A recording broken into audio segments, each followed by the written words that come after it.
Alright. New Ace Attorney game. Well, it's not a new game, but because it'll released in 2021, but this is like the only Ace Attorney game I have never played, nor do I have much knowledge about, actually. It kind of just glazed over me when it released, surprisingly enough. So it's gonna be an interesting experience for me, because, yeah. Similar to Ace Attorney Investigations, I am going in this blind. No idea what the hell's gonna be happening, but we'll see. Yes, and there's special contents, yeah, because there's DLCs. I think it's just mainly different outfits or something. Yeah, it's just different outfits. Outfits are only available for use in the Great Ace Attorney 2. Oh, okay. Herlock Sholmes, Susato Mitoba.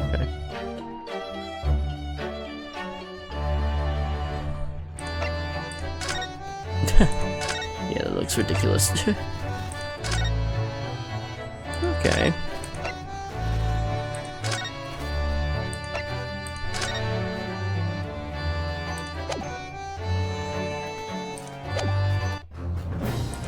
Alright, here we go. And it's the first one, the second one. We're going through the first one, obviously. Alright. The Empire of Japan. After opening its doors, a push for cultural transformation brought great waves of Western influence to this far eastern island nation.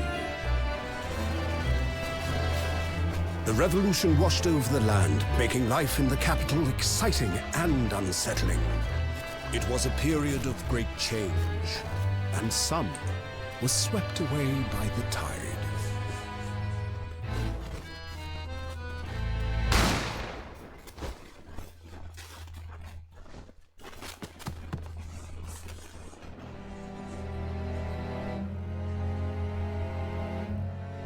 But for one man, the turbulence of that era was just the beginning of an extraordinary story.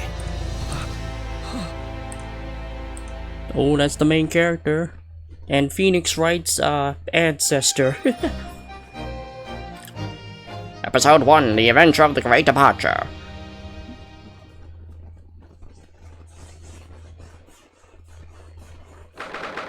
Second, 22nd November, 8:43 a.m. Supreme Court of Judicature. Defendants, Antechamber 5. I still can't believe it. I still can't believe this is happening. How can it be that just beyond the doors to this quiet little chamber is the highest court in Japan, waiting to decide my fate?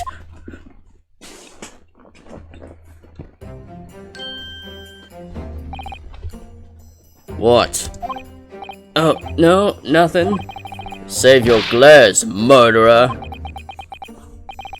Sorry. My name is Ryunosuke Naruhodo. I'm a second-year student at the Imperial Yume University. 3 days ago, I somehow found myself in the middle of a horrifying incident, and now, here I am, awaiting my trial. That's enough! What voice do I give him? I'll give him... You know what? I'll give him the Shen Chunping voice that I did in the Murders on the Yangtze River playthrough. He is not obligated to listen to such abuse, officer. And who are you? I'm this man's lawyer. I'll be defending him today. Lawyer? Yes, and until the judge has given his verdict on the case, no one has the right to treat him as a criminal. So you will hold your tongue. Technicalities? Look at you. You haven't even graduated yet. And yet, I still seem to know better than you how a court officer should behave. Right, Ryunosuke? Oh, yes, of course. Sorry, What are you apologizing to me for? Oh, no. I suppose that wasn't my fault. But really, Kazuma, I never meant to drag you into this. I'm sorry. There you again, apologizing. Just like always. Although I must say, you've been all over the newspapers these past few days. Yume University professor murdered in cold blood by student. But obviously, you didn't actually do it, did you? Of course not. You have to believe me. I didn't do it. I could never murder someone. Then there's nothing to worry about. Straighten yourself up. Hold your head up high. You mean? I believe you. I know you're innocent, Ryunosuke. Kazuma Asogi, my best friend, also in his second year at Yume University. But he's far more clever than I. A star student, in fact. He's even a qualified lawyer. Impressive considering he's still an undergraduate. It's not that impressive. The very concept of lawyers is only a few years old. Here in Japan anyway. My qualifications don't mean much, yet. You said exactly the same thing 3 days ago. But I'm proud to have a friend like you, Kazuma. Truly. 3 days ago. Yes, that's when all this started. Congratulations, Kazuma. It looks like you're going to get to study abroad at last. I know. I've been forever dreaming of this day. Finally, those government elites have acknowledged my academic achievements and successes in court. So you'll be representing Japan as you immerse yourself in the most sophisticated legal system in the world? I'm really happy for you, and proud, as your friend. There's not a soul in the university who doesn't know Kazuma's name. He's a living legend. He's like, there's some mysterious aura billowing around his temple. I want to bring about change in our own legal system. That's why I have to cross the ocean to see the real thing with my own eyes. The heart of the British Empire. I wish I could see it too. Then come with me. We'd have a wild time tearing up the streets of Her Majesty's City of London together. If only it were that simple. Oh dear, look at the time. I better be going. Alright, I'll see you later. I think I'll stay and enjoy this place a little while longer. Good idea. After all, it's not every day you get to visit a high-class Western restaurant like this. See you in English class tomorrow then, Partmana.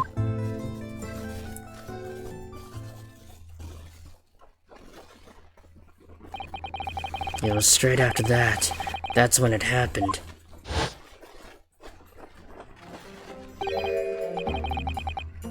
Asogi, may I have a word? I don't know who said. Okay. Professor, I didn't know you were coming. Well, this case has a personal significance to me, but never mind that for now, Asogi. You should immediately go to the judge's chambers. To His Excellency's chambers? Why? He was looking for you before. You advocating for the defense in this trial was a sudden decision. It seems there may be some confusion about the procedures today as a result. Who is this man? I feel as though I've seen him at university before. I see. I'll go at once then. I shall accompany you.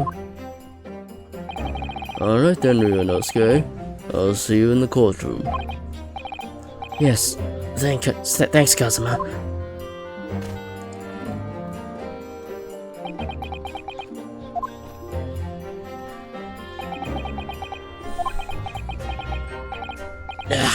This is awkward. If I may? Yes, sorry. You must be the defendant, Ryunosuke Naruhodo, I believe. Yes, that's right. My name is Eugene Mikotowa.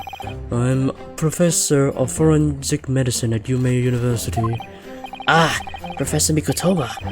I've heard that name from Kazuma before. As I recall, he's been pushing to get the government to agree to Kazuma studying abroad.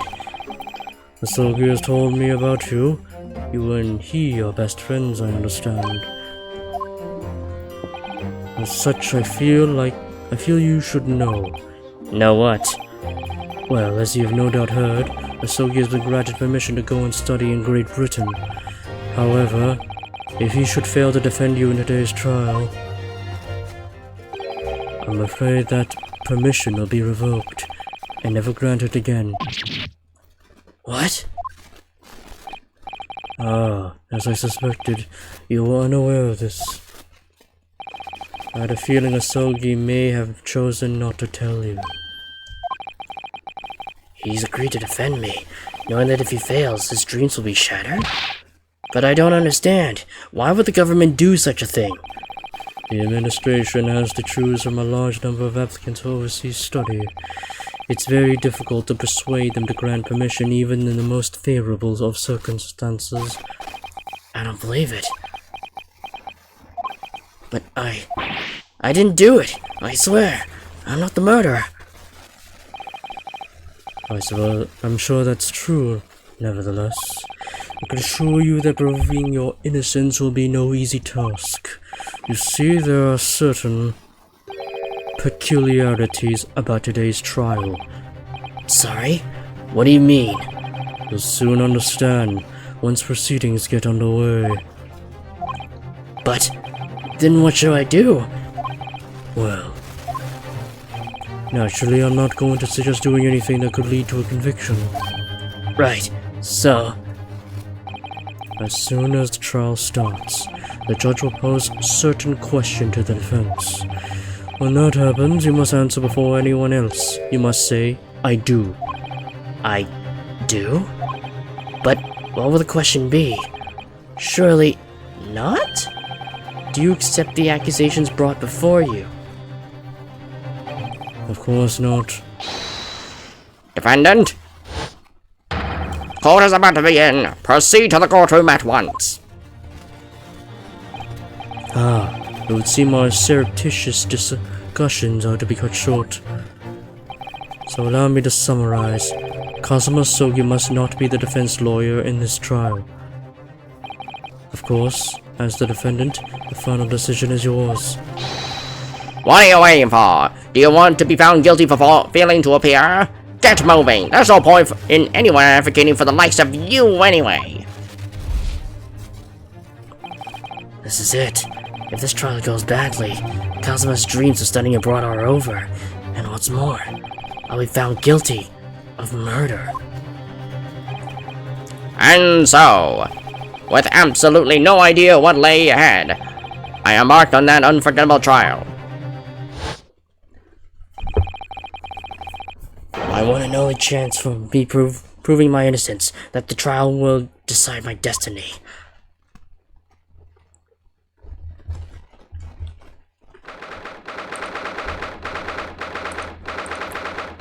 November, 9 a.m. Supreme Court of Judicature, Courtroom 2. So this is the courtroom? Ooh, yeah, yeah.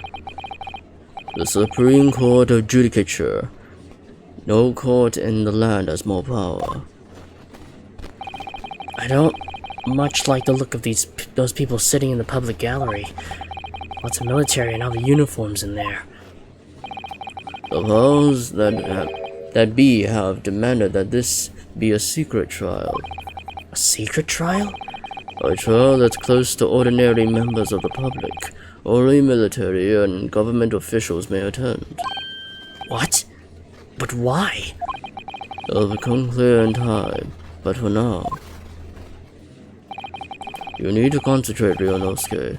It's about to begin.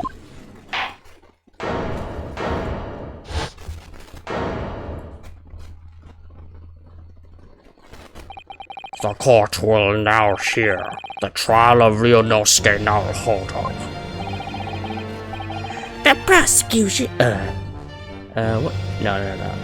The No. The prosecution is ready, Your Excellency. as is the defense. Before we begin, there is one point of order I would like to confirm.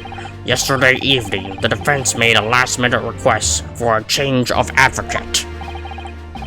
That's correct, Your Excellency. I made the request myself. Oh my god, you can clearly see he's so nervous.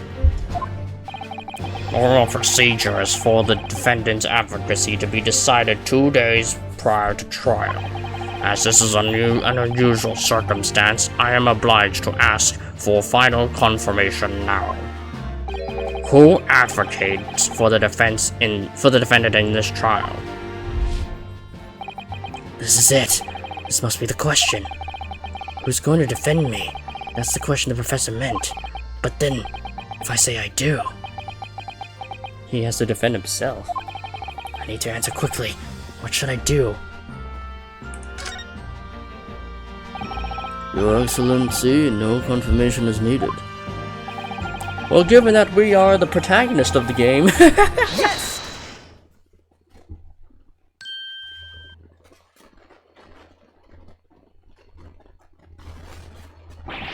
What is the meaning of this unruly outburst? I would like to inform the court that I, Ryunosuke Naruhodo, will be defending myself. You'll be... What? what are you playing at, Ryunosuke? Professor Mikutoba told me everything, just now, before the trial. He did what? He said that your dreams of studying abroad will be dashed if you were to lose. How sad. It means you don't have any faith in me. You think I won't be able to get you off? No, it's not that really. It's just that, well, on the off that chance that things don't go well for me, I couldn't bear to be the reason that you... Yes, I knew that's how you'd feel, which is exactly why I decided not to tell you.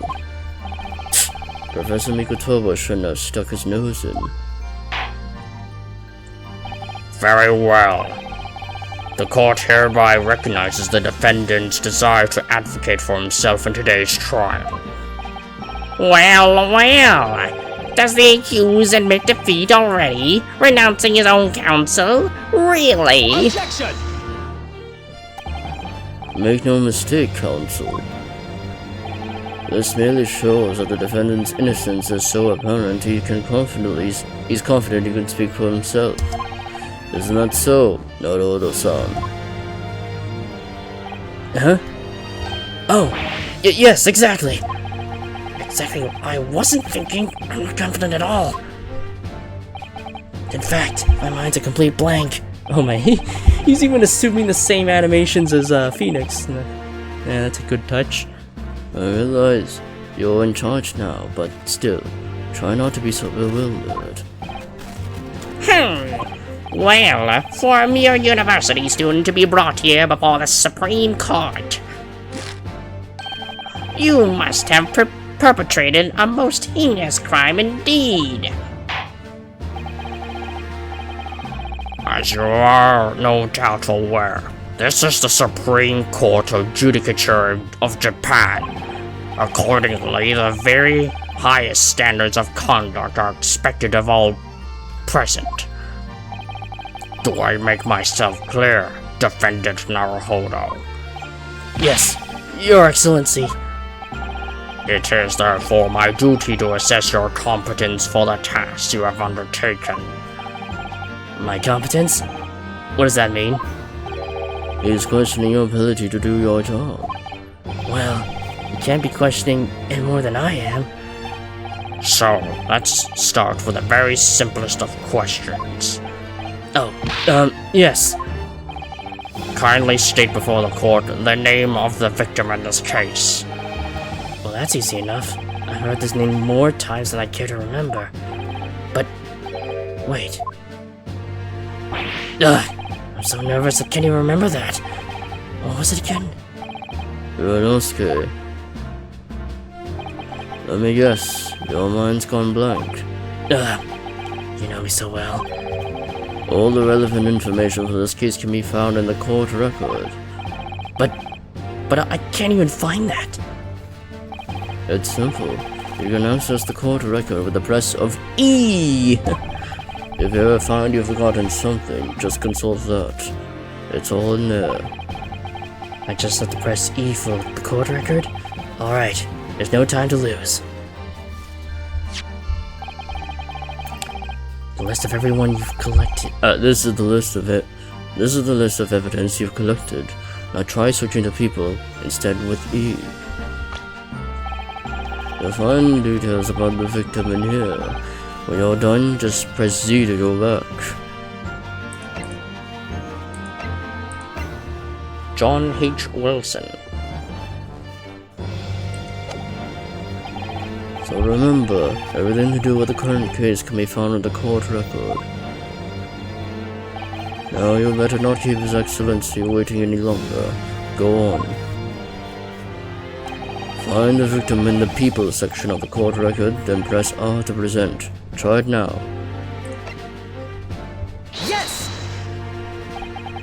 The victim's name was Dr. H. Wilson. Shh. Haha. Well, at least you can remember the name of an esteemed member of your own university. Dr. Wilson was a visiting professor from England, invited to Yumei University 3 years ago. Indeed, which is the reason why this case has such profound implications. The British Empire is at present our country's most valuable foreign ally. And as most of you will be aware, we have just signed a new treaty together after lengthy negotiations. There can't be anyone who hasn't heard of the Anglo-Japanese Treaty of Friendship and Navigation. And yet, despite these delicate circumstances, the blood of an Englishman has been spilt on our soil. You two are both undergraduates at the Imperial Yumei University, are you not? Murdering a professor from the very institution that provides your education. Have you no honor? But I didn't do it. This case is coming under great scrutiny from our allies on the other side of the world. The court therefore wishes for a speedy resolution to this matter.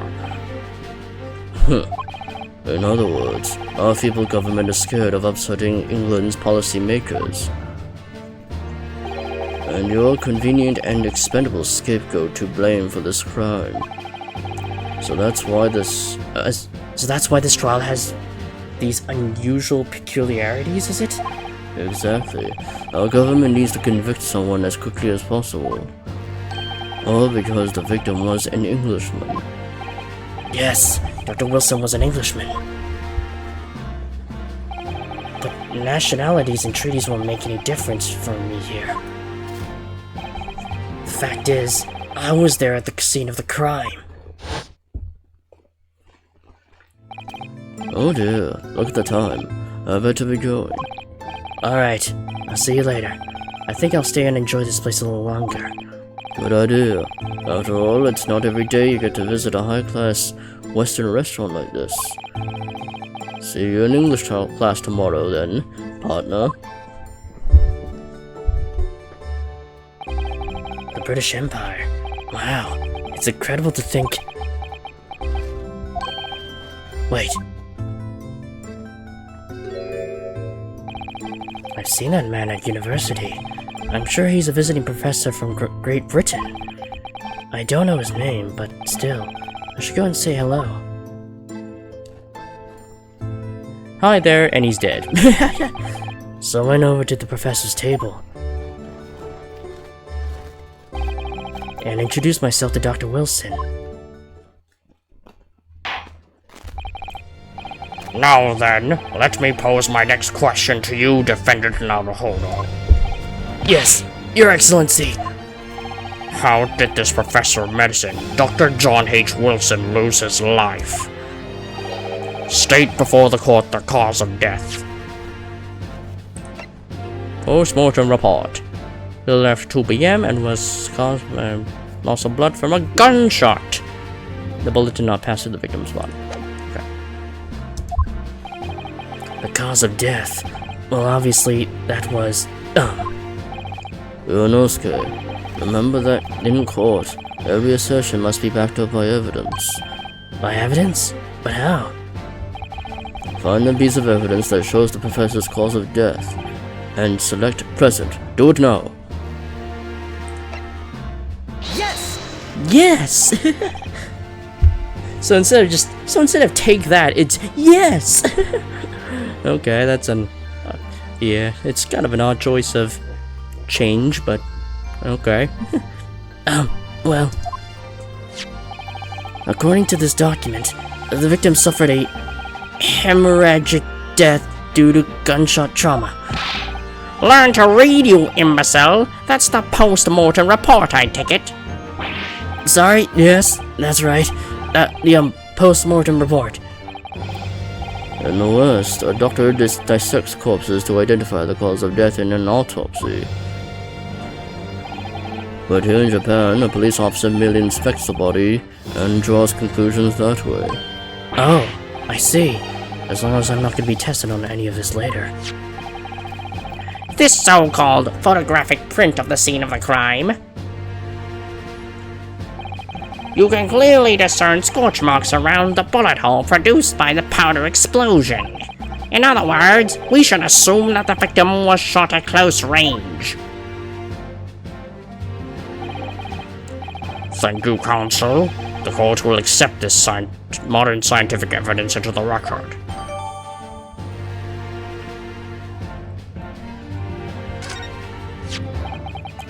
So that's a photographic print. Well, that's something I've never seen before.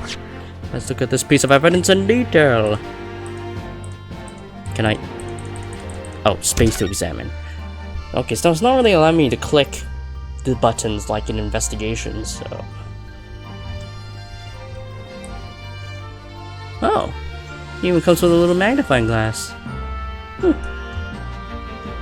Okay, so he's shot to the chest, and he's definitely dead.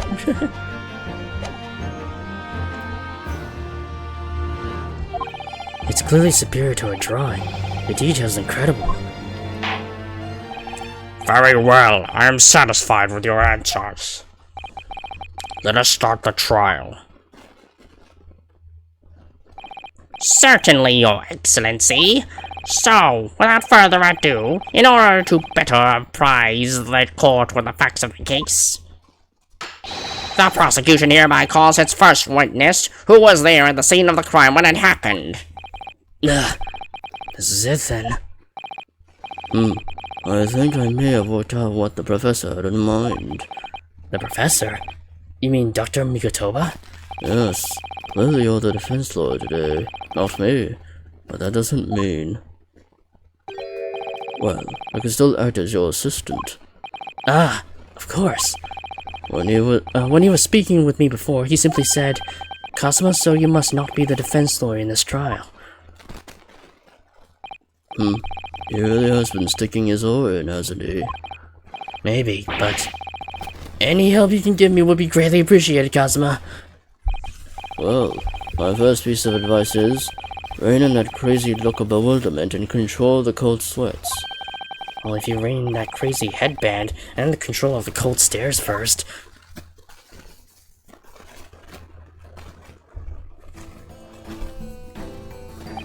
Witness, state your name and occupation for the court, please. Of course. My name is Satoru Hosonaga. I am the head waiter at a Western-style restaurant called La Carnival.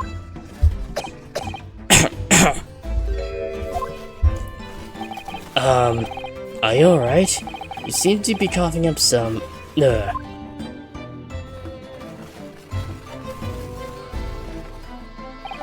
It's a regular occurrence. It really doesn't bother me. Well, it really should. As everyone knows, the capital's southeastern quarter was developed for foreign visitors some years ago. It's become a very fashionable district now, full of hotels to accommodate overseas guests. This grim crime occurred in one of the district's so-called restaurants in an Occidental eatery 3 days ago. Understood. Hosonaga-san. You will kindly tell the court everything you can about the incident. At once, sir. And no petty interjections from the inspiring lawyer boy, please. Oh, perspiring maybe, but aspiring? It was just after 2 p.m. on the day in question. We have a few diners at that time of day. I think you were supposed to say dinners. The lunchtime rush was over, and there were only 3 tables still occupied. That fits with my memory of it, too. There was hardly anyone else in the place. It was when I was in the kitchen, putting away crockery and cutlery.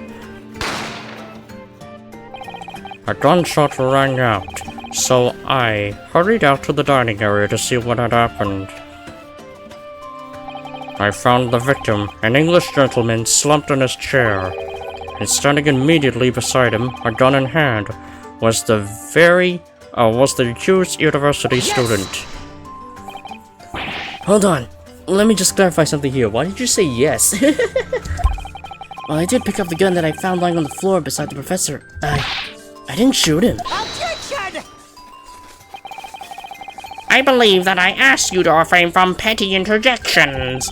The court wishes to listen to the witness's report of what he saw, you amateur. But The next time you interrupt at an inappropriate time, you'll be penalized, defendant Naruhodo. don't worry, Ryunosuke. You'll have your chance to fight back. For now, we must quietly listen to the witness. Nah. If I may confirm one point, waiter. Standing beside the victim with a gun in his hand was the same man that we see here today in court today. Yes, without question. I see. And apart from the accused, was there anyone else standing beside the victim? No. There was no one else around that table but the deceased Englishman and the university student. Huh? Wait, what did he just say? There was no one else around that table? What's the matter, Ryunosuke? That's just not right. When I went over to Dr. Wilson to say hello, there was a woman sitting opposite of him at his table. Really? And that's not something the waiter could have missed. I've been warned about interjecting, but still, what should I do?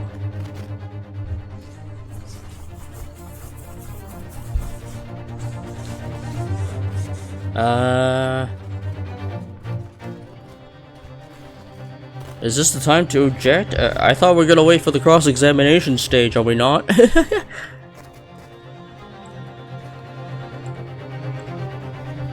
I'll wait and see. I desperately wanted to say something, but I was told not to interject. Ryunosuke, if your parents tell you to study, you're not the kind of man who would diligently get to work, aren't you? I suppose I am. I never have gotten to Yume University otherwise. But you can't just always follow the rules in life, you know. If you don't say what you want to say right now, you'll seriously regret it when you're found guilty. Alright, you scared me. I'll forget that piece of advice in a hurry. And there is something I want to say. I'm just gonna shut my eyes and say it. Yes! Yes! Just a moment, please. Dr. Wilson wasn't alone that day. I'm sure of it. There was a lady sitting with him at the same table. Dear me, what are we going to do with you? With your blatant disregard for court proceedings, I'm beginning to wonder if you're not a fraud. Could it be that the accused, this mere student, is not a real lawyer after all? But I'm sure of what I saw. Osanaya-san, is there any chance you're mistaken? Perhaps your memory of events is hazy. No. The deceased gentleman came to dine alone. I don't believe it. I actually have a rough plan of the restaurant as it was that day. Please, have a look if you like to. Let me see. A sketch of the establishment's layout, drawn by yourself, I presume. That's right. I'm afraid I used the back of my business card. It was a turbulent situation. However, as you can see, the gentleman in question was seated alone.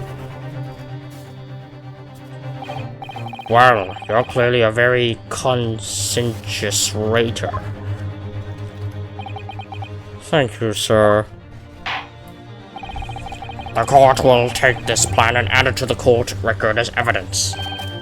Oh, well, is there a problem? Hand the plan to the court officer at once. Of course. Here you are. What was that about? He's been completely calm and collected until now. Something certainly seems to have shaken him.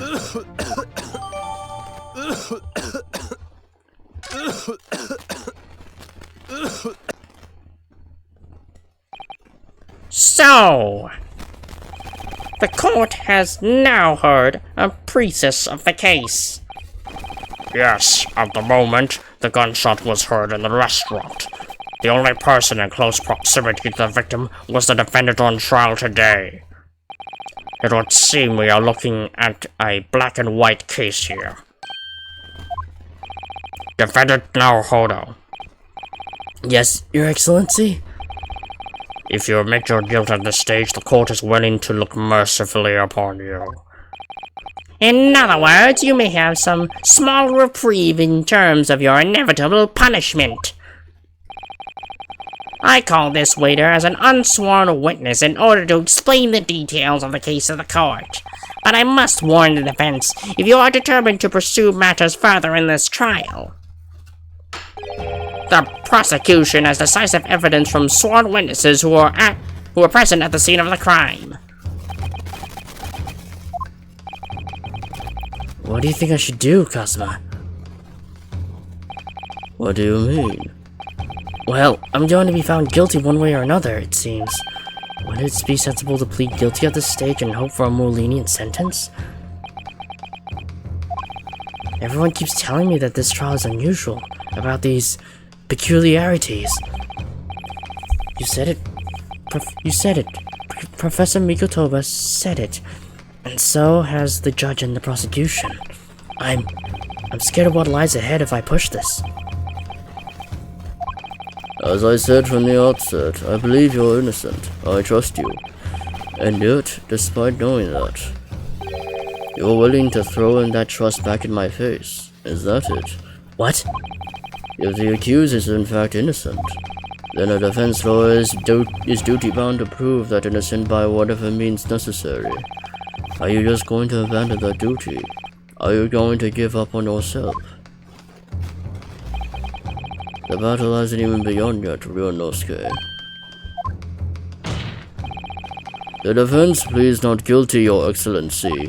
We invite the prosecution to stop making empty threats and bring out its witnesses. Then we'll see how decisive this evidence really is.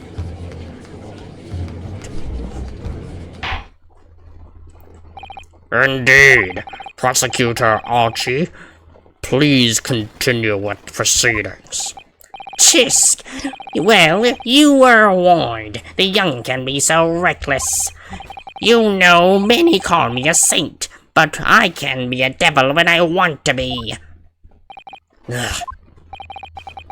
In a few short moments from now, that dumbstruck young mouth of yours will be silenced forever! The prosecution calls its next witnesses. Very well. Officer, bring forth the witnesses at once.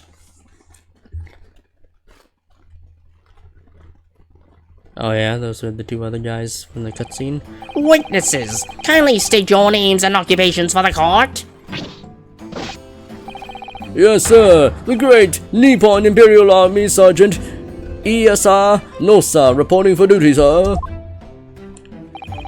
Myself, I find employ as a purveyor of fine articles of antiquity from the efflorescence of our nation, Nippon, and conduct my trade from Rasute, a humble premises in the 2nd District, Curio, Korikuta, at your service. An antique dealer and a soldier? What an unusual pairing. Both of these gentlemen were present at the restaurant on the day in question. There must be the diners at the other tables that the waiter mentioned. Ah, I see. It's some diners. Oh, I see. So it's not the place, but the patrons. Right, myself, Fuck, I forgot his voice. Myself, I habitually take tea of the most exquisite aroma. The establishment in question always posts noon, and not infrequently converse with interested parties regarding the curios within which I make my business. I can't understand a word of that old man. I can't understand a word of that old man is saying. He's an antique dealer, and it sounds like he's a regular at La Carnival. He seeks out potential customers who may have an interest in antiques and tries to sell us wares to them. He obviously targets La Carnival because it's a high-class restaurant with rich clientele.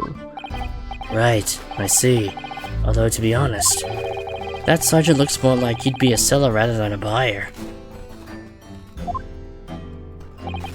Now, you both witnessed the precise moment of this most atrocious incident. Is that correct? Affirmative. The enemy unit was seen attacking the party in what can only be described as an act of war, sir. It was that black uniform rogue infantryman over there who unloaded his firearm, sir. Did I just hear a baby cry? This man's as impossible to understand as the other. But I'm almost sure I heard a strange noise during that last thing he said. Does he have a baby on his back? So this is the decisive evidence the prosecution was threatening. The soldiers claim that he actually saw the precise moment you shot the victim dead. Yes. Well, are you starting to feel uncomfortable?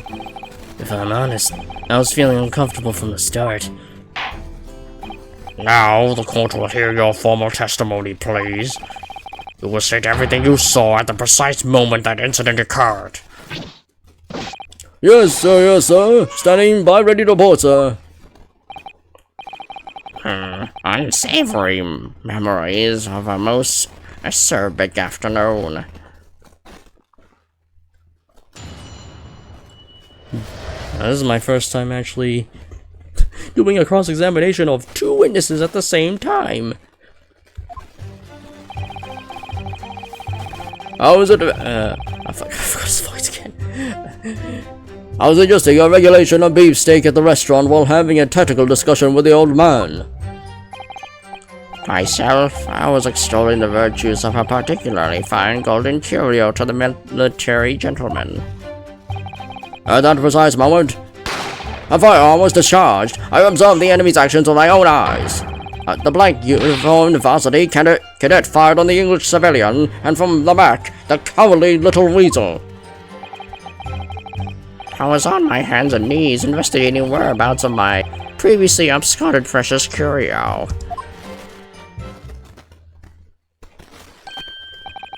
Well, so you, Sergeant Nosa, actually witnessed a vital moment.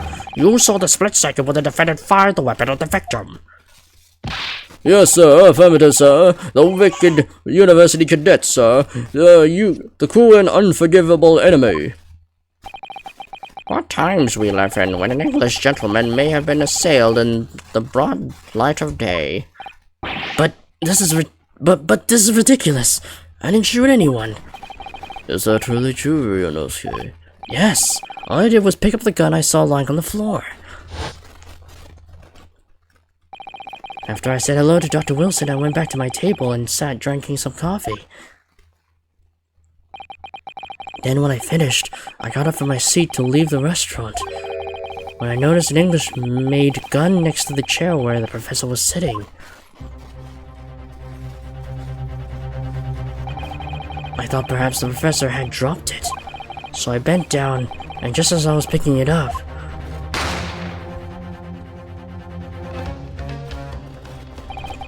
Well, if that's the truth, there was obviously a criminal on the scene somewhere.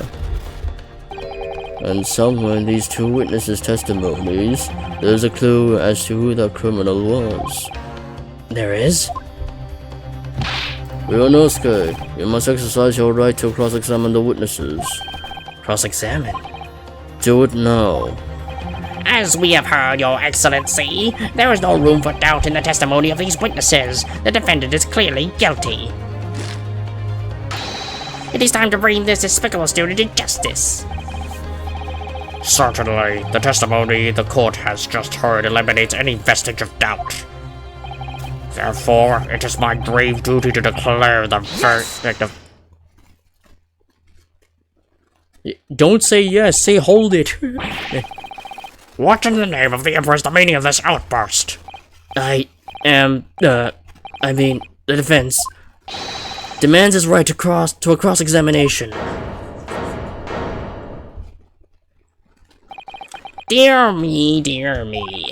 Let me guess. The Hachimaki headband boy next door told me to do it. How pathetic.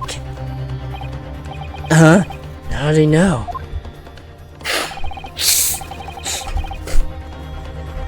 The prosecution objects. This is a clear waste of time. The defendant obviously has no experience. How could he possibly carry out a cross-examination? The defense is asserting its right to a cross-examination. Whether or not you think he's capable of it is irrelevant. Oh, Kazuma's so commanding. very well. Let the defense conduct a cross-examination of the witnesses. Alright, this is where the battle really begins, Ryunosuke.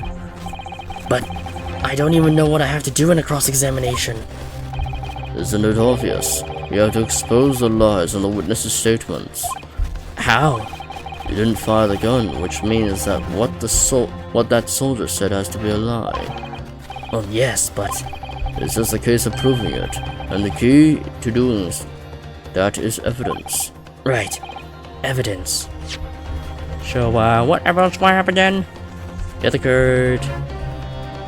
Blood loss of blood from a gunshot to the chest. The bullet did not pass through the victim's body. Oh, can we examine the back of... Keep forgetting. This is the entrance, this is the kitchen. Oops. Okay, that's the kitchen, that's the entrance. Okay. I can't look at the back of the card? Guess not. All you need to do is present some decisive and indisputable evidence that proves the witness is lying. Now let's go, Ryunosuke. Don't let them beat you. That light slap. Alright then, it's all or nothing.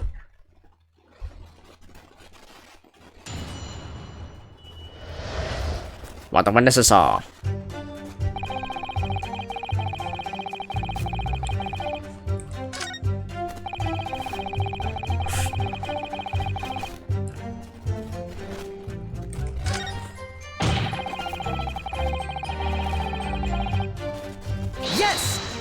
No, you're saying yes, so you're agreeing with him.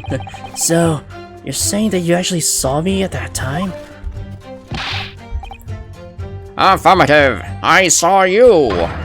Laughing, cackling like a madman as you trained the barrel of your gun on the English civilian.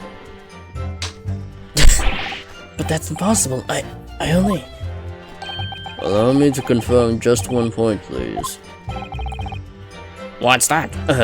What's that, Private? Thinking carefully about the statement you just made, it seems to me that it must have been just after you heard the gunshot that you looked over to the victim's table. And so what it was? And so what if it was? Well, if that really is the case, it would mean that you didn't, in fact, see the precise moment when the killer actually fired the gun.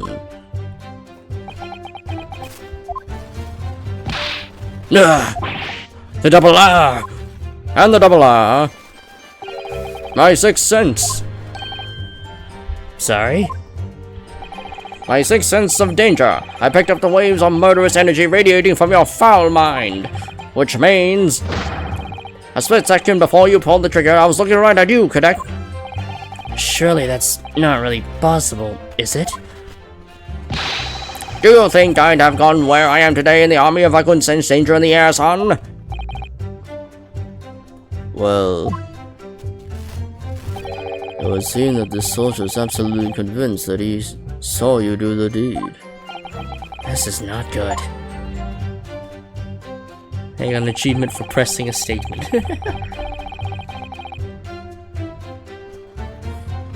And from the back. Oh, he fired from the back. Oh. Well, I found the evidence. I found the contradiction. He was shot from the front, not from the back. Yes! Don't say objection. Why you keep saying yes?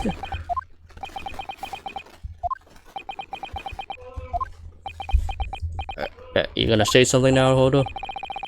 What? What are you playing at, cadet? What is the meaning of this subordination? Thrusting some photographic print in my mustache? An inconsistency, sir. I mean, yes. There's a clear inconsistency here. What nonsense! What can this print possibly tell us that we don't already know? Well, obviously, that, I know what I want to say, but the words just won't come out of my mouth. I think this proved beyond any doubt, Your Excellency, that there is no place for an amateur student here in this grand courtroom. This is so frustrating. Oh, please. Surely this doesn't require an explanation. It couldn't be more plain. To spell it out would be an insult to the court. Kazuma, what? What are you talking about? It's apparent from a single glance at the photographic print presented by the defense that there's a clear discrepancy here with the sergeant's statement. What? Sergeant Iasanosa. Yes, sir. What, sir? The statement you just made was this. The black uniformed varsity cadet fired on the English civilian, and from the back, a cowardly little weasel. Yes, sir. Affirmative, sir. I so witnessed the crime with my own military-grade eyes, sir. Yes! But no, that just can't be. And what? And why not, cadet? Because... Take a closer look at the print. The victim, Dr. Wilson, died from a bullet wound to the chest. Ah.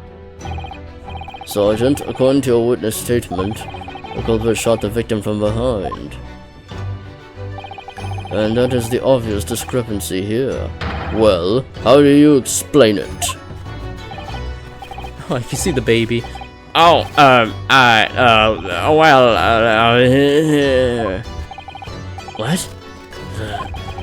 What was that? Something just popped up from behind his back, but he pushed it down again. Certainly, there's a clear discrepancy with the facts here. Would you not agree, Sergeant Nosa?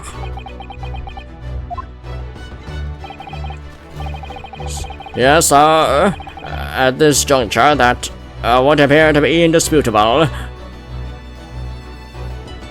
Until the moment I heard the firearm discharge, my eyes were firmly fixed on the delicious carnival steak, sir. What?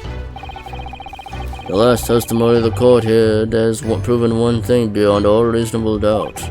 This witness, Sergeant Iasanosa, did not see the defendant firing a gun at all. That's absurd. I think the conclusion we must draw is simple. There is no place for an amateur prosecutor here in this grand courtroom.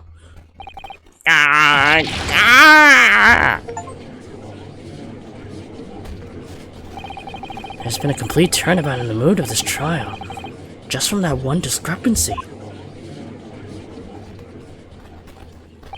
So this is where being an ace attorney is all about. But I definitely saw him. That university cadet there, he was pointing the firearm directly at the victim's back. Yes! But I never fired the gun. All I did was pick it up off the floor. And you, old man, you didn't see the moment the victims were shot either. Myself, I've already been quite clear. The gunshot interested me not. I was far too busy on the floor. Too busy on the floor? Sorry, what were you doing? Hunting for treasure. Treasure? Indeed, the Holy Era Koban, my prize coin. On each occasion when I visited that restaurant, it's my habit to place in my bosom pocket a particular trinket of interest from my shop, Rasute. In hope of meeting a rich diner who might like to buy it from you. On the day under scrutiny, it was to the military man that I preferred my holy treasure. Believe that he would purchase such a rare find, I did not. But I was presented with little alternative. And then, after averting my eyes with a recent vista moments, it was no more. It simply vanished. The Koban vanished. Hunting around under the table, I was in case mayhap it had fallen there. And then it happened. You heard the gunshot, you mean? Indeed I did, but I heeded it not, for I was only concerned with finding my absconded holy treasure. Nothing could distract me. Out of interest, did you find the coin in the end? No. I see.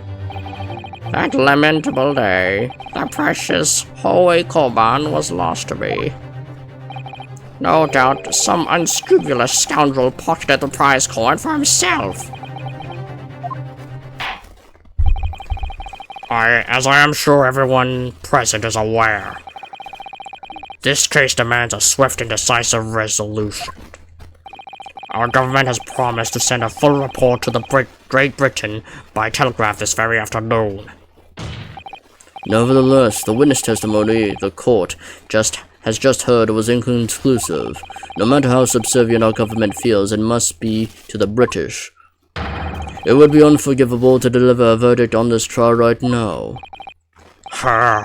What is your position, Prosecutor Ouchie? Worry not, Your Excellency. The defendant may have fled a tiger from the front gate, but he will find a wolf at the back. My witnesses have further testimony to make. Explain. Upon hearing their next statements, it will become abundantly clear that there is only one person who could possibly have committed this despicable crime. The equally despicable defendant, Ryunosuke Naruhodo. What? He really seems to have a despicable opinion of you, doesn't he? Very well. The court invites the witnesses to testify again. You will thoroughly explain the reasoning behind the prosecution's allegation. Is that clear? As clear as Kiriko glass, Your Excellency. Yes, sir, at once, sir. A rating signal to testify, sir. Excuse me, but there's something or someone peeking out over your shoulder, I think. Affirmative, the newest member of the Nosa family to rise up through the ranks, sir. Name, Ido. It would seem that those straps are a sign of the sergeant being too strapped to afford a nanny. Ido, Tenzon! Your father is about to quell the enemy! Watch and learn, my boy! He's blowing the windmill.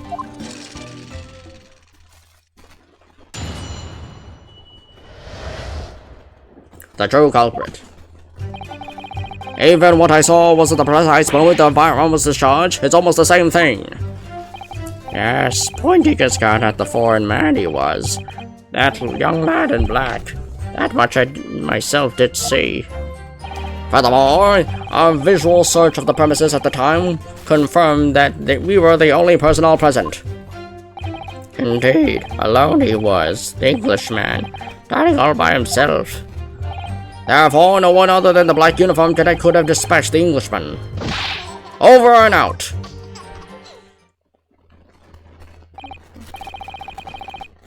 These testimonies are... Wait, that's nonsense. The victim, Dr. Wilson, wasn't alone at all. Please, enough of these outbursts already. But there was a woman. There was a young woman at his table. You must have seen her. Everyone there must have seen her. If you call yourself a lawyer, then you will respect the rules of the court and speak accordingly. We are not here to listen to your fantasies. Ugh. It is evident beyond all reasonable doubt that the victim was alone at the time of the incident. The prosecution has photographic evidence of this fact.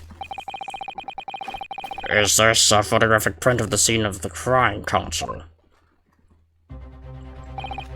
Indeed, of the table at which the victim was dining, taken by an investigator immediately after the incident. As can plainly be seen, there is only one place set. Certainly, based on the appearance of this print, it would be reasonable to conclude that the victim was not in company of anyone else. Ugh. This doesn't make any sense. The court will add this new photographic evidence to the record.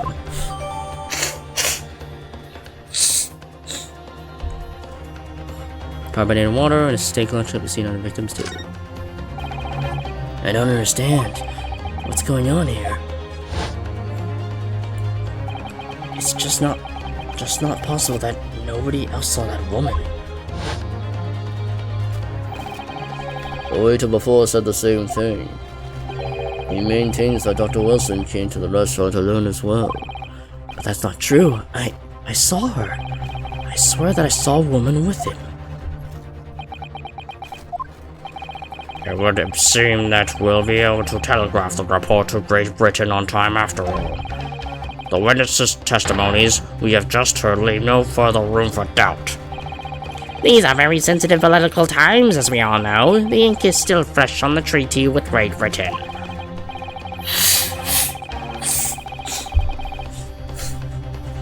To think that I, Takatsuchi Aochi, would have contributed to the amity of these great two empires is an honor.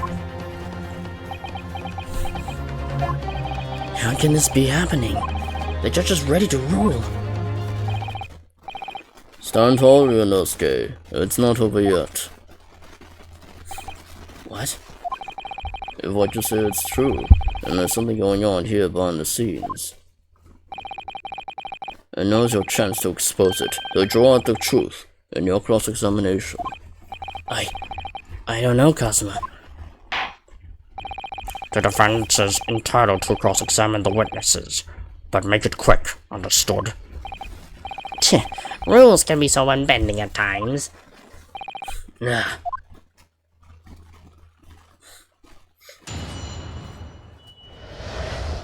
The true culprit.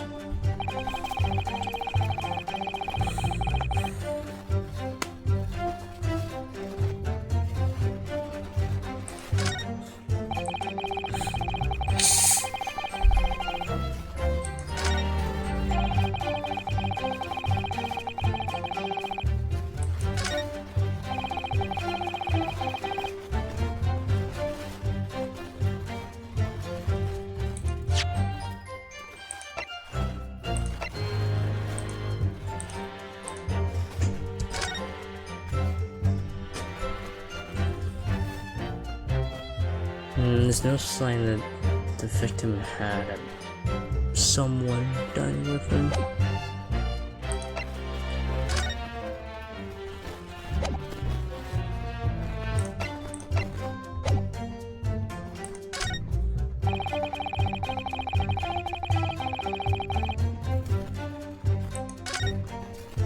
Oh, I meant to go back. What do you think, Ryunosuke? What's the matter? I can't find anything.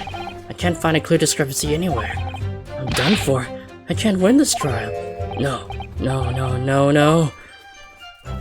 Listen, the first thing to do is calm down. You can't expect witness statements to be full of holes every time. So just take your time and try to tease more information out of them first. What do you mean? You can choose to either press or present against each of the witnesses' statements. If the witness is saying something else suspicious about, press on it with Q. With a little luck, you may get more details, which could prove to be crucial. Right, I see. The important point is, there's no sense in holding back. If anything even slightly jars you, press the witness on it and press them hard. Alright, got it. I'll press them like blocks of tofu. The professor wasn't alone in the restaurant, I'm sure of it. And one way or another, this cross-examination is going to prove I'm right. It's time to press them for all they're worth. My fate depends on it.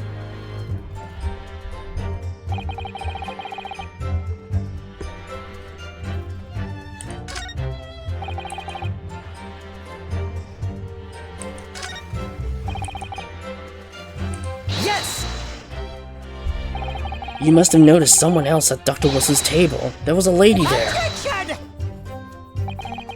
As we have been at pains me to this point out, as you have been at pains to point out time and again, I feel I'm growing a callus in my ear. And yet, no one else appears to have caught even a glimpse of this woman. Ugh. If only there'd been more people dining there at the time, then someone else would have noticed her. Unfortunately, it was already past 2 p.m. when it happened. The quiet time between lunch and dinner in any restaurant. I know. Of course the place was almost empty. It's what you expect. Certainly, 2 p.m. is neither here nor there in terms of a time to eat. I wonder if there was a reason why the victim was eating at that time of day and why he was alone. Yes, Your Excellency, there was indeed a reason. There was? This was found in the victim's jacket pocket. What is that, Counsel? It is a medical report card, Your Excellency. It would seem that the victim had an appointment at a clinic prior to visiting the restaurant. Hunter Clinic. Yes, that would indeed appear to be an entry for the date in question. 19th of November, noon to past 1 p.m. The very day of the incident. So the victim went for a late lunch following his appointment. The explanation couldn't be more simple. The prosecution felt no need to submit this evidence before, as it really has no bearing on this case. I wonder, what do you think, Ryunosuke? Well, it's hard to say how it could be related, really. Remember, you can request for it to be entered into the court record as evidence if you think it could be useful. Should I ask for Dr. Wilson's medical report card to be submitted as evidence or not? Yes! If I may, I'd like to ask for that medical report card to be submitted as evidence, Your Excellency. On what grounds? The court has already heard conclusive witness testimony, and additional evidence would be extraneous. Not to mention that the victim's movements prior to his arrival at the restaurant are of no concern. Objection! Whether or not they are of a concern is up to us to decide. We have a right to explore all possible avenues. I beg your pardon? You have no authority to refuse a perfectly valid request for the submission of evidence. Very well, the court will grant the defense's request. Youngsters these days are forever asserting their rights. It's a most disturbing trend. Oh, damn. Well, he's technically not wrong nowadays. Oh my god. Officer, kindly add the victim's medical report card to the court record.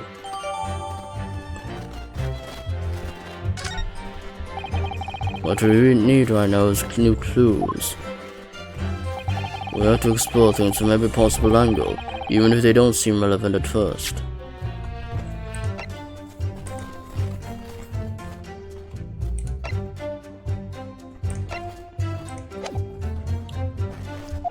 Right. I hear you. You can conspire to prolong this trial as much as you like, but it's the day after the festival already. For you. Or perhaps you've forgotten that these witness testimonies leave no room for doubt. Feel free to reiterate for the accused, Kurakuta-san.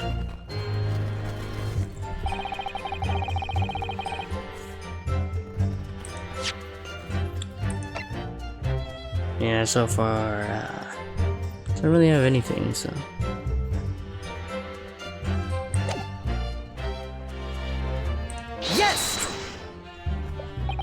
So you actually saw that with your own eyes, did you? The victim, Dr. Wilson, dining alone. That I did. Forgive me for the position I placed you in. So the testimonies of the old man, the soldier, and the waiter all agree on that point. Isn't that interesting? And let us not forget the incontestable evidence we have to support their statements as well. As can clearly be seen, there is only a single beefsteak on the victim's table, a meal for one. No. The antiques dealer, the sergeant, and the waiter who testified before. It's not possible that they're all lying. But if so, then why? If I'm perfectly honest, I have absolutely no idea.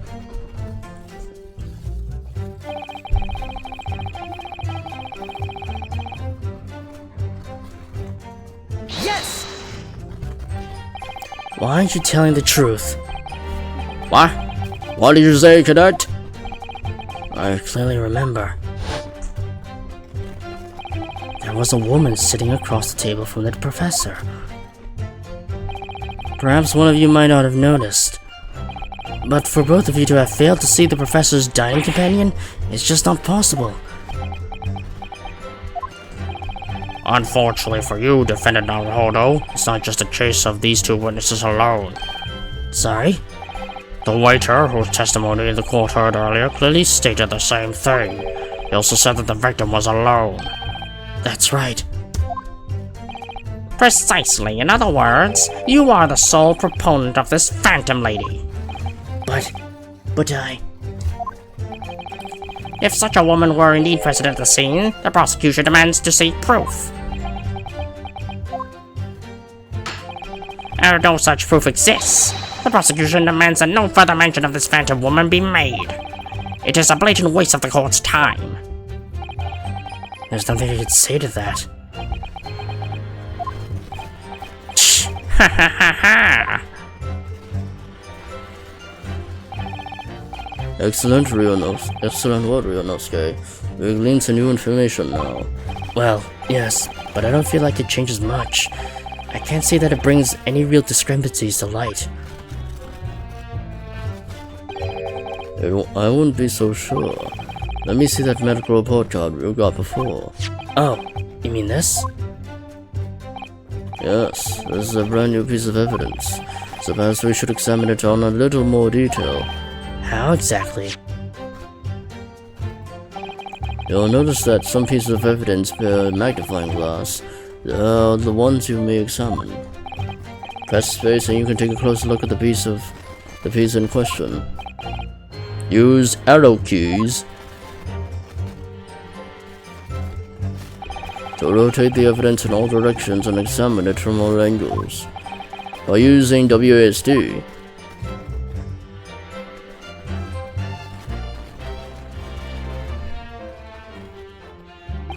you can move the crosshairs around to hunt for clues that may have been missed before. Hit the crosshair, start the pulsate. Press space to investigate further. So, partner, I think you should take a closer look at this medical report card. See if there is something new to be learned by examining it in more detail. Alright, I'll see what I can do. I need to use arrow keys, WASD, and space to inspect any areas of the evidence that looks suspicious.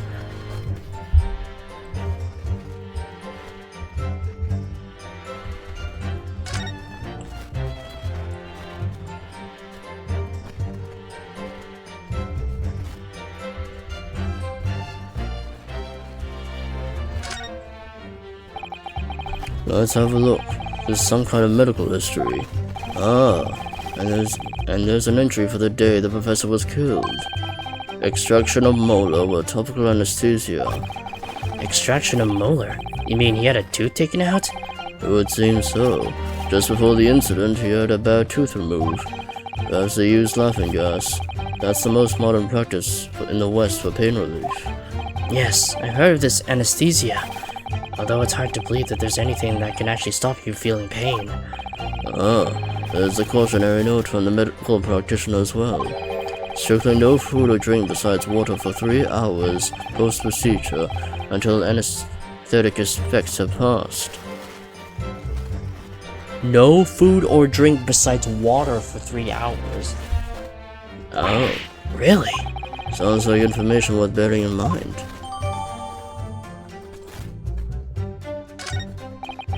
With this new information, the meaning of that one particular statement totally changes. So I think it's time we listen to the testimony again, don't you? Definitely.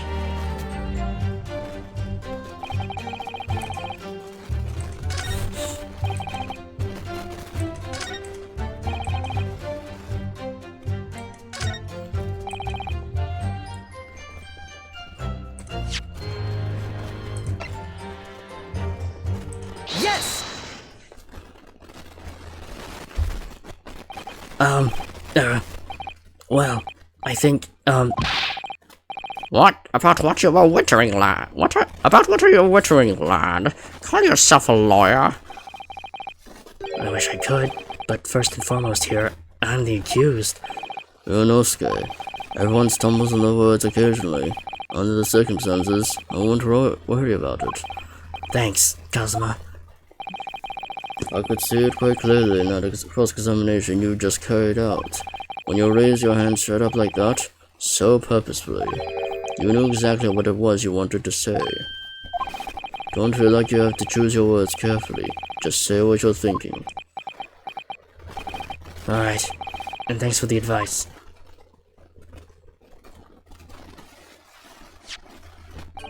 Korekuta-san, this is a medical report card belonging to the victim. Ah, I see, and I don't see what of it, boy. Comparing to what is written on this report card with your witness statement, something clearly doesn't add up. Dear me, have you forgotten my words so soon, you amateur? Sorry, what? You are not to interrupt the court proceedings with your amateurish dribble.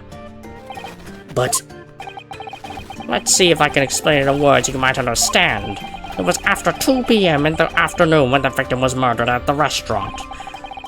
Whatever he may or may not have done before that time is completely irrelevant.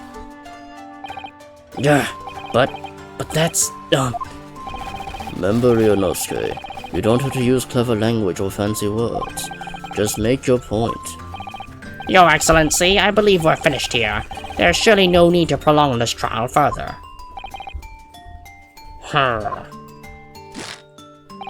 The witness testimonies the court has heard have been clear and concise. This medical report card has no bearing on the matter at all, for the simple reason that there is no one else besides the pale-faced pupil who... this medical report card has nothing to do with the case? Do you really believe that? What? That outburst have petrified me, boy! Of course I believe it. How could it possibly be relevant?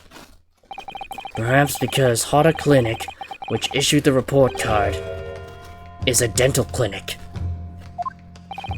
A dental clinic? Is that supposed to mean something to me? Perhaps if I told you that the victim had just had a tooth extracted.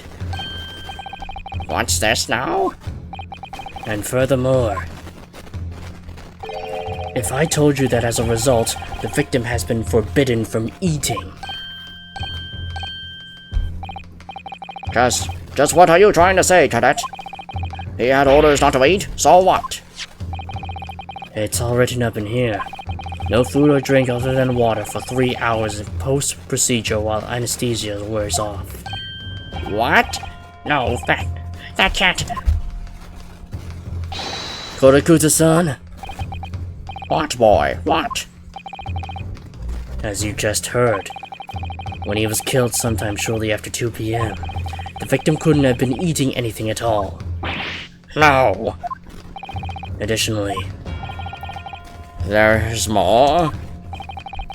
you have assured the court with unwavering self-confidence that the victim was dining alone. Hey, that's a proper death slam. But that can't possibly be the case.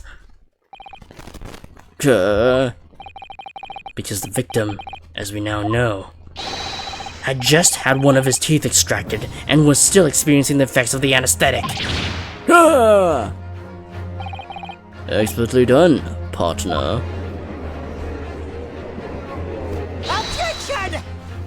What? What is this nonsense, you little upstart? These are baseless accusations. Just look at this photographic evidence. You can clearly see the plate of food at the victim's table. Use your head. That's the very discrepancy we're talking about. Or can't you follow the logic?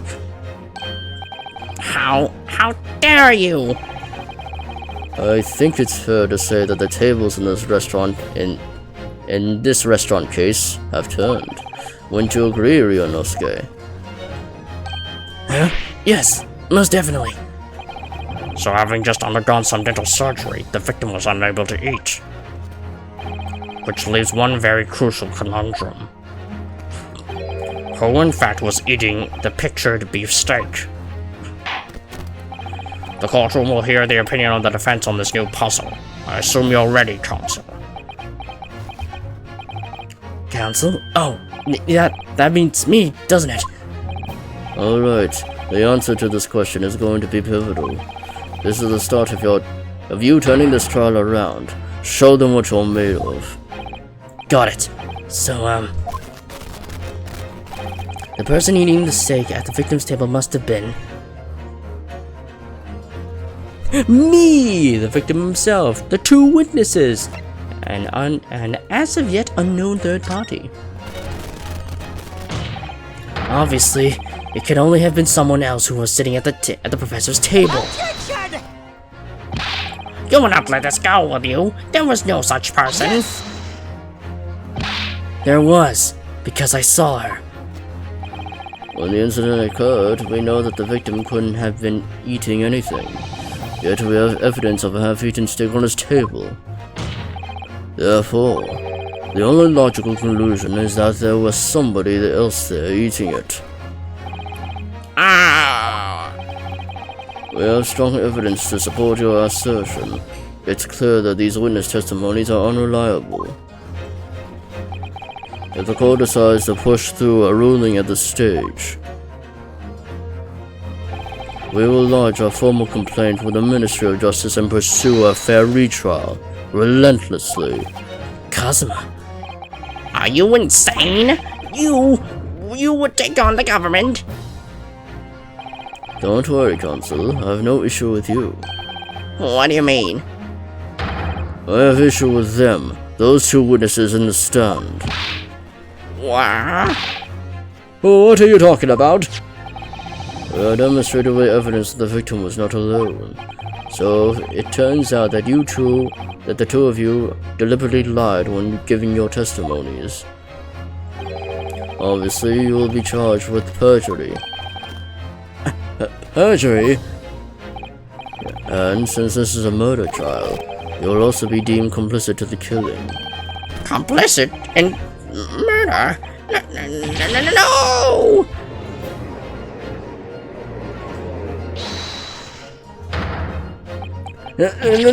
Negative. There was no mention of this at the tactical meeting.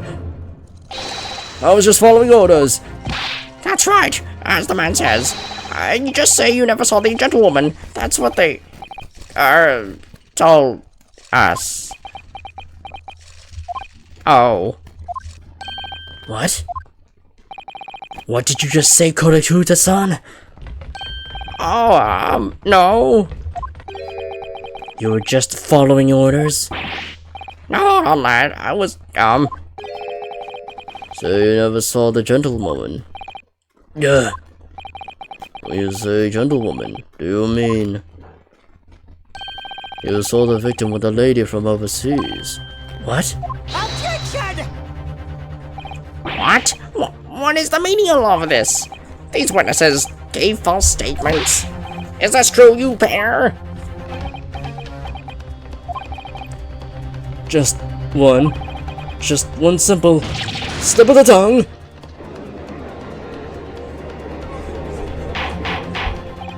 Order! Counsel, explain what's going on here.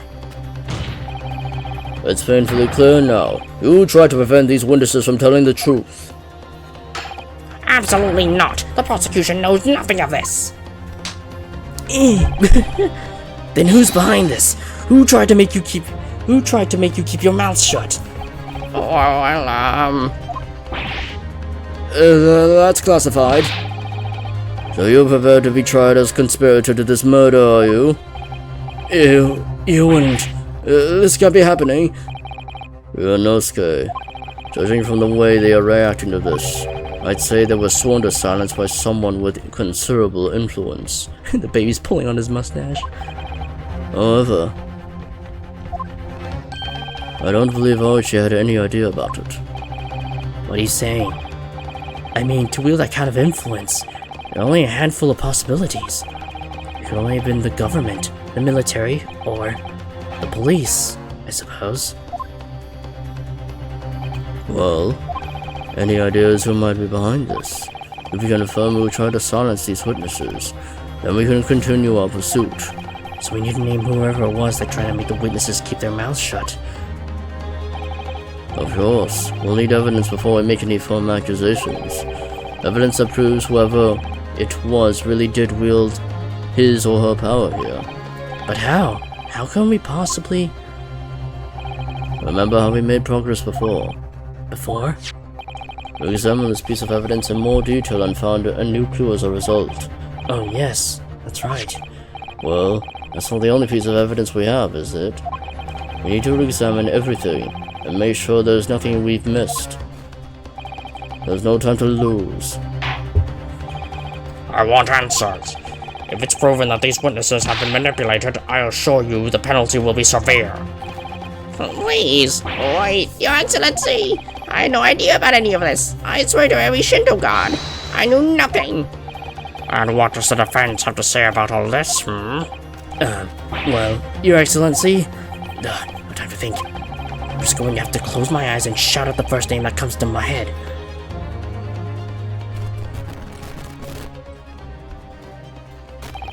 Besides the prosecution, the only person with the necessary influence to manipulate the witnesses...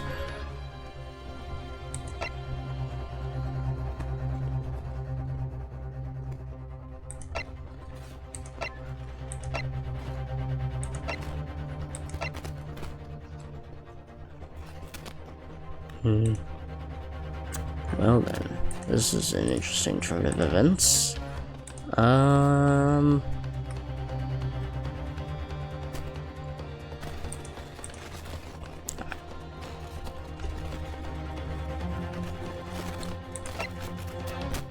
Wait, could it be the professor?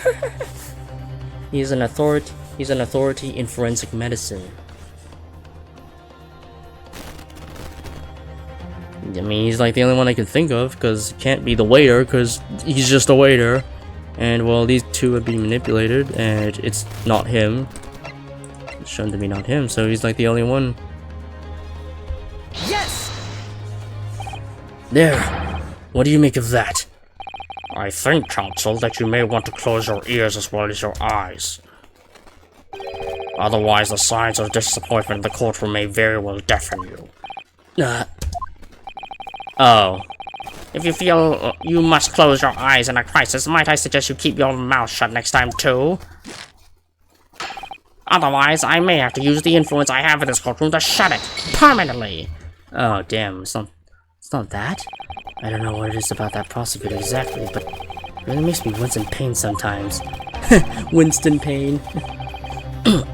I don't have a great deal of influence myself, but believe me, I can find other ways to make you keep your mouth shut as well.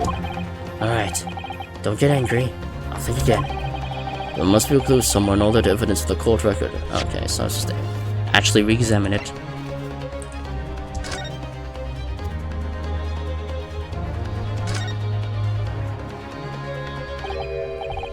Well, that's unexpected. What is? Look, do you see it? It says the witness's name here. Satoru Hosonaga. Well, yeah. Well, yes. Business cards do tend to show the person's name. That's sort of the point. It's not that the name that is unexpected. It's his job title. His job? Oh! Chief Inspector Satoru Hosonaga, Primary Criminal Investigation Division, Imperial Police Bureau. Inspector? What on earth? I have no idea. But let's face it, the police have a lot of power and influence, if they're wielding it somehow here. Ah, okay. Yeah, I wasn't sure when to do it. Okay.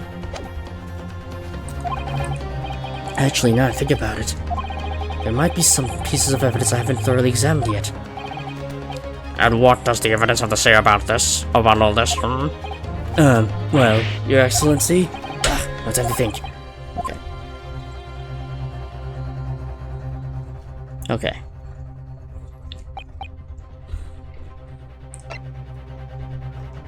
Yes! Well, surely that would be Satoru Hosonaga-san. Hosonaga-san? The waiter who took the stand earlier? Poppycock! What does that mean? What possible reason would the waiter have to make these witnesses give false testimony? Not to mention the fact that even a head waiter could not have possibly have that level of influence. For once, I would agree with you. If that is, the man truly were a waiter. What? If he truly were? Come on, Ryunosuke, time to hit this court with the truth. The truth about Satoru Hosanaga's real identity as proven by this evidence. Yes! The plan of the restaurant sketched by the man in question. Huh. I agree, shows a great deal of attention to detail, but I'm not sure we can conclude anything. Sorry, Your Excellency. It's the back of the card. It's the back of the card that's of interest. I beg your pardon? Or perhaps I should have said the front? Yes, it's the front of the back of the card. That's where the telling detail is. Just flip it over. Would somebody please explain what is this overexcited student trying to say? Hosonaga-san sketched the plan of the restaurant on the reverse side of his business card. The front of that business card reveals the man in question's profession, his true profession. The waiter's profession? But that's surely... Good gracious! Good gracious! That's right, Your Excellency. The card reads, Chief Inspector, Primary Criminal Investigation Division, Imperial Police Bureau. What? The waiter is a police detective? I haven't heard any mention of this before. Why haven't I heard any mention of this before? The Imperial Police Bureau has immense power, absolute power, as far as regular civilians are concerned. So, witnesses, there in the stand. Was it in fact that the waiter who gave you all your orders? Was it he who told you not to mention that you'd seen this foreign gentleman at the scene? Well...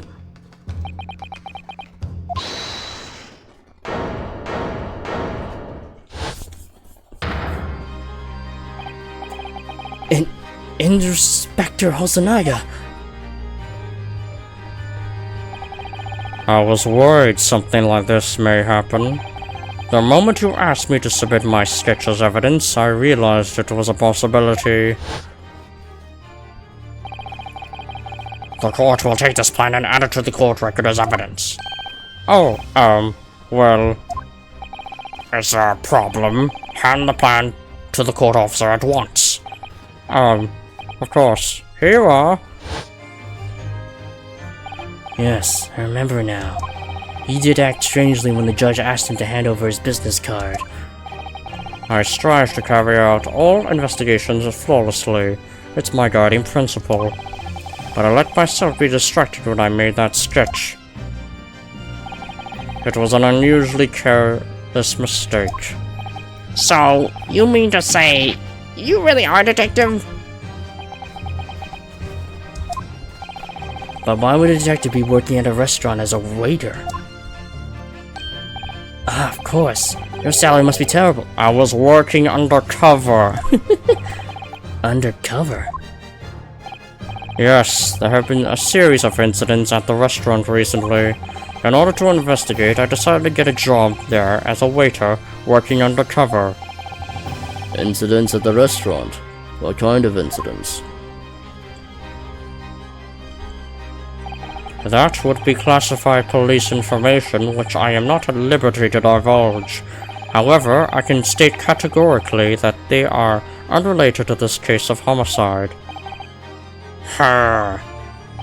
Very well then, Inspector Hosonaga, but you will elaborate on one point for the court.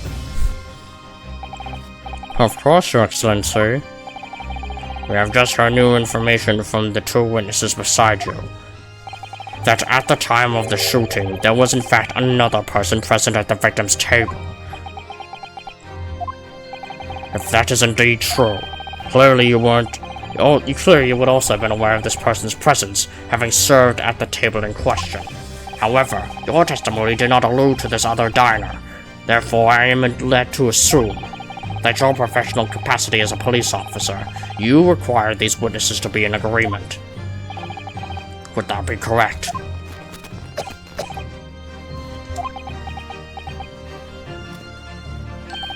Correct, Your Excellency.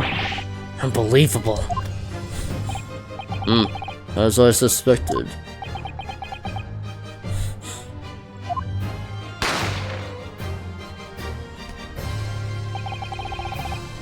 As soon as I heard the gunshot, I ran out of the kitchen to see what had happened.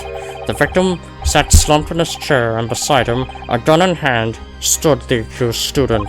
Sitting opposite the victim at the same table was a young lady, whom I guessed to be an Englishwoman. So the truth comes out. I immediately sealed off the restaurant and reported the incident to the Bureau. It was then that I received some special orders. Special orders? You mean to say... Remove the Englishwoman from the scene at once. It was made clear that the Englishwoman's presence at the restaurant was to be concealed. Those were my orders. But what if this Englishwoman was the killer? I think it would be in everyone's best interest not to pursue that idea. The Empire views the friendly terms of its relationship with Britain more highly than anything at the moment. An Englishman has been murdered on our soil. To name an Englishwoman as the primary suspect, well, without irrefutable evidence, that would be completely out of the question. So that's the reason for the disappearance of the Phantom Woman in this case. But it's not right.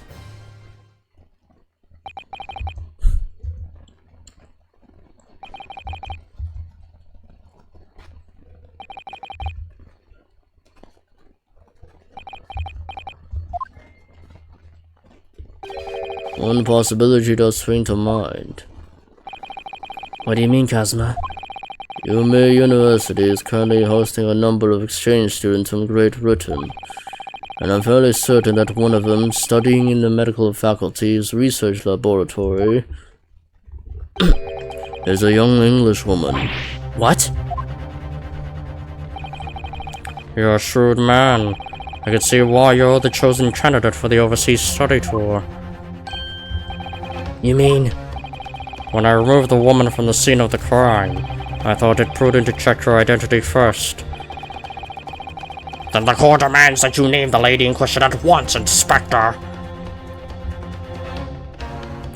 The English woman sitting at the university professor's table was a certain Miss Giselle Brett. She is indeed a foreign student studying in the research laboratory of Umeå University's medical faculty. What is happening here? I admit that under orders from the police bureau, I erased all evidence of this lady's presence at the scene, and ordered these witnesses to make no mention of her in their testimonies. It must now be up to your excellency to decide how to deal with the situation. Very well.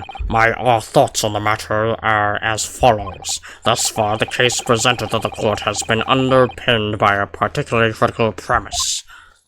Namely, that the victim was dying alone. However, as we have now discovered that this premise is false, it would be a desecration to our justice system to ignore the truth and give a ruling at this point. But, Your Excellency, that will be missing the noon deadline of a ruling in order to send the telegraphic report to Great Britain. Our own government will surely be displeased by such actions.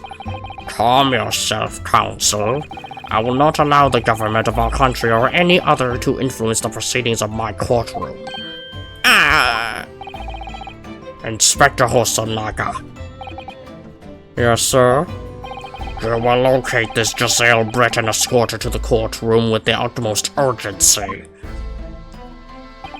At once, your excellency. But that means you'll be going against the special orders you were given for the police bureau. As I said before, it is my guiding principle to carry out all investigations flawlessly. So it won't be a problem? Oh man. Don't die on us. Nothing will get in my way.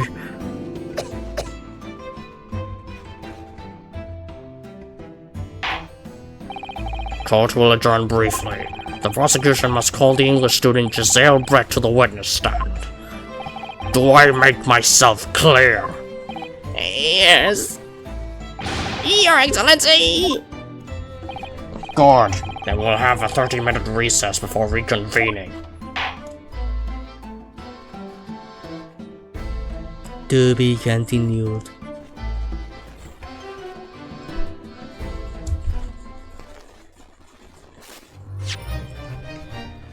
Yes.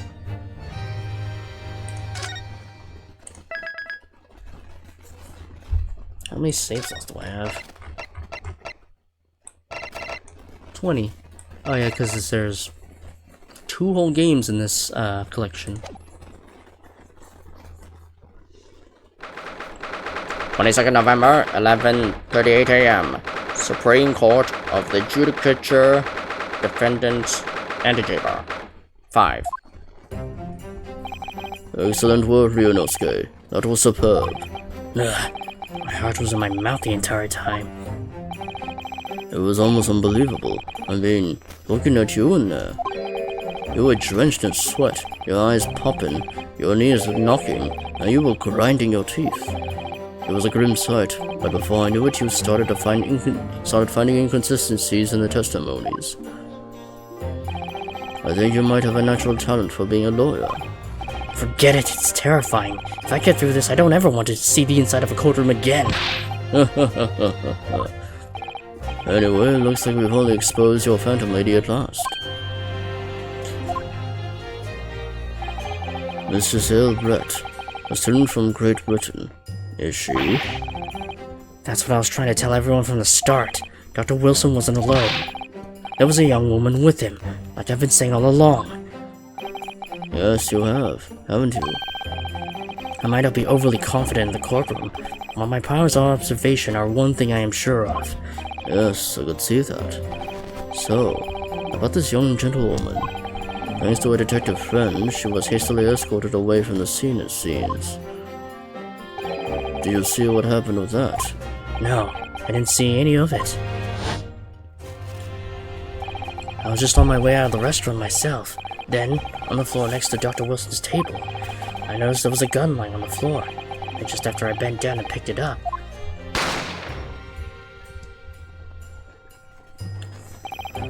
I didn't have to think about where the sound of the gunshot came from. The waiter ran over to me, looking white as a sheet.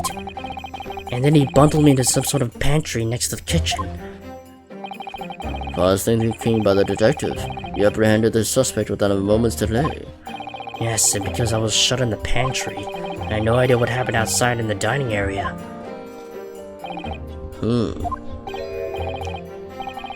Oh, there you are. Well, oh, there you are. Well done, both of you. Sorry, I almost accused you of murder. Kazuma Mikotoba. Well, it seems I was right. The pair of you make an outstanding team. You've exceeded my expectations, I have to say. Yes, it seems you planned this from the start. You arranged things so that I wouldn't be able to act as a lawyer in this trial. Our modern country is still in its infancy, our justice system even more so, which is why I firmly believe that we need to send our brightest young stars overseas to learn all they can. I want to avoid a situation that may have resulted in your study tour to Great Britain being cancelled. Well, it makes no difference. Lawyer or otherwise, if I'm the kind of man who can't help his best friend avert the worst crisis of his life, I shouldn't waste everyone's time by going to study overseas anyway. What? What are you saying, Kazuma? So that's your stance. I was afraid you feel that way. Kazuma! Well then, it looks like it all comes down to you, young man. To me? Yes. You need to prove your innocence and uncover what really took place in that restaurant. I must say, I very much want to know the truth. After all, I have a personal connection to this case. Come to think of it, he said the same thing earlier this morning, didn't he? If you don't mind me asking, Professor, did you know the victim? Yes, I did. As you are probably aware, Dr. John H. Wilson was a visiting professor at UMA, and it was I who invited him. Oh, I see. I didn't know that before. Anyway, you're about to go into battle. The victim was a university professor from Great Britain, and a well-known one at that. Naturally, our government is looking to identify and punish the culprit as quickly as possible. But let's not forget who we're going up against. The gentleman whose involvement our police bureau went to extraordinary lengths to hide. Yes, and I'm sure the prosecution will be using every tool at their disposal to quash your case. But I've no doubt that your pair will put up a good fight, right to the last. Best of luck. Thank you. Now then, I need you to run an errand at the university at once. There's something I think we may need. Of course. Good luck, Kazuma-sama.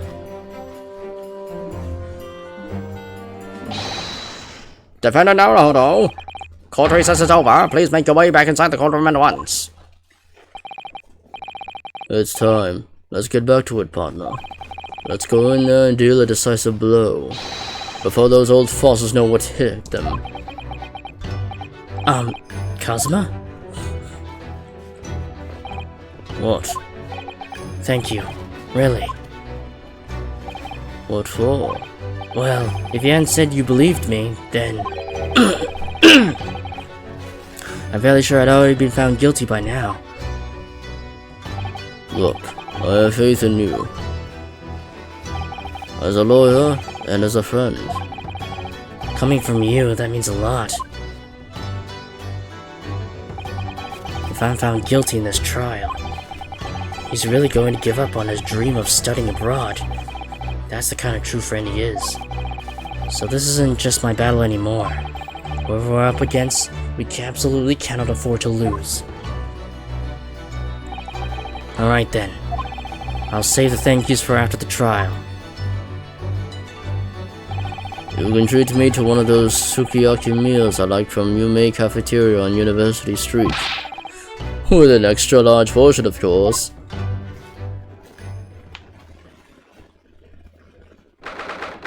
"22nd November, 12:09 p.m. Supreme Court of Judicature. Courtroom 2.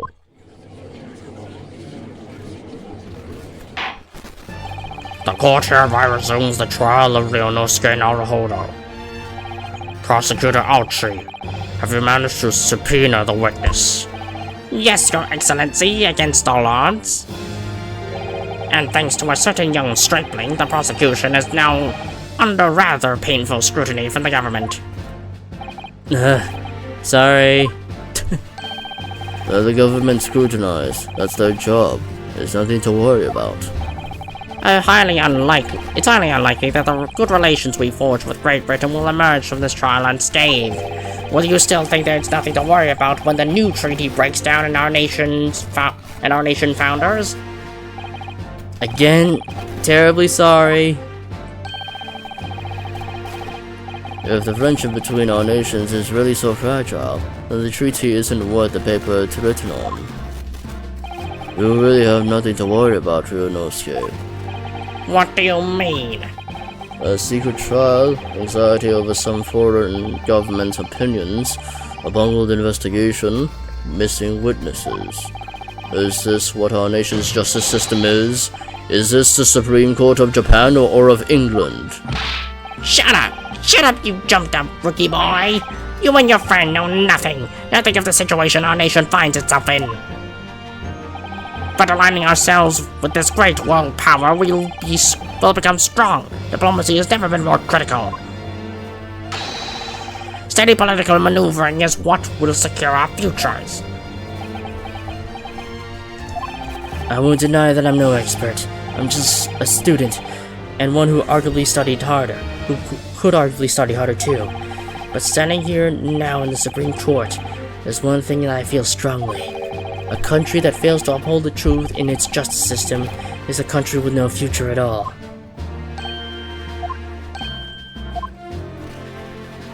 Well said, Ryunosuke, despite the wide-eyed look of terror. You little rats! Thank you, Counsel. This court is the pinnacle of our nation's justice system, and exists solely for the pursuance of the truth. With that in mind, this trial will now resume with the next witness taking a stand. The visiting student from Great Britain, Miss Giselle Brett. Yes. Your Excellency!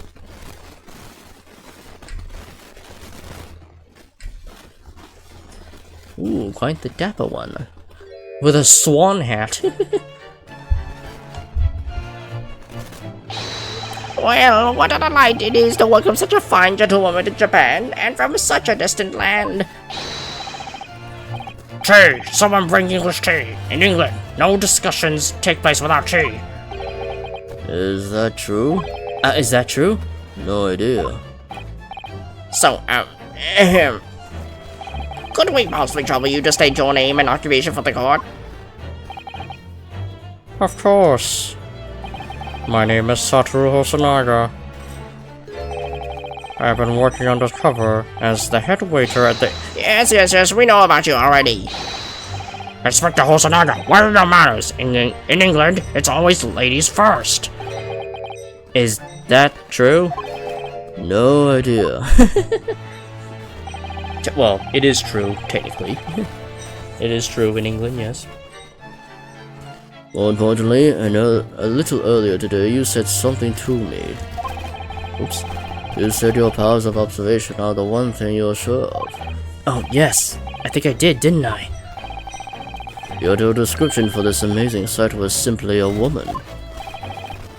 Sorry, Inosuke, but powers of observation aside, Your powers of description are sorely lacking. Guilty.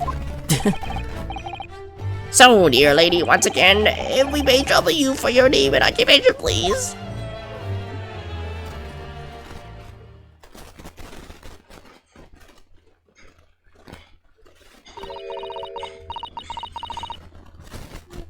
What the how do I read that?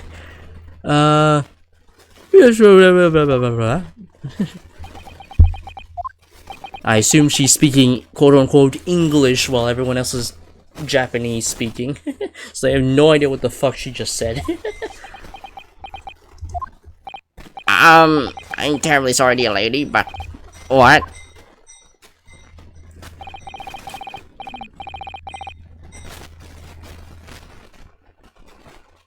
Okay, it's really hard to read that.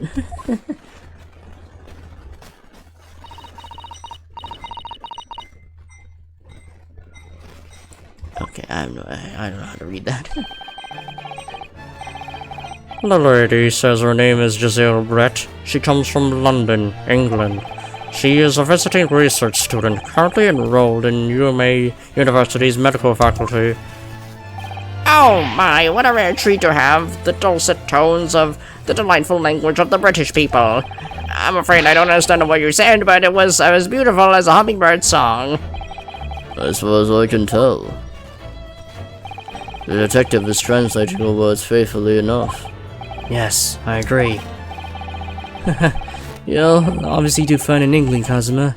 Your English doesn't rattle you at all, does it? Nor you. You've clearly been paying attention in your English classes, Ryunosuke. The court thanks the beautiful lady for taking the stand. Now, if we may trouble you to confirm something, Miss Brett. 3 days ago at a restaurant called La Carnival, a dream murder took place. The court has been led to believe that you were dining there with the victim, Dr. Wilson, at the time. Is that correct?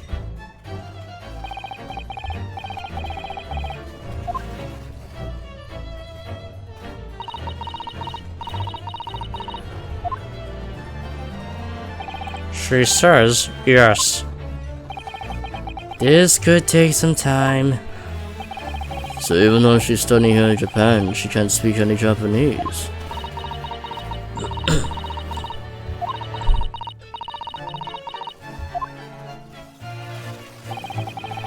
She'd like to apologize for disappearing from the scene.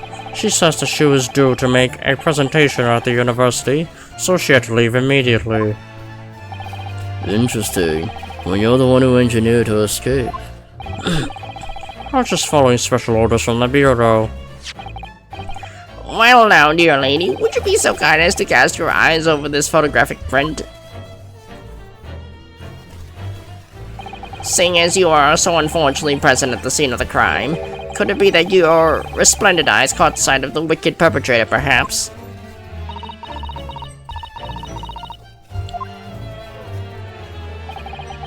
Apparently it was a very frightening and sorrowful sight.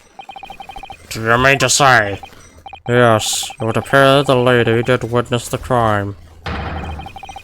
The very moment when the accused, standing right there in this courtroom, shot the victim in cold blood. Very frilly dress. Order! Order in court! Did you hear that, Your Excellency? Here we have an absolutely conclusive witness statement. Her. Well, it looks like it's clear now. Clear who our real enemy is. Unfortunately, I will ask you to formally testify, if you please. Kindly tell the court the exact nature of this frightening and sorrowful sight you described.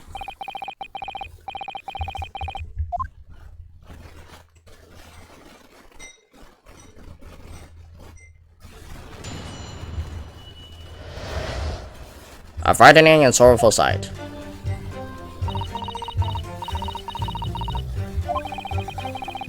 I had arranged to meet for a slightly late luncheon with Dr. Wilson that day.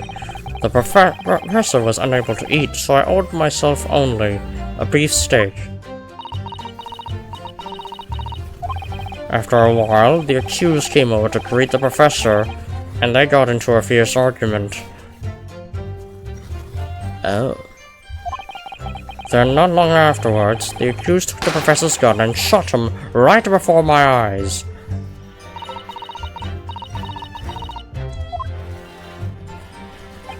I don't carry a gun myself, so obviously I couldn't have been the culprit.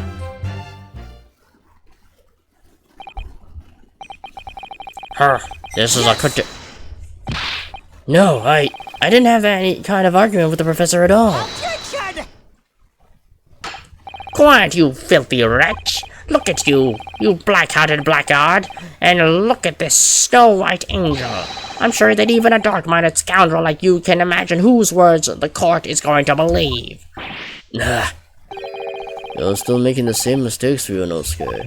You mustn't blurt out when you're goaded like that. That's a lesson you needed to learn. But she's so annoying. Of course, I was at the scene as well. I took statements from this lady and 2 witnesses who testified before and reported back to the bureau. It was decided that Miss Brett was not involved, so I let her go. The testimonies of the last 2 witnesses were completely worthless, however. Well, even so, on the day in question, the lady was wearing the same outfit as she is today. As you can see, there is nowhere about her person where she could conceal a firearm. I would think she could hide a gun almost anywhere in that outfit if she wanted to. Like in that fucking huge-ass hat of hers. Until the precise location of where the witness is to have hidden a weapon can be shown, this is mute. There are no pockets in my outfit. I have nowhere to hide a gun. Those are the witness's own words on the matter. That's ridiculous. If only I was allowed to lift up her dress, I could prove it. You might want to reword that, man. You might want to rephrase that. Don't think about doing anything, Ryunosuke. I didn't fire the gun I picked up. There must have been another gun there at that day. You're right about that, which means this lady was hiding a gun somewhere. Yes, that's what we have to prove now. And to do so, we'll need to pull her testimony apart.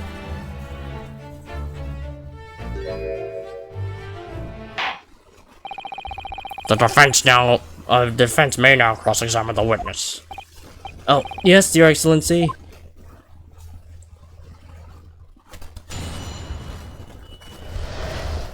A frightening and sorrowful sight. Man.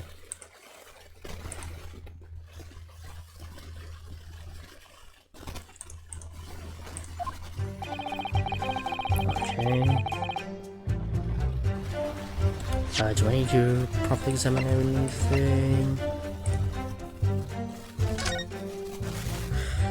John H. Wilson, male British, 19th November, shortly after 2 p.m.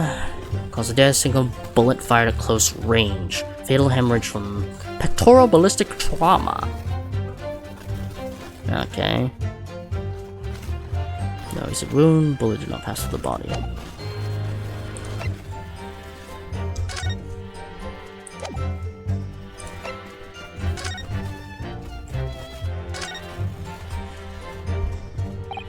This is the plan of the restaurant. Raises a number of questions, I think. Definitely. It's supposed to show the relative position of everything in the moments following the incident. But there's nothing to show the woman you saw there. Exactly. And that's not all. Look here on the upper left, where it says kitchen. Oh yes, what of it? No one would use those complicated characters to write kitchen, especially if they're not even, especially not if they were in a hurry. You mean you don't remember those characters yourself, don't you? Study harder, Ryunosuke.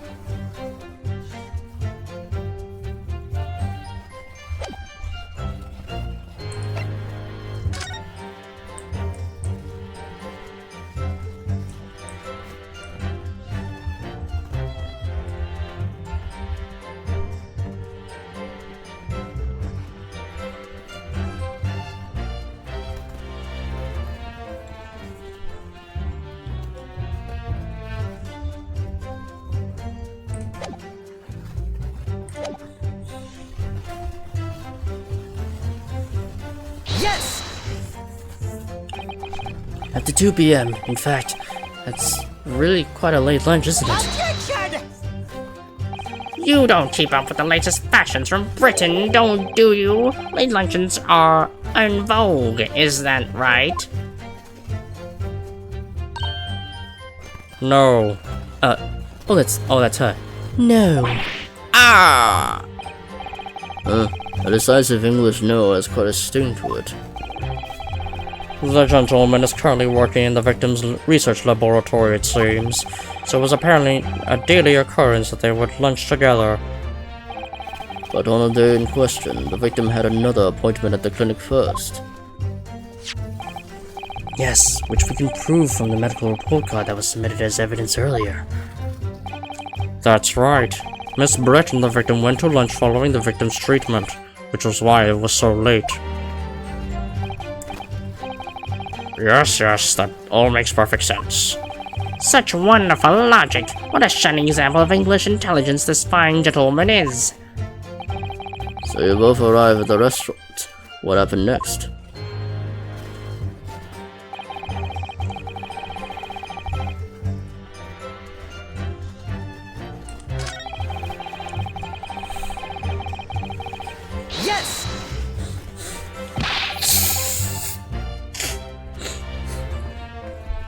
I never got into an argument with the professor. All I did when I noticed him was go over to say hello. Please, don't get angry with me. No, I wasn't directing that retort at you. It was meant for the lady next to you. But anyway, as I said, I did not argue with the professor. I'm afraid your words are in vain.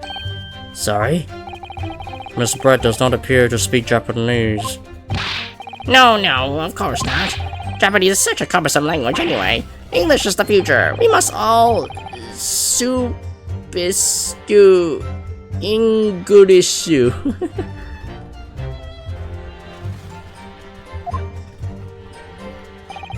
I wonder if the prosecution will feel that way forever. Or only in the presence of a beautiful woman, Well, that beautiful woman is telling blatant lies with a completely straight face. I have to find something that will unravel her testimony, no matter how seemingly insignificant it may be. Anyway, it seems that after the argument, the accused briefly returned to his own seat. That part ties in with what you said, doesn't it? Yes, I still had some coffee to drink. And the next time you got up after that was when I finished my coffee and stood up to leave. That bitch is lying.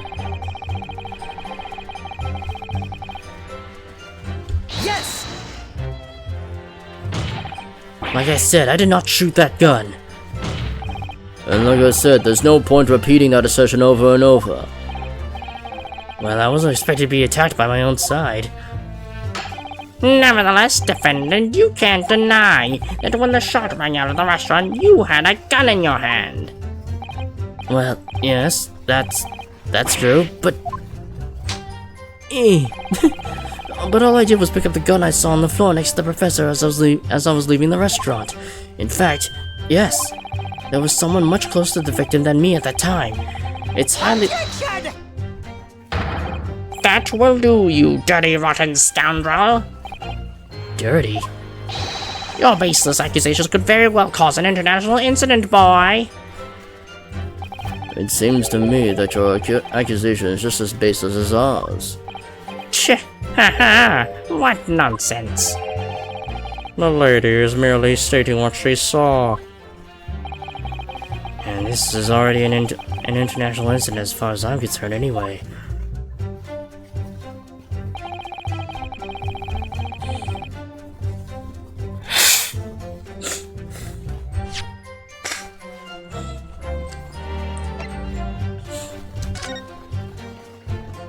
Okay.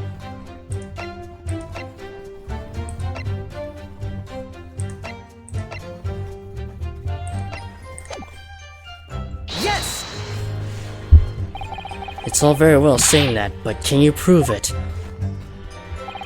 Absolutely. I verified it personally. You verified it? Yes, immediately after the incident, I checked to make sure the lady was not carrying a weapon. I distinctly remember saying, I'm not. That's all you did. You just asked her. So you carried out a physical search, Inspector? No. Why on earth not? The honorable English gentlewoman clearly stated that she did not possess a weapon. There was obviously no need for any further probing into the matter. Or there was no permission given for any further probing into the matter, perhaps? Think what you will. But if you're going to continue with this preposterous claim that the refined lady was concealing a firearm, the prosecution demands that you support your assertion with facts. In other words, he wants evidence. Nah.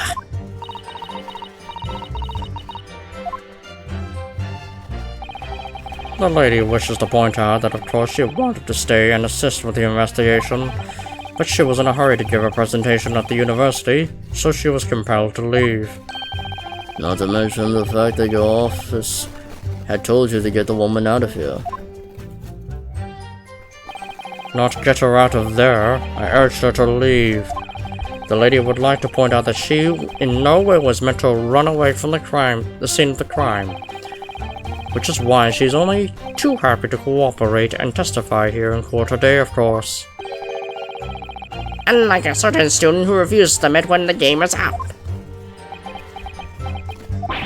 You could at least have the courtesy to pay attention when I'm goading you.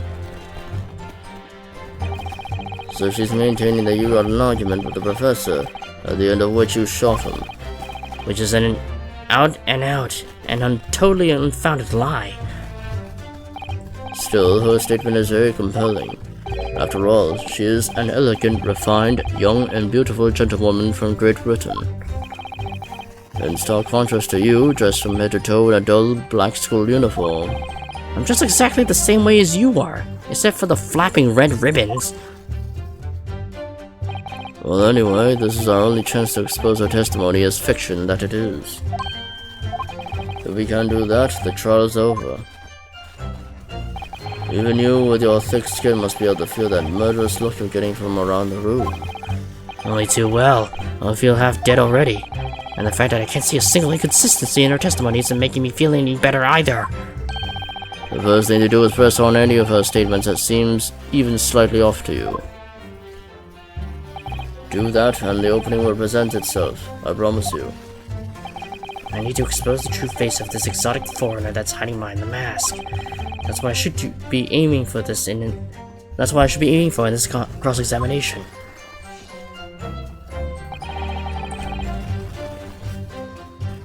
Yes! After 2 p.m. in fact. That's really quite a late lunch, isn't it? You don't keep up with the latest fashions. Oh wait, no, I already said that one. Hold on. Bot in my chat.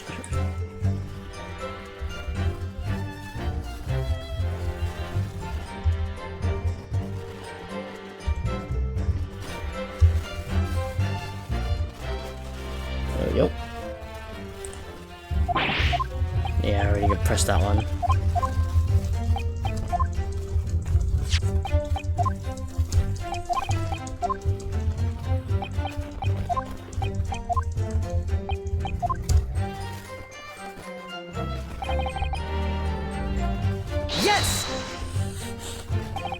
He was unable to eat, you say? And that was because he just had a tooth removed at the Harder Clinic, correct? That's right.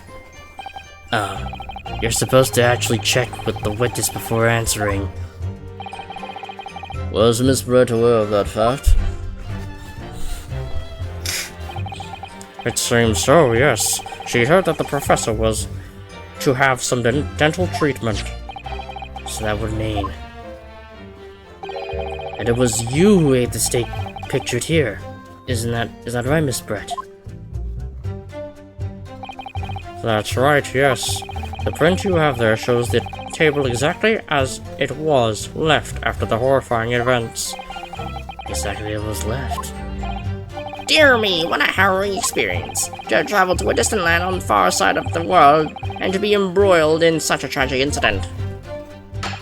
Have no fear, my dear lady. I swear I will crush the evil fiend that has subjugated you to this terrible plight. So the victim, Dr. Wilson, had nothing to eat or drink at all.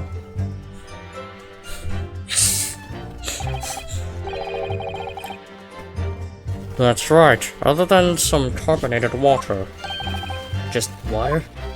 Yes, the professor was unable to eat, but he had been given permission to drink water. So it appears the diners toasted their lunch with a glass of water each. They each raised a glass of carbonated water? What do you think, Ryunosuke, about the witness's last statement? It was meaningful. There was only one glass.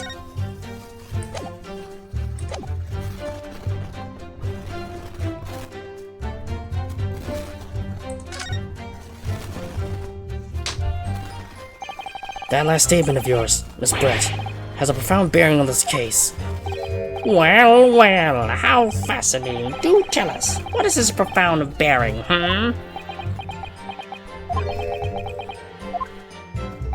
The significance of the statement will become apparent when the time is right. The defendant calls for the witness's last statement to be formally added to the testimony. Ha! Well, sidestep, counsel. Very well, Miss Brett. Kindly repeat what you just said to be added to your official testimony. Gladly, she said. That was brilliant, Kazuma. I'm gonna remember that one. Which one? The significance will be apparent when the time is right. I could really use that phrase. I hope there are some more useful tips you're picking up from this experience than that, Ryunosuke.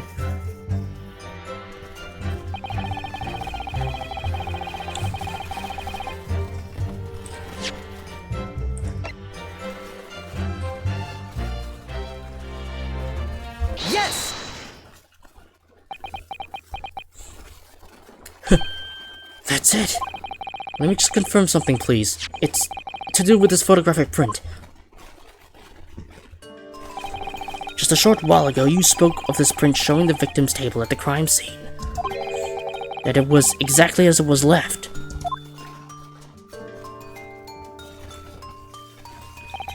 That is correct, the lady says.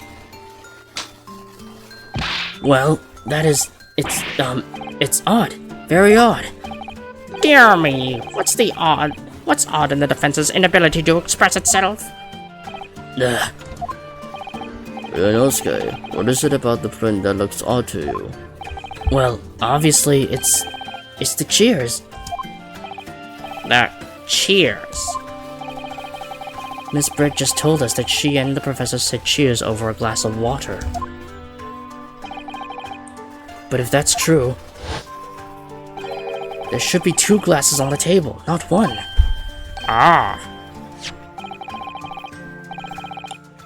You're quite right, counsel. There's only 1 glass pictured here. Objection! Are we supposed to be impressed by this nitpicking over minutiae? What possible difference does the presence of or absence of a glass make on this case? On the case? Minutiae, you say?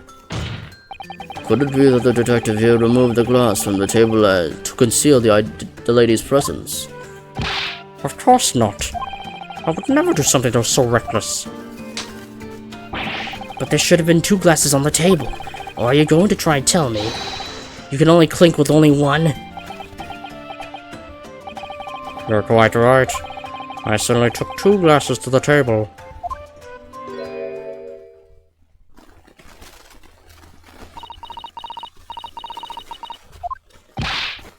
Inspector, what did the lady say? It would seem that it was Miss Brett who took the glass from the table. What? It was all so terrifying, everything that happened. I panicked and I thought I should try to hide the fact I'd been there at all, she's saying. Good gracious.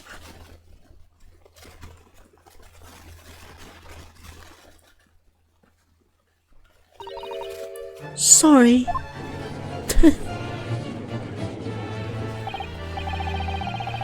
There, as I assured the court before, there is no consequence at all. Oh, please. We must remember that this student had just murdered this lady's luncheon companion before her very eyes.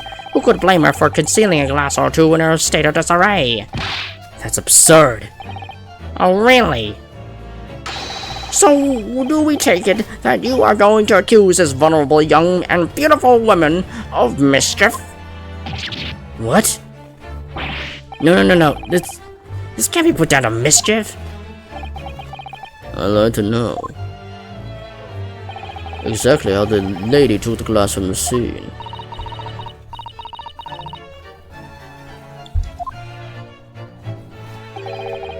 It would seem that she slipped it into a small handbag she was carrying. A handbag, you say? Yes, Your Excellency, a small handheld pouch commonly carried by well-to-do women in England. So the beautiful lady has very graciously explained how she would have removed the glass from the scene now. However, the fact remains that this glass has absolutely no bearing on the case.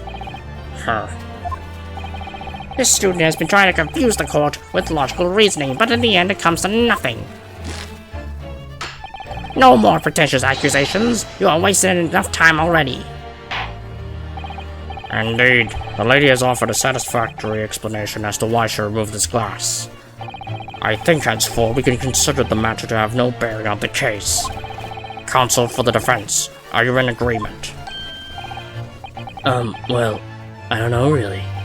If you want to pursue this matter further, you're going to need to show that it has some deeper significance.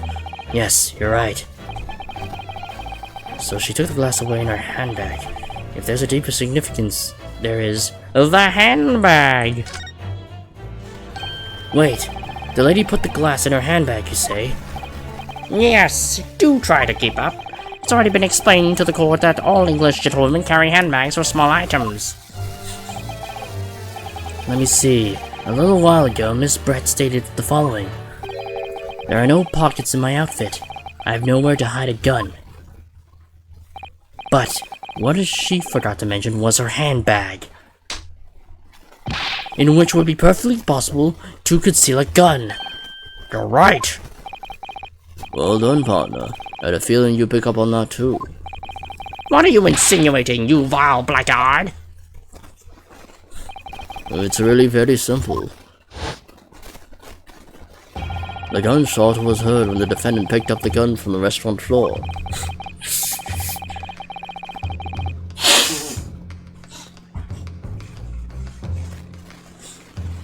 We can deduce there must have been another firearm at the scene. The true murder weapon, if you will.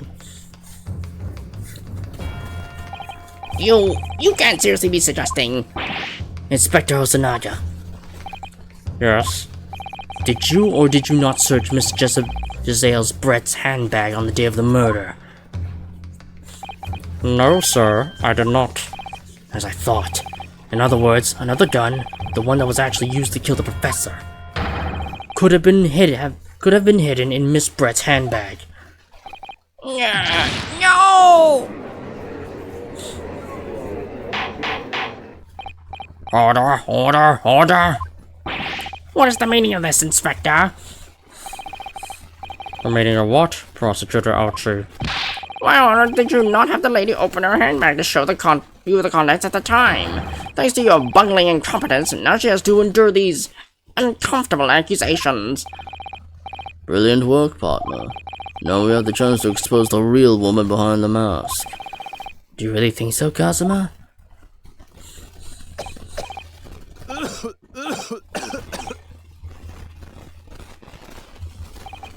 Well, what a sorry situation. Clearly you have no faith in the police. As I said, I did not search the lady's handbag after the shooting, simply because it was unnecessary. Unnecessary in what way? I ought to thank the student lawyer, really. I have a piece of evidence here that I had completely forgotten about. This photographic print. This print is of a photograph I thought would be prudent to take immediately after the shooting. As you can see, it clearly shows Mr. Brett's handbag in a brand mark. Well, I never. You could see right through what's inside. That's right.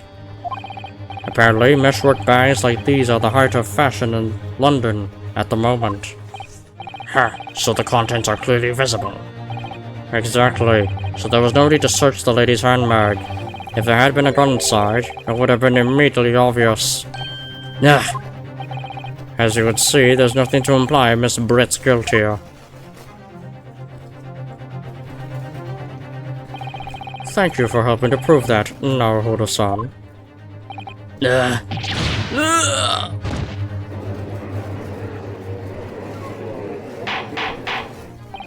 Order! Order! Inspector Hosonaga, you will submit that print as evidence at once. Certainly, Your Excellency.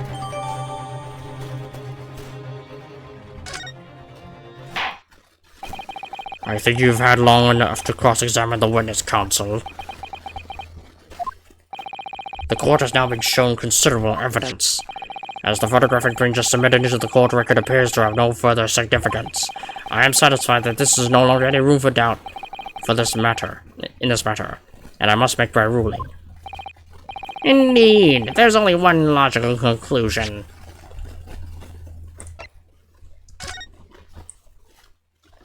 There's this brand, and completely transparent.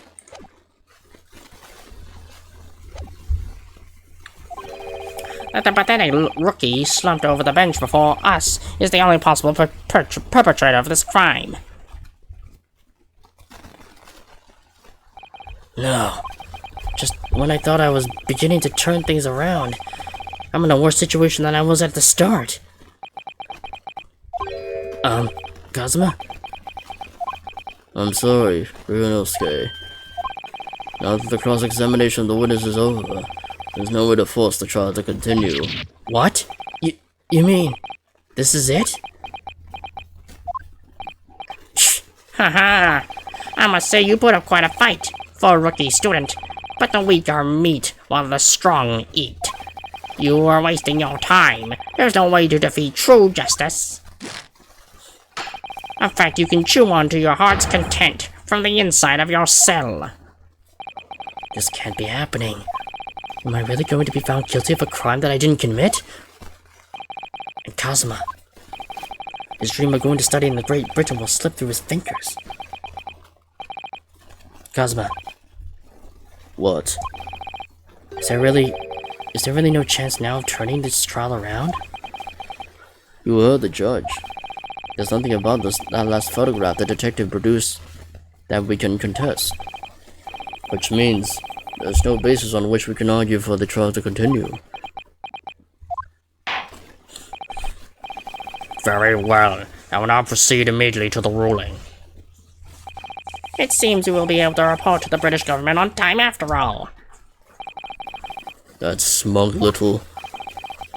Ryunosuke Naruhodo, having considered all the evidence placed before me, I hereby find you...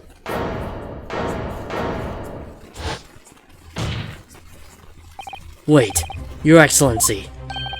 Ryunosuke? I don't think you can rule on this case yet.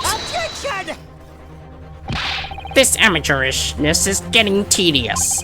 When His Excellency deems that the trial is over, he gives his ruling. That is the most basic protocol of this courtroom. Your Excellency, just a moment ago you said this. As the photographic print just submitted appears to have no further significance, there's no longer any room for doubt in this matter, and I must make my ruling. Now that means that if there was a problem with the evidence, some significant detail I may, then ruling on this case at the time would be out of the question. This is blatant straw clutching. Look at this photographic print. All it shows is the handbag the gentlewoman was carrying on the day in question. There can be no problem with this evidence. You better know what you're doing, Ryunosuke. I understand your objection, counsel. Certainly, the new evidence submitted by the detective has not undergone the court's scrutiny. However, I fail to see how we can glean any new information from this handbag. Ha! My thoughts exactly. Really, the prosecution is becoming tired of this rookie's desperate wheezes. Yes, I'm desperate, but this isn't a wheeze. There's something about this photograph which just doesn't seem right. If only I could put my finger on it. Very well. I'll grant the defense one final opportunity. What? But be warned that if I am unsatisfied by your response here, the trial will be over with immediate effect. Do I make myself clear?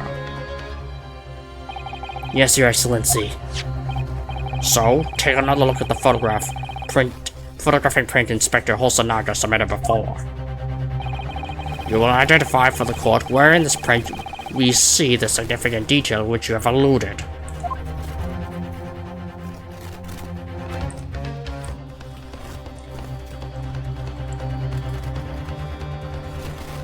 Yeah, I think it's here. Yes! Look at this. Here. There's a very unusual mark on the victim's wrist. That is true. It looks almost like a burn of some description.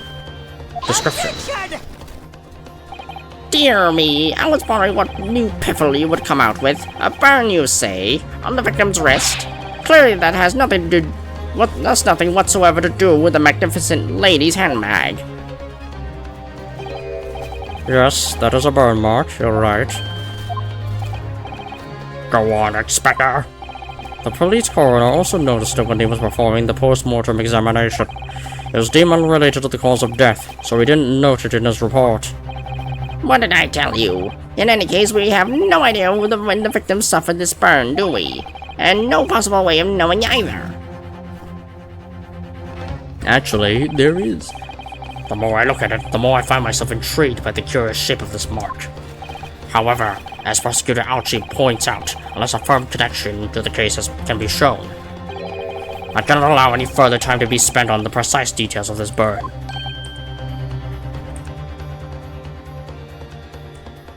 Be right back.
back.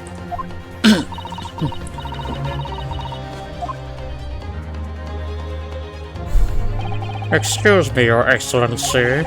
It seems Brett has a lunch appointment with the Dean and other university staff. She would like to know she may be excused from the stand now. Oh, of course, dear lady. We shan't hold you up any longer. I'm sure His Excellency is about to give his final ruling anyway. What's your thinking on this, Ryunosuke? Do you believe this burn does have something to do with this case? To be honest, I'm not really sure. But if I don't keep pushing, it's all over. So I was thinking I should just keep digging and digging, and hope that I might uncover something useful.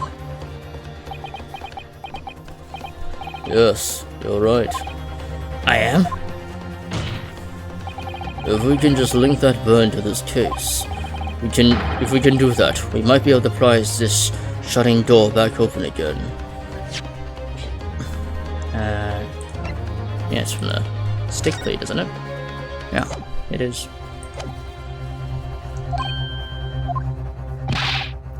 Just give up, Counsel. You can't possibly hope to do that.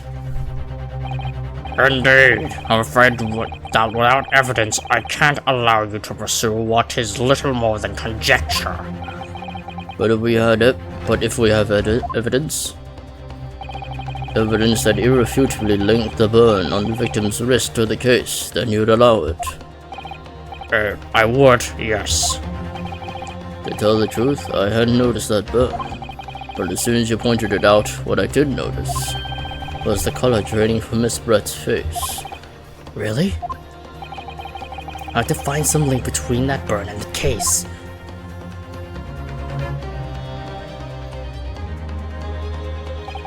This is the moment of truth. It's time to find some evidence that proves what that burn really means.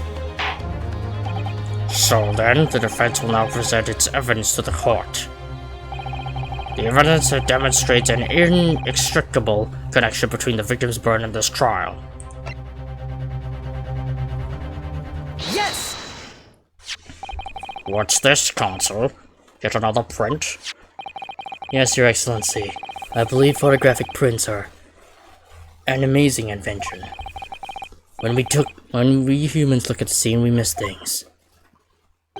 But in a photograph, things we may have overlooked at the time are recorded forevermore. Do hurry up, rookie. What are you trying to say? To inconvenience this poor lady any further would really be quite inexcusable. Actually, we may need you to stay with us a little longer if you don't mind, Miss Brett. You see, it's very clearly visible in this other photograph. How did the victim come to have that unusually shaped burn on his wrist? The reason is recorded here forevermore. What? How? Objection! You can't fool me with your little bluffs, boy. If that's your game, then let's see how it plays out. Show the court exactly what you mean. What in this photograph that explains the reason for the victim's burn? Yes! The beefsteak? Actually, the point is the metal plate that the steak was served on. The plate. Ah! Your Excellency, are you alright? As you can see, there's an emblem on the plate. I would guess it's some sort of trademark of La Carnival. Oh, This emblem on the plate. And the victim's burn are exactly the same shape. Are the exact same shape. Gah! Ryunosuke, you genius. you're spot on. Which means the victim must have suffered this burn while he was present at the restaurant. Objection! But even if that's the case, we can't know if it happened on the day in question or not. It could have been the day before, or the day before that. It's most likely happened at some time, some other unrelated time. Well, Objection! sadly, Prosecutor Archie, the chances of that are extremely slim. Thanks. Why? The outline of the burn is clearly discernible. Such a serious injury would cause quite a commotion in the restaurant. Wouldn't you agree, Inspector Hosonaga? I can't imagine having missed such a terrible disaster, certainly. But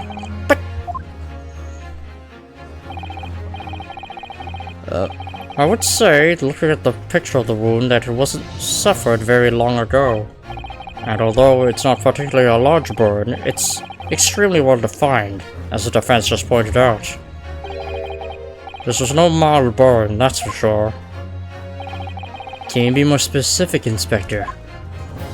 Well, let's see. If the plate was at around 90 degrees centigrade, a burn like that would have taken around 3 seconds. It's inconceivable that the victim wouldn't have let out a scream of pain then. I've been investigating at the restaurant for several weeks already, but I have not heard anyone scream at all. As the head waiter of La Carnival, I can testify to that without hesitation. But you're a detective, not a waiter! Yes! There you have it. Something isn't right here. I think it's because of the anesthetic that's on him. As the detective said, anyone who burnt themselves on a piping hot plate for 3 whole seconds would scream in pain. There's no question of that. And yet, Inspector Hosonaga never heard the professor scream. Not on that day or any before it. That's right. And the strange thing is, on the day he was shot, I didn't hear him cry either. What are you suggesting? Well, if the professor had carelessly laid his wrist on the plate for anything like that, like 3 seconds that day, That would be beyond careless, I think, Counsel. then the rest of us in the restaurant, myself, the sergeant, and the old antiques dealer, all of us without any question, have heard him scream. Wouldn't you agree, Prosecutor Archie?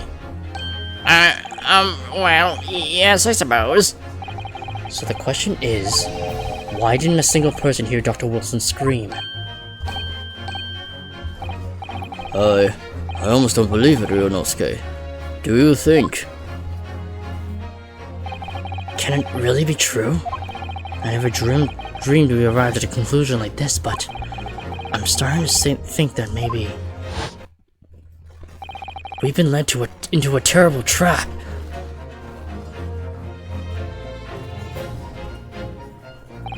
There's only one explanation I can think of to make sense of this apparent impossibility. On the day in question, when he suffered the burn to his wrist, Dr. Wilson hadn't noticed the burn, wasn't asleep, was already deceased. I think he just didn't notice the burn because he was on anesthetics. Yes, the professor, being as absent-minded as usual, was unaware of his hand falling onto the piping hot plate and didn't even notice the burn happening. You didn't even know the professor, and yet you were hearing, and then here you are labeling him as some bumbling scatterbrain. How about I hold your wrist on a hot plate and we'll see how your bumbling scatterbrain copes. Perhaps that scream you let out will wake you up a bit. Well, I was gonna say, oh, because he had anesthetics on him. Well, I guess it must have been a localized anesthetic. But then, no, it was laughing gas, so laughing gas would have been spread throughout his entire body, wouldn't it? Or is it still localized despite it being gas? Well, it's nice that there's frankness developing between his partner. Don't call me partner after coming out with nonsense like that. This is a critical moment. It may very well be our only chance to turn things in our favor. So come on, Ryunosuke, you can do it. Or rather, you have to do it. You're the only one who can. Okay, so he was already deceased. He was either asleep or deceased.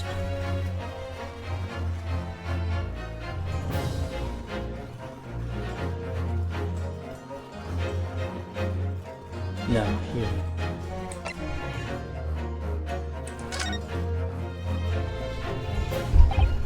Yes, the professor. The tendency to not know. God damn it. So he was already dead. Was asleep when he fell onto the piping hot. I don't know. Timid dozer. Okay, no, he was already dead. I thought he was knocked out or something because of the sleeping gas. Because, like, you know, the anesthetic could sometimes knock a person out even after an operation. Even after the operation was done. Okay. Okay. So he was already dead. No man could remain silent while his wrist was burning on a piping hot plate for 3 whole seconds. That's clearly impossible. Apart from in one particular situation. Counsel, are you suggesting? Yes, it's only possible if the man was already dead. Already. Dead. Knowing what we know now, it's the only possible explanation. When the beefsteak was brought to Dr. Wilson's table that day, the professor was already dead. That's madness! Order, please! Counsel, explain this absurd notion at once. The victim was killed by a gunshot? That's right. That's absolutely right, Your Excellency. This is just another ridiculous ploy by the rookie student, but clearly he has no grasp of the facts. Objection! No, Prosecutor Archie. It is you who has no grasp of the facts. I beg your pardon? As soon as it became apparent that the victim had suffered that burn while at the restaurant, this whole case was turned upside down. Or have you not grasped that yet? No. Your Excellency, the court must hear from this witness again. If it's true, as we now believe, that the victim was already dead before the gunshot was heard, it is highly likely that Miss Brett knows something about it. Incredible. I certainly didn't anticipate this twist of events. I'm sorry to say, Miss Brett, that you will have to forget your luncheon engagement. But, Your Excellency?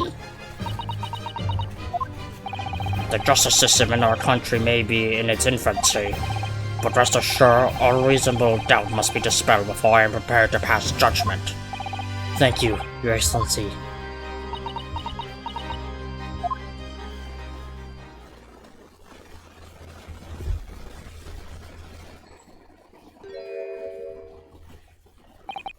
What's with that smile? Yes, of course. I mean, I'd be delighted to help. Especially if it helps relations between my country and yours.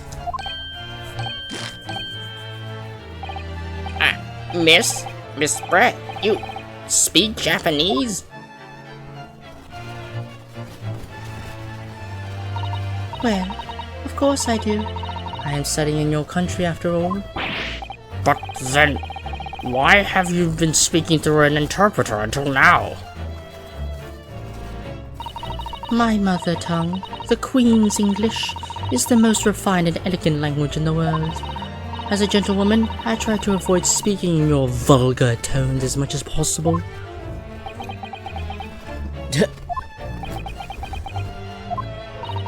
But it seems the men in this land possess none of the chivalrous virtues of English gentlemen, so I can see that I shall have to lower myself to communicating with you all on your own level. Oh, well, you are the epitome of a true Englishwoman. We are truly honored by this lavish consideration you so graciously afford us. I see. In that case, Miss Brett, I will now ask you to testify in your own words about the events leading up to the death of the victim, Dr. Wilson. So, we're finally going to hear her own words on the matter. Things are getting interesting, Ryunosuke.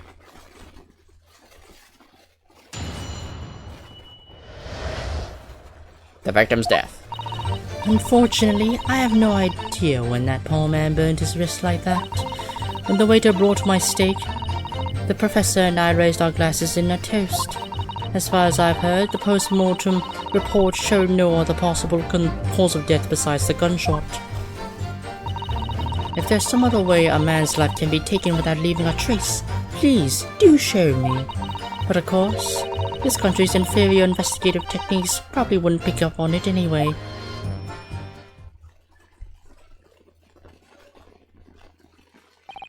That most captivating and beautiful testimony will go down in the Supreme Court's history, thank you. Easy does it. I hope that is the last time I'll have to sully my lips with the coarse tones of your unbecoming tongue. Oh, forgive me. I do hope I haven't insulted anyone. Not at all. It's a delight merely to hear you speak, dear lady.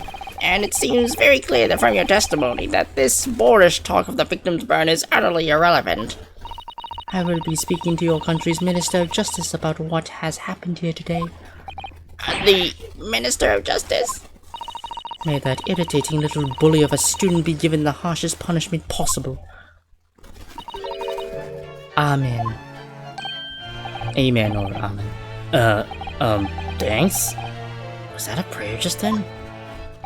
Well, you'll have to forgive the irritation, Miss Brett, and put up with the cross-examination now. I expect you've noticed that this little bully of a student, as you put it, doesn't miss much. I'm sure I don't need to remind you, Consul, that this will be your final cross-examination of this trial. If you fail to demonstrate any problems with this witness's testimony, I will be ruling on this case immediately. Is that clear?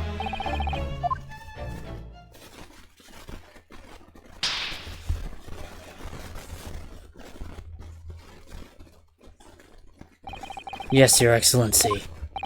Then you may proceed with the cross-examination.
Yes, it's written here in the paperwork. Fatal hemorrhage from ballistic trauma. Yes. Luckily for all of us, a little burn on the wrist isn't going to kill us. And as there were no other signs of trauma on the victim's body to indicate some other cause of death, it can only have been the bullet from your gun that has put an end to this innocent man's life. But it doesn't make sense. The burn must have happened straight away, when the plate was first brought to the table by the waiter. Yes, that's true. If it had cooled even slightly, it wouldn't have been able to make a burn like that. And if the victim burned his wrist on the hot plate as soon as it was brought out from the kitchen, then it must have already been dead at that point. And yet, the fact is that the victim was killed by a gunshot to the chest.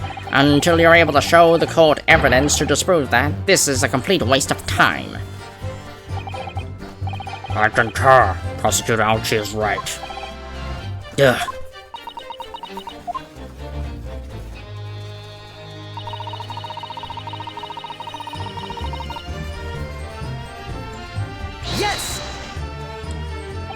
Without leaving a trace. If someone is shot, or strangled, or stabbed, or thrown from a height, however a person's life is taken, there's always a telltale traces on the body. Quite right, dear lady. As our police force has thoroughly examined the body of the deceased, there can be no doubt. Isn't that right, Inspector Osanaga? As I said, I've always aimed for a flawless investigation. There'll be physical traces of all those causes of death, that's true. But maybe there's some other way of killing someone that doesn't leave a mark. If, heaven forbid, you doubt me, young man, you're going to have to tell everyone how exactly you think the professor did lose his life. Otherwise, I'm afraid your argument falls rather flat, doesn't it? Oh no, perish the thought. Calling such a sweet young lady's innocence is a question. On my honor, I, Takasuchi Aochi, will cut down any who dare cast such aspersions. A way of killing someone that leaves no trace. We need some evidence to back us up here. Yes, evidence.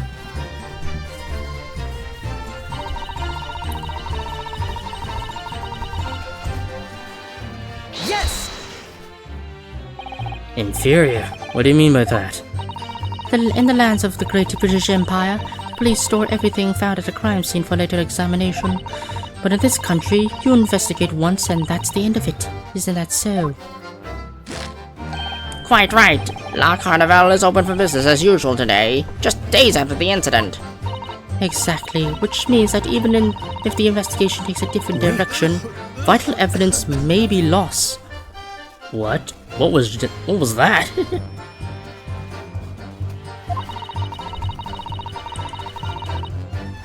But it doesn't even occur to your naive detectives to try and preserve the crime scene. I'm trying to be as tactful about this as I can, you understand? Haha, a killer blow! The lady is as formidable as she is beautiful. Amazing. He's actually admitting our police may be flawed. Perhaps Prosecutor Aochi is finally starting to see sense. I very much doubt that. Still, there's something about that what Miss Brett just said. There was a moment before when something didn't seem quite right.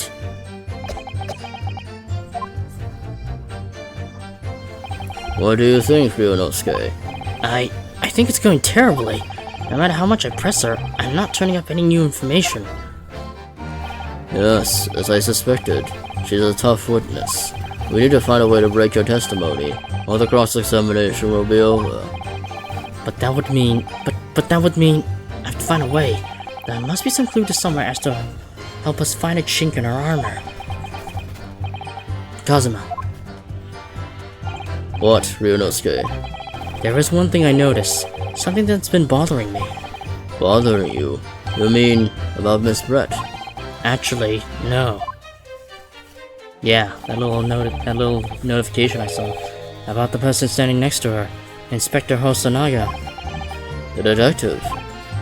Yes, he seemed to react a little strangely to Miss Brett's last statement. I was wondering if it might be significant. If it might present an opening, maybe. Alright, I have an idea. Try pressing her on the last statement one more time. New game mechanic. Well, actually no, I think a similar game mechanic was in the Professor Layton Phoenix Wright crossover game. So I guess, yeah, they're re-implementing this feature, or at least some form of that feature in here. If you think so, but this time, instead of targeting the woman herself. Let's see what we can get out of the detective. Alright then. I wonder what Cosmo's thinking. I'll find out soon enough, I suppose, once I press Miss Brett on her last statement again.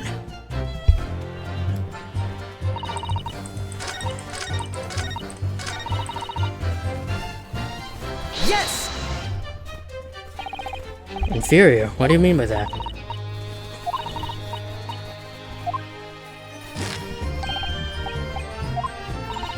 Wait.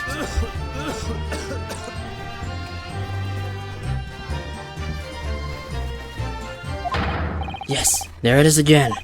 The detective's reaction is just the same as before. Why? Up until now, the detective has been in the stand with Miss Brett as interpreter. But things are very different now. For this testimony, the detective is just listening to what the Englishwoman has to say. This could be a golden opportunity. What do you mean? When people are actually testifying, they're usually very careful not to let anything slip. However, when they're listening to someone else speak, you'll find they often let their guard down. You're right. Look at him. He's lost his own thoughts. It's time to pursue the man and his train of thought. Sorry? Pursue? I'll explain how to do it now, Ryunosuke. It's all to do with the witness marker. What marker? At the moment we'll focus on Miss Brett, who is the person actually making the current statement. But by moving the marker left and right with AD, you can turn your attention to the people in the stand. While you're looking at the other witnesses, you'll be able to pursue them with space! If you can catch the person at just the right time, you might uncover some new information to pursue. If you ever notice a strange atmosphere amongst the people on the stand, take a good look around. Alright then, so I should first move the marker across with AD and focus on the detective, then pursue him with space and see what's on his mind. Here we go. Wait. What the fuck? Oh. Oh, there we go. I just have to wait for a moment. Excuse me! Excuse me! What's the meaning of this?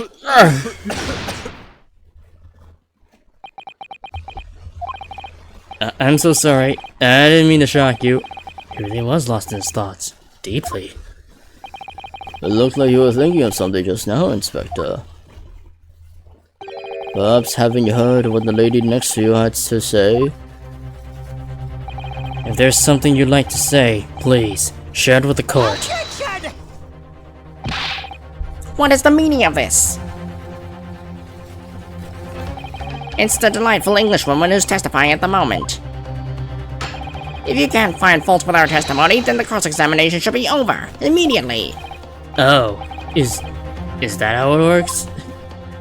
Absolutely not. Huh? The detective is in the stand, which makes him a valid witness. Yes, not to mention the fact that he's intimately involved in the case. Inspector Hosanaga. Yes? Do you have something to add in relation to the statement just made by Miss Brett?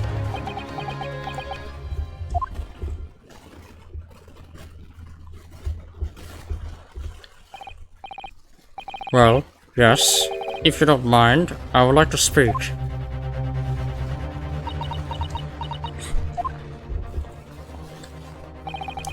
The lady is right. Our country's police practices are not as modern as those used in Great Britain. Which is why I, Satoru Hosanaga, always strive to make every investigation I'm involved in flawless. What do you really mean by that? I'll tell you what I mean. I won't have evidence lacking on my watch. I'm not afraid to take everything I can from the scene of the crime. It's preserving evidence, you see. I don't care if they call me a crime scene thief. I'm not ashamed of what I've done. A crime scene thief? Well, it looks like the lady's remarks touched a nerve there. Take this, for example. Is that? This is the bottle of carbonated water I took to the victim's table on the day in question. And yes, it lost all of its fizz, having been opened 3 days ago now. But it was carbonated water. I don't care what anyone says. Yes, there's some left in the bottle. I can see it. One day our police force will be among the best in the world. The time is coming. I guarantee it.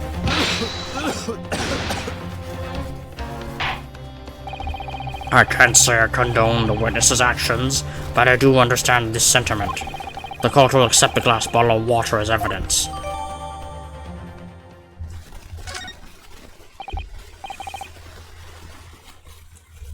Miss Brett.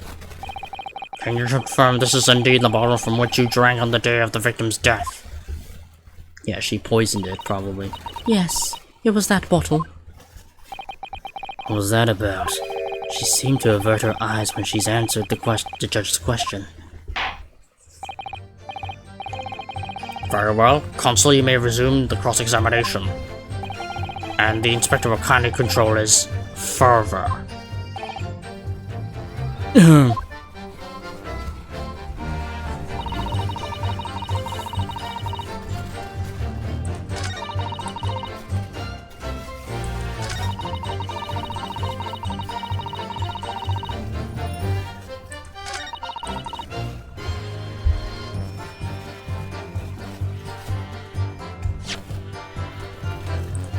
Can I sound the bottle? Oh, yeah, I can.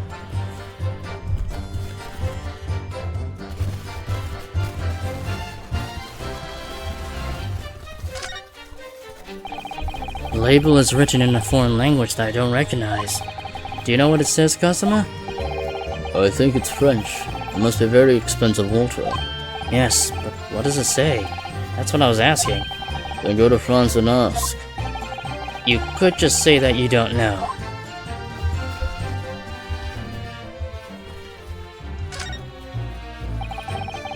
So this carbonated water is the last drink Dr. Wilson ever had. It looks like there's a little left in the bottle, although it's just plain water now. You know, I've been sweating so much, I'm absolutely parched. I'll just have a sip of this to keep me going. No, Ryunosuke, you can't do that. For one thing, that's evidence. You can't go drinking evidence. Oh no, you're right. We don't know what might be inside, do we? You never cease to amaze me, Ryunosuke. In more ways than one. I wonder, could there be anything in this water? What's the matter? You've gone quiet all of a sudden. I think I might have just worked something out. An interesting possibility.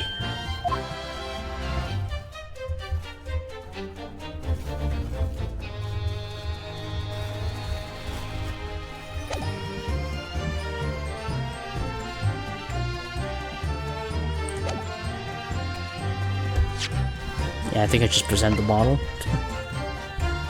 Yes! What is this? The bottle of water? Actually, there's one method of killing a man without leaving a trace that comes to mind.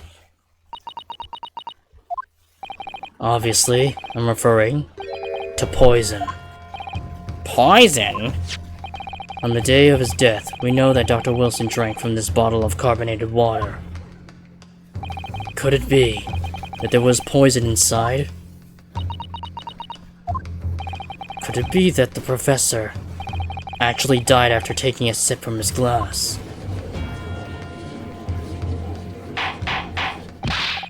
Order! Order! Order! And on that day, who was sitting at the same table as the professor and able to slip the poison into his drink? There was only one person who could have done it. Giselle Brett, it was you! This is outrageous to suggest such a thing without a scrap of evidence. You little rookie imbecile, have you considered this delicate situation our country finds itself in now? Have you forgotten that we have only just signed an accord of friendship with the British Empire? Have you even the vaguest inkling that your rash accusation could jeopardize the entire treaty? Objection! This is not a political arena. This is a trial to determine one's individual guilt with respect to one crime. What? The fact that this woman is British makes no difference. We are here to determine the truth. Ahem, if I may.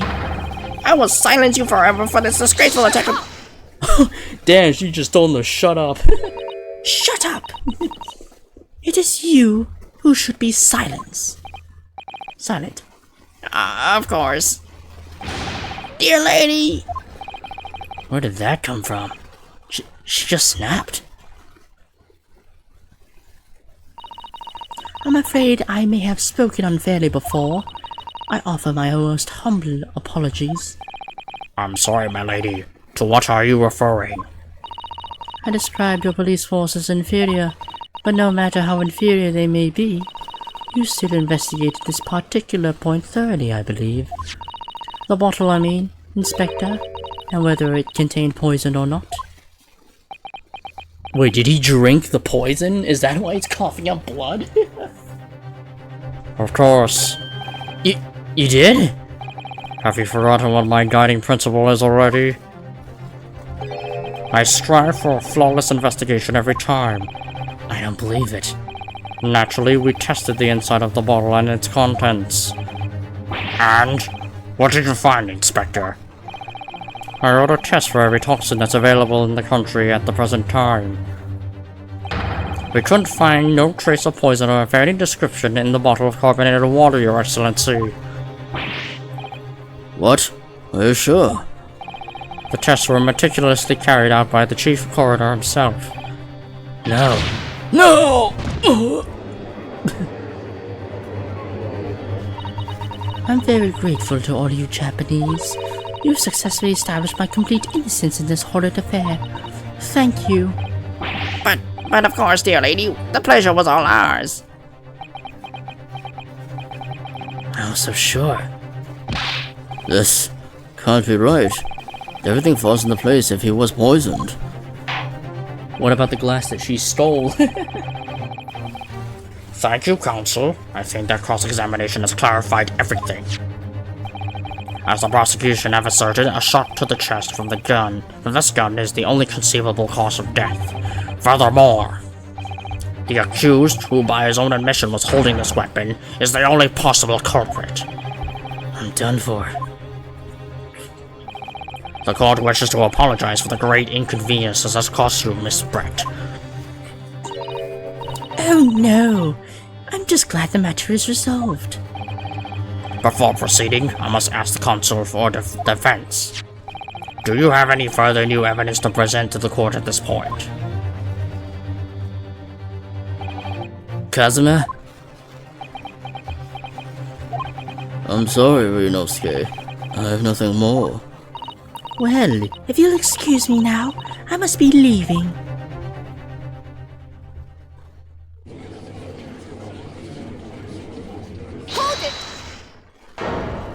Who said that?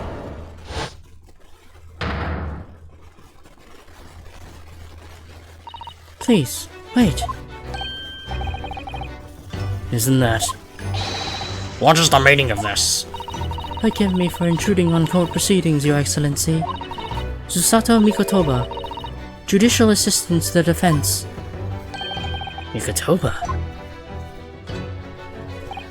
In my darkest hour, with nowhere left to go, she appeared like a bolt of lightning. And in her hand, she carried a small package, wrapped in a furoshiki cloth. Wait, does she have the glass? That Brett stole away? Oh damn, another to be continued?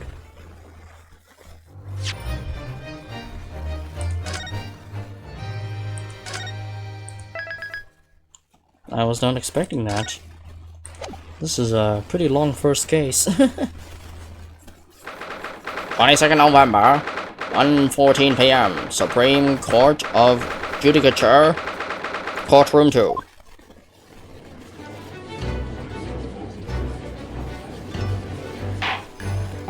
Well, I understand you are the judicial assistant to the defense, but why the sudden ingress into my courtroom?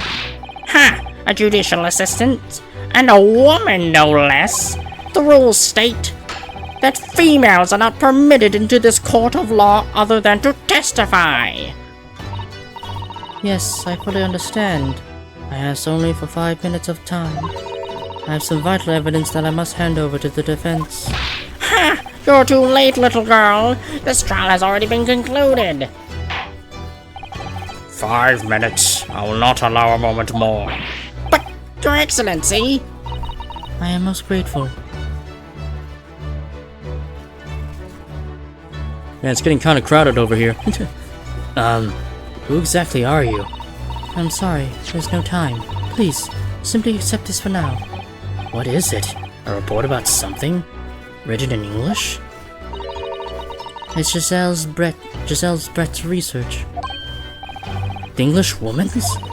After the trial resumed earlier, I hurried back to the university. I went to Dr. Wilson's laboratory in the medical faculty and borrowed this paper. Oh yes, that's right. Miss Brett was studying under the professor, wasn't she? So, does this research, whatever it is, have something to do with the case? I'm afraid I don't know. I haven't been able to listen to the proceedings of the trial myself. Oh, no, of course not. Special characteristics of Cure and its effects on human subjects. Interesting. Cure? A cure? What's that? Never heard of the word before.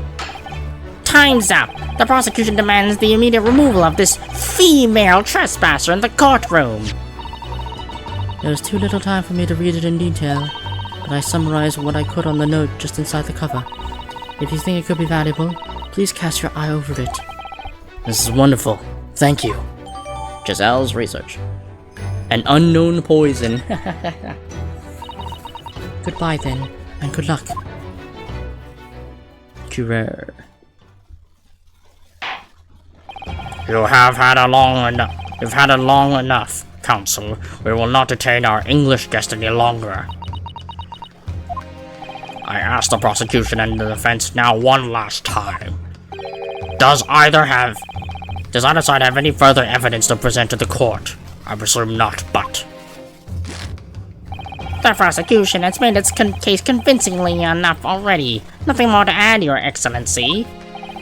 Ryunosuke, we have options here. This really is our very last chance. Yes, I know. Your Excellency, the defense does have new evidence. The one we just got, like, not that long ago. Then look. The unyielding stare of a true Japanese warrior. Well, Miss Brett, Yes, Your Excellency? if you wouldn't mind, perhaps you could grace us with your presence a little longer. It's a delightful invitation, but I'm afraid it's not so very long until tea time. I have to politely decline. Forgive me, Miss Brett. It seems I wasn't clear. I realize it was phrased as a question, however. I must ask you to treat that as an order. I've said many times before, but the Japanese language makes no sense. My apologies, dear lady. So, Counsel, what is this new evidence that demands the court's attention? The shit we just got. Miss Giselle Brett, we understand you were studying under Dr. Wilson at Yume University, doing research.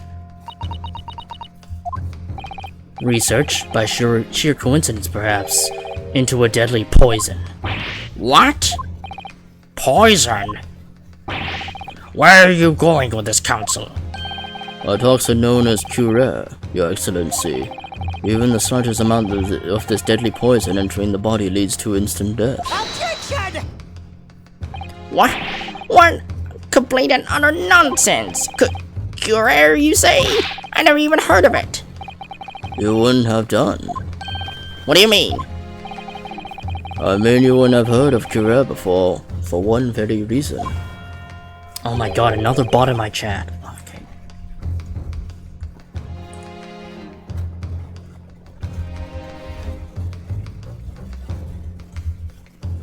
Be gone. Oh, it's two. Oh my god.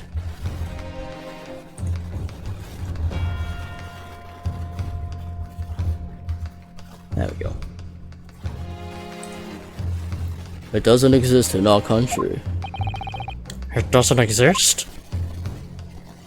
Correct. Which means, no matter what test the police can do for toxins, they never identify Cure. Why? Because there is no test available here that can identify the presence of this highly deadly poison. What? Order! Order! Order!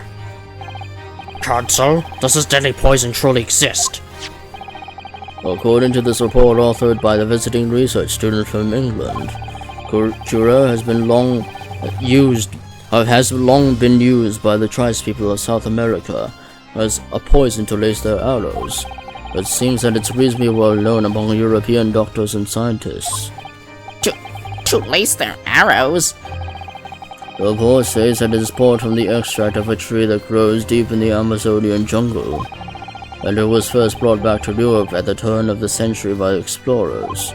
It claims that animals shot by arrows laced with cuirass suffered instant death.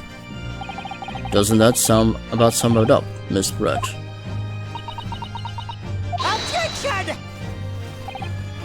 Trumpery. These aspersions are utterly trumpery.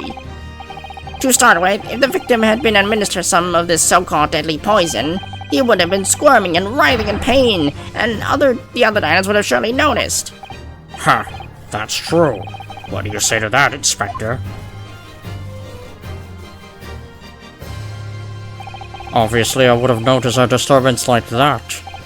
I don't remember anything like that either.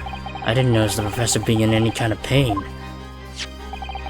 According to this, however, it's the other way around. What do you mean, the other way around? The fact that the victim didn't show any visible signs of distress is evidence that the cuirass was used. Explain yourself, Counsel. The moment the toxin enters a person's system, it causes instant paralysis. In other words, afflicted victims lose all their strength and are completely unable to move. Even if they were in total agony, there will be no visible signs of pain at all. How terrible. Obviously, if a man lost all the strength in his muscles, he collapsed on the floor. But with a chair underneath him for support, as Dr. Wilson did, the effects will go largely unnoticed. But I don't follow, Kazuma. That's just paralysis. I thought the poison caused instant death. The full explanation is extremely unpleasant. The poison causes immediate paralysis, as I said, leaving the victim unable to move. But after a short time, the paralysis is so severe, it causes the muscles that control respiration to fail. Respiration? In other words, the actual cause of death is suffocation, and all the while the victim is conscious and aware, just unable to move. That's hideous. To the observer, it would look almost like the victim was slipping peacefully into an endless sleep. But for the victim himself, his final moments would be a living hell. That is the true nature of this deadly cuirass poison.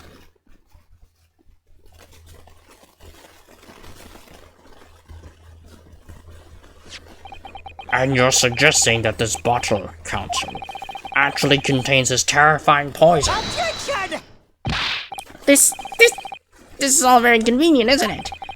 A hitherto unknown poison for which there is no means of testing. What a happy tale for the defense. Ahem, if I may. All these facts. You think you're so clever, but you must be taught some math. It is you who must be taught.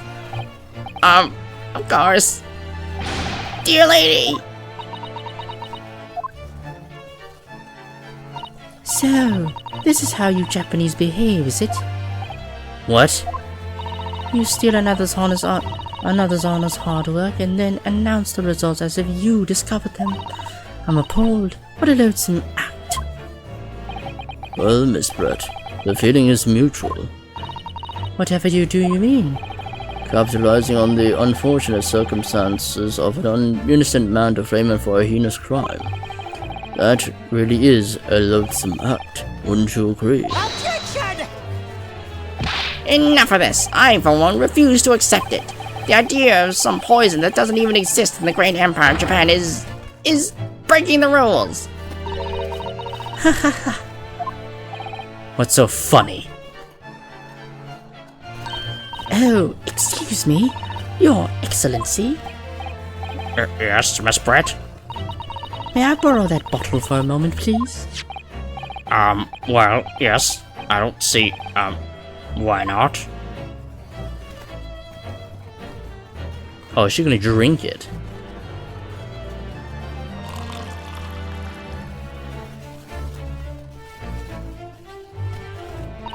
Don't get too big for your boots, you insignificant little island boys. Sorry? To an Englishwoman such as myself, this whole affair is a farcical comedy. Your little police games and these foolish courtroom antics, it's laughable really. But I'm getting bored of it all now. It's time for the games to end. Cheers!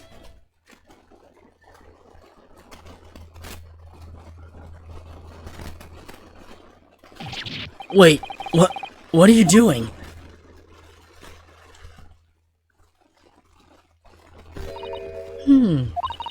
No sparkle left at all. How appropriate for this shabby affair. It's not poison? Or rather, did she lace the glass with poison?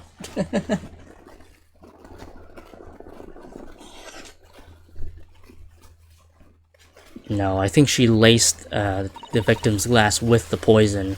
The poison's not in the bottle, it was laced on the glass. Goodness! Whatever's the matter? You all look quite stunned. Yeah, because that would have instantly killed her if it had the poison in it. So, no cure. The bottle was clean. Is that what you're saying? You look quite incredulous, little boy, but of course, that's the simple truth. Thank you for presenting the findings of my research so concisely here in this grand venue. Most kind. Duh. Thank you, waiter. Now then, Your Excellency. Yes, Miss Bright? I should like to be excused now, please. I think I've given more than enough of my time for the furtherance of friendship between our countries. Yes, dear lady. We are most gratified with all the assistance you have given. This doesn't make sense. There had to have been poison in that bottle. So how did she swallow a whole glass and live to tell the tale? I don't understand it. Well, I suppose if nothing else, this little Far Eastern charade will make for interesting conversation at the next party I attend in London. There has to have been poison in that bottle, doesn't there? I'm thinking she just laced the glass of the victim with the poison so that way it doesn't get found in the bottle. That's why she yoinked the glass in her handbag. But there can't have been, because otherwise she would have keeled over dead. Come on, Ryunosuke, we have all the clues now. That bottle of water. It contains no poison. As I thought, there is no poison in that bottle. What? Why Ryunosuke? Isn't it obvious? If there was poison in there, she'd be dead by now. Sometimes your unadulterated naivety really astounds me. But sometimes, it's in need of a good staining. Until it's as dark as your uniform in the ways of the world. Oh, is that what this color is supposed to represent? That was a guileless ending to our promising line of inquiry. What? What? I thought she would have just laced the glass with the poison and that's why she took it away. Is that not the case? Okay. This whole trial's poisoned.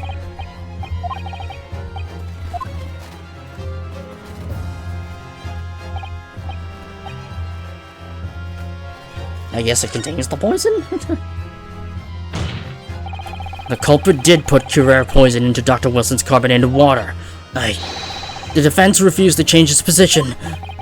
You're serious?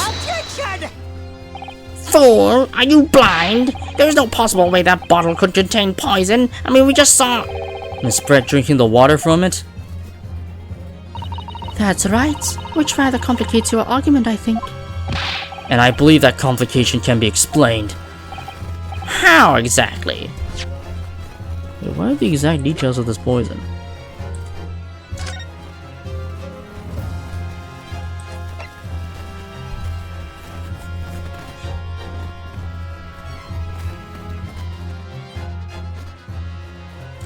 When the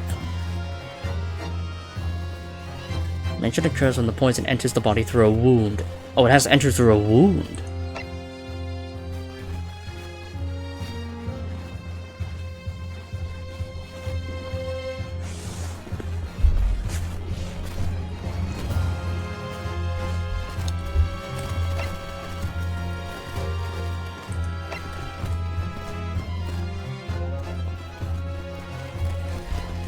Oh, I see.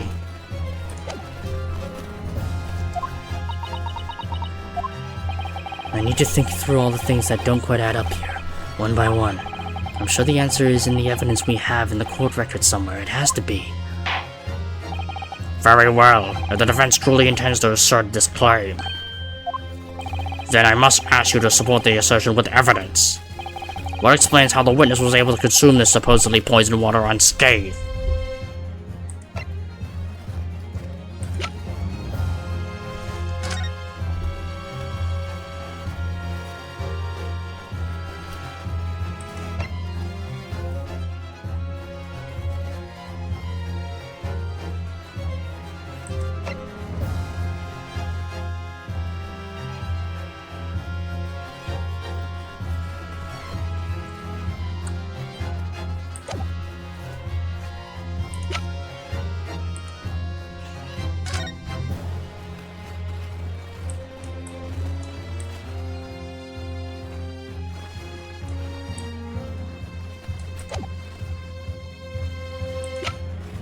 The route of entry is through a wound? Yes! The answer to this riddle is right here in Miss Brett's own research report. Objection! That is not a valid explanation. No? After all, we don't speak English. That report is utter gibberish. This impudent young scoundrel is trying to ridicule the court, Your Excellency. I'm not trying to ridicule anyone, honest. I'm just reading Susato's notes. I concur. This report is too extensive to be considered in its entirety by the court. You will direct us to the pertinent section, counsel. Which section of the report reveals the alleged answer to this riddle? It's the special characteristics, isn't it? Yeah.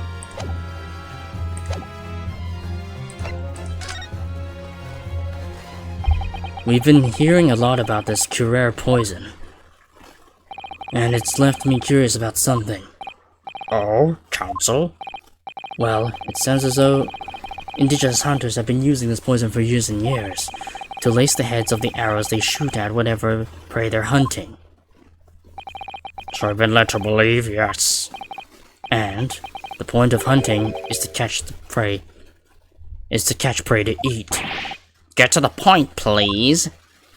But if they were to use these laced arrows, doesn't that mean there would have been traces of poison left in the prey the hunters were going to eat? Yes, good point. So surely the hunters wouldn't want to eat their prey. Wouldn't want to eat their prey, wouldn't they? Because they'd be eating poison. Good gracious, counsel. No, that would be madness. But I actually found the answer to that conundrum. In this research paper here, under special characteristics, it says this. The poison starts to work after entering the body through a wound. Through a wound, you say? I see. That makes sense. Yes. The mention of that particular detail seemed a little strange to me, though. But it all makes sense when you interpret what's written like this. When Curare enters the body through an open wound, it has a terrifying poisonous effects. However, when it enters the body via the mouth, it has no poisonous effects whatsoever. What? Miss Brett, you authored this research. You knew Curare's special characteristics, and you knew that you couldn't make a spectacle of drinking that water without any danger to yourself. You meddling little rapscallion! Damn, wait, is that an actual swan on her head? Well, Ryunosuke, it turns out you're an even better lawyer than I thought you'd be. Really? Me? A lawyer? Objection! All this poison talk is fascinating, I'm sure, but I fail to see how it possibly... So, the ill-bred little puppy has a new toy to play with. Some facts he read in a book. But I'm afraid knowledge doesn't suit you, little boy. It only makes you look silly. What are you trying to say? Your schoolboyish logic has a fatal flaw. Schoolboyish? Flaw? As even your brain has managed to deduce, Curare is safe to ingest. It seems likely that its effects are neutralized by the acidic nature of the gastric sucus. Oh, yes. Well, of course. Gas trick suckers? What are they? So this lethal poison is completely harmless when drunk. The professor wouldn't have died when he swallowed it, wouldn't he? Would he? Ah, That's right. Good gracious. That's basic science. Science that even a schoolboy should be able to understand, no?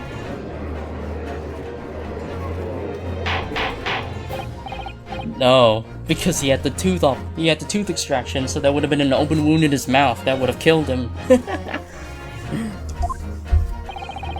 The logic holds. If the lady and the professor drank the same poison, they would be affected in the same way. Are you trying to suggest? Yes, this Carrere poison is completely irrelevant to the case on trial. That's right. Surely even a little cockroach like you could understand something simple as that.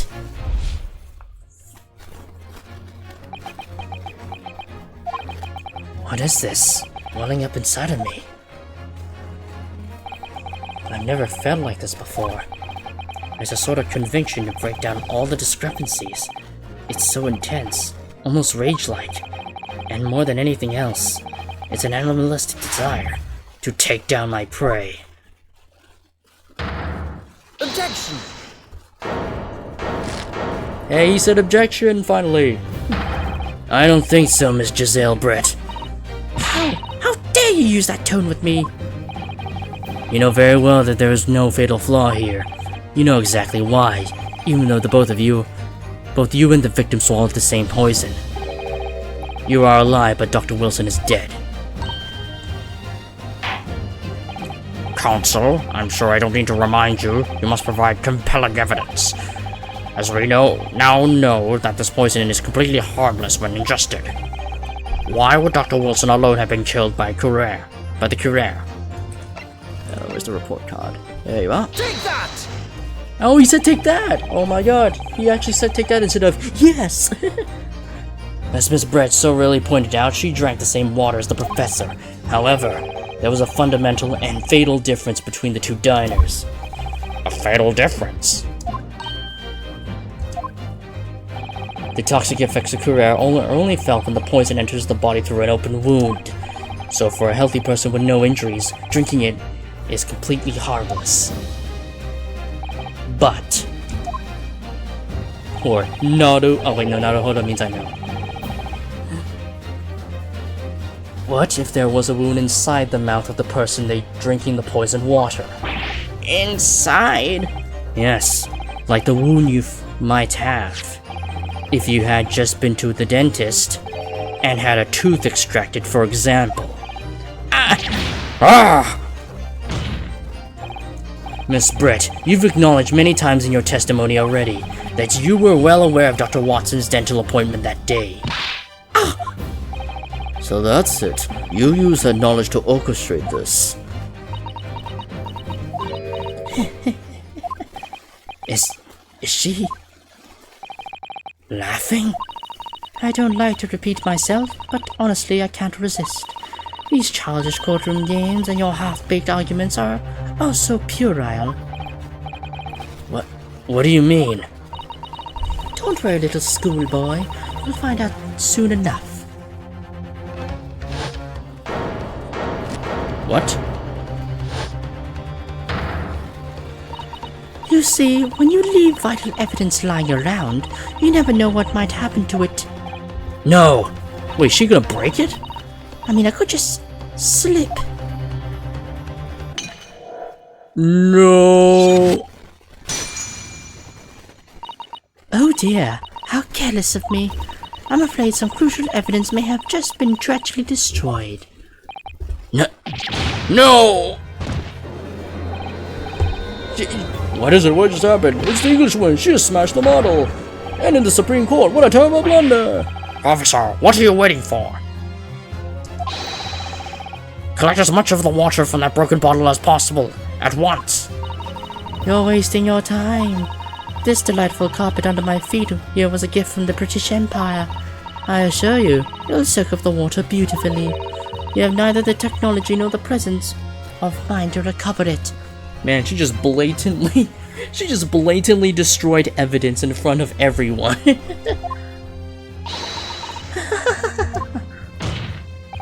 How could you? You won't get away with this. You can thump the bench and shout as much as you like, little boy, but I'm afraid we'll never know now, will we? If there really was poison in the bottle, or not. You... And let us not forget, you still have some very compelling evidence left intact. Isn't that right, counsel for the prosecution? Oh, of course, of course. You're referring to this photographic print, I presume, dear lady. That's right. And really, looking at this photograph, it's as clear as day, isn't it? The poor professor was sitting with his back to me. So of course the only person who could have shot him on the front is the little schoolboy. Objection! No, you killed the victim that day, using Curer, and then in order to frame Ryunosuke Naruhodo for the crime. You waited until he picked up the pistol you arranged for him to find on the floor, before you shot the professor's dead body in the chest with your own hidden gun. Then in the confusion that followed, all you had to do was turn the dead professor in his chair around. You see, you had every opportunity to commit the crime.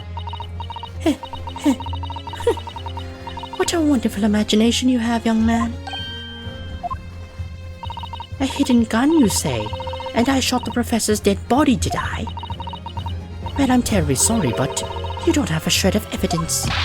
Exactly. And as you have nothing to support your wild claims, the prosecution stance remains unchanged.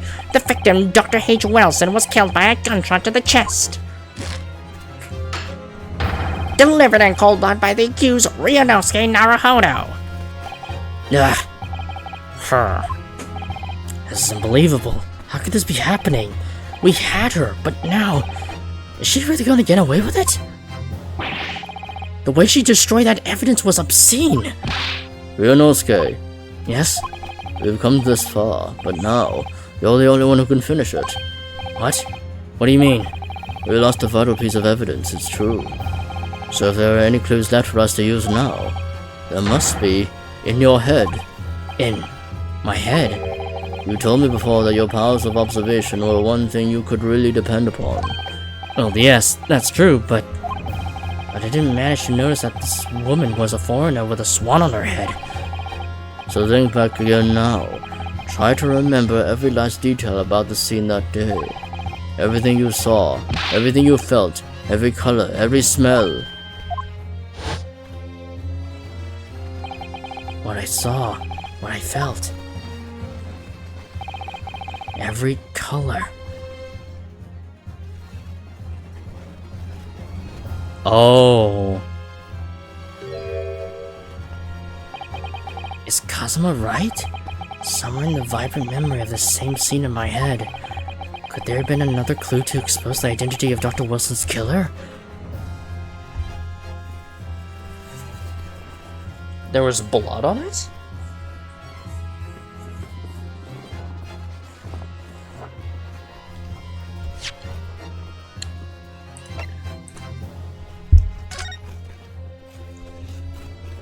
The fuck?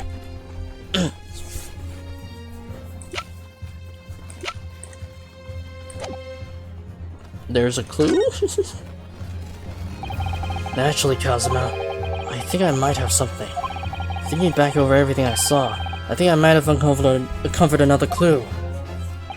Haha, you always have something up your sleeve, don't you, Ryunosuke? Come on then, let's wipe that smug smile off that English woman's face with some evidence. Alright, I can't wait. It's been niggling for me for a while that something feels amiss in my memories of the day. Whether it could be the key to arriving at the truth about all of this.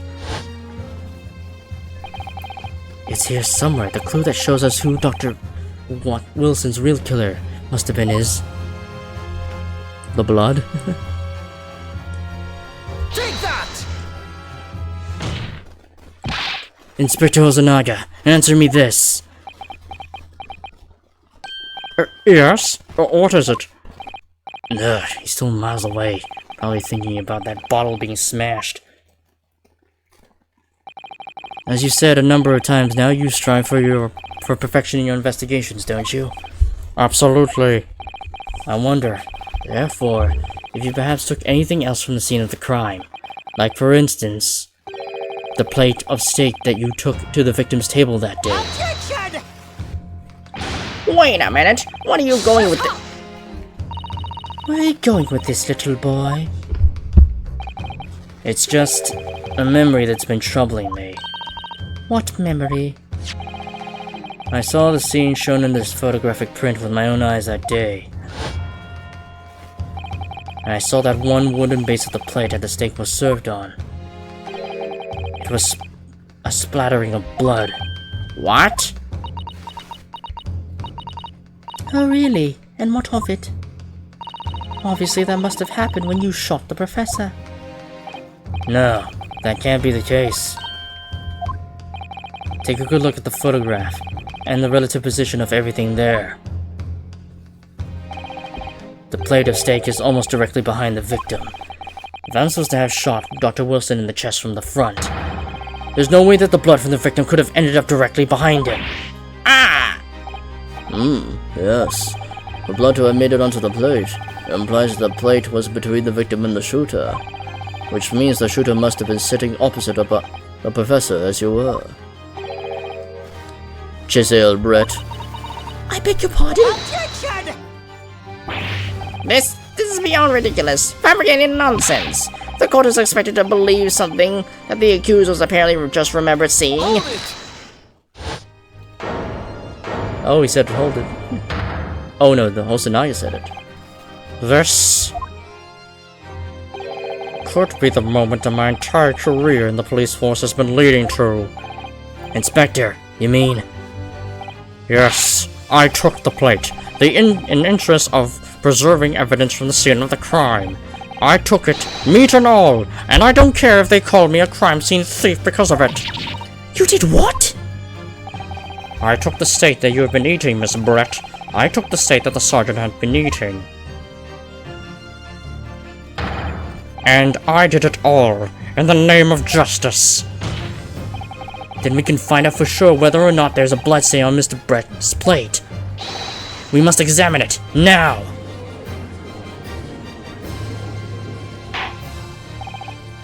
Inspector? The courtroom wishes to examine the plate from the victim's table immediately. Yes, sir. Yes, sir.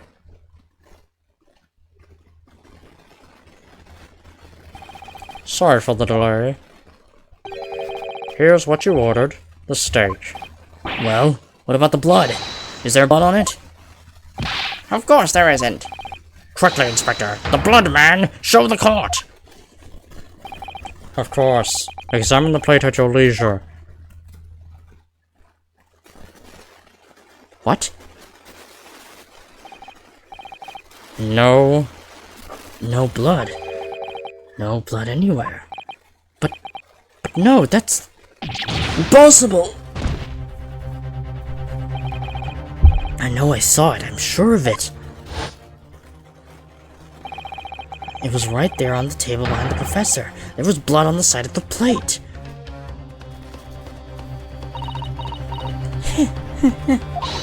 What an unbecoming expression, little boy. You see, this is why I always say you can't trust what the Japanese tell you. Ugh. I couldn't agree more. In the case of this disgrace to the Empire. I believe we may have finally reached a conclusion in this trial. Let's hope so. This let's pretend attempt at a courtroom proceedings is painful to watch. I do promise to do my best to forget all about it when it's over. Ha! This sorry-looking steak reveals the facts all too clearly. If the sorry-looking accused wishes to examine it again, be my guest. Was the plate I saw, or thought I saw, just a figment of my imagination?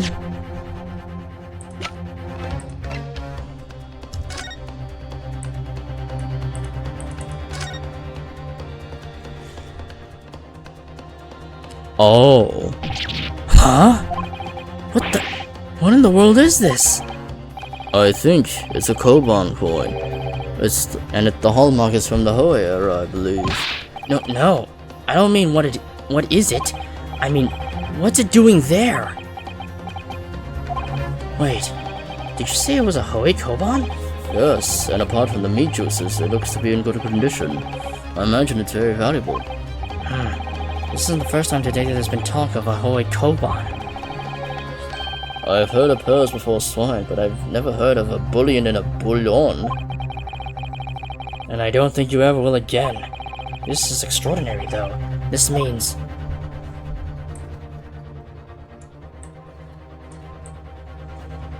the coin's in there?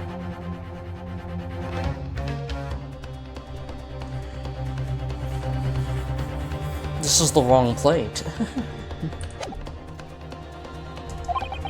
This is it now. I've lost. Ryunosuke, it's not over yet. Not until the final gavel. Never stop believing in yourself. Keep looking forward no matter what. I believe in myself? I believe in myself? Really? Maybe I should at least examine the evidence for myself. As the evidence requested by the defense has not been shown to be problematic in any way, I presume any further examination of evidence in this trial will be unnecessary. Does the defense have any objection?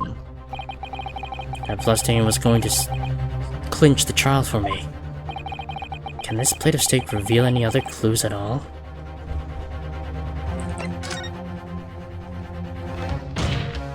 Your Excellency, please wait. The plate of beef is hiding another clue.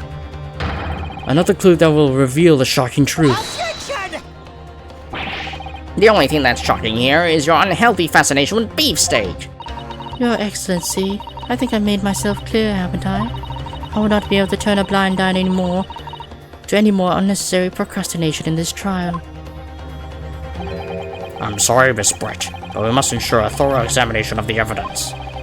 I will not give a ruling until I'm completely satisfied that all reasonable doubt has been dispelled. I see. A newly affirmed ally of my country. That's still your position, is it? Thank you, Your Excellency. Counsel for the defense, you will now clearly show the court what you're alluding. To where precisely on the plate of beefsteak is the new clue to be found? Yeah. Huh? What in the world is this? Oh, wait. Koban coin, I already gone through that, though.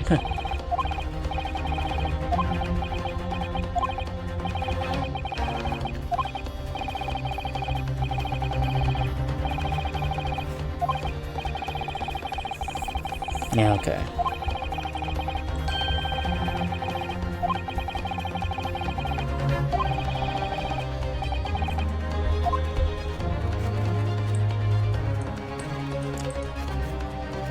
Got it! Got it! Good gracious, that's... Koban? What on earth? A Hoei era one at that. Miss Brett, this is in fact the beefsteak that you ordered at the restaurant on the day in question, is it?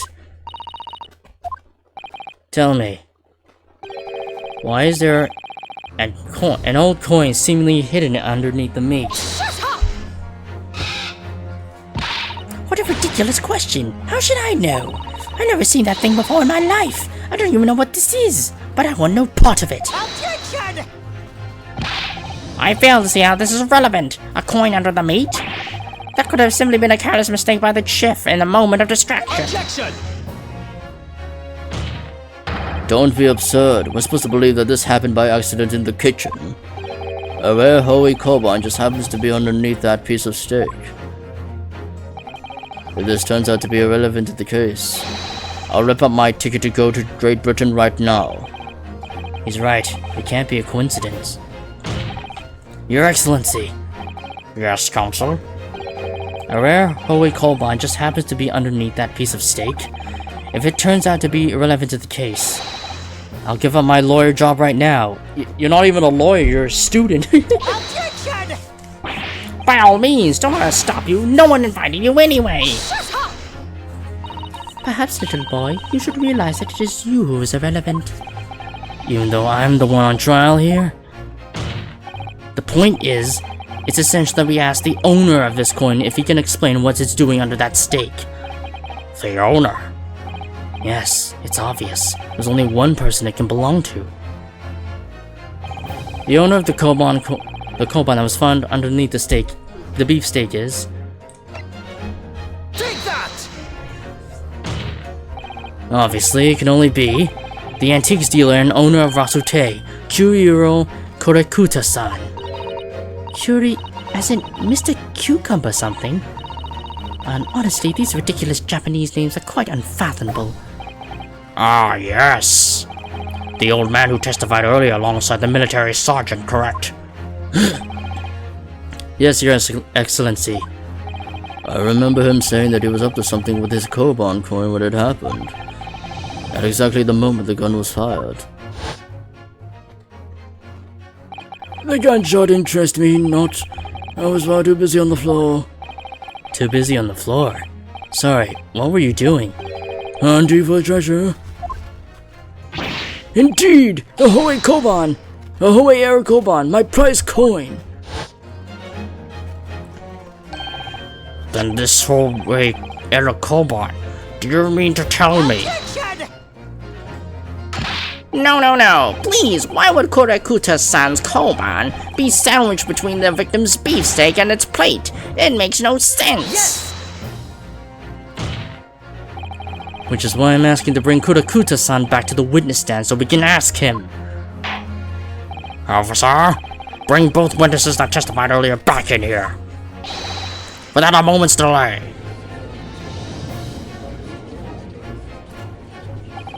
I can't believe we've come back around to that pair again.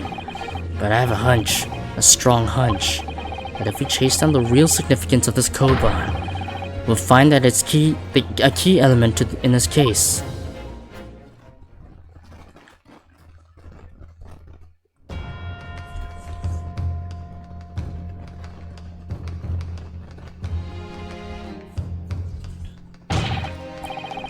What is this all about? Why have I been called up again?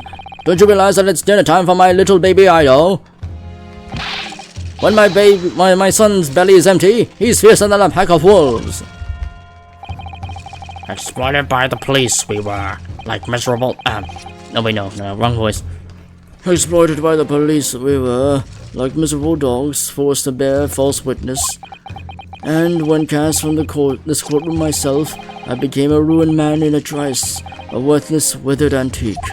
Nothing more have I to say. The sun has set on this Rasute shop owner's existence. Be that as it may, Korekuta-san, there's something has come to light that requires your clarification. As far as your Rasute memory serves, have you ever seen this koban be—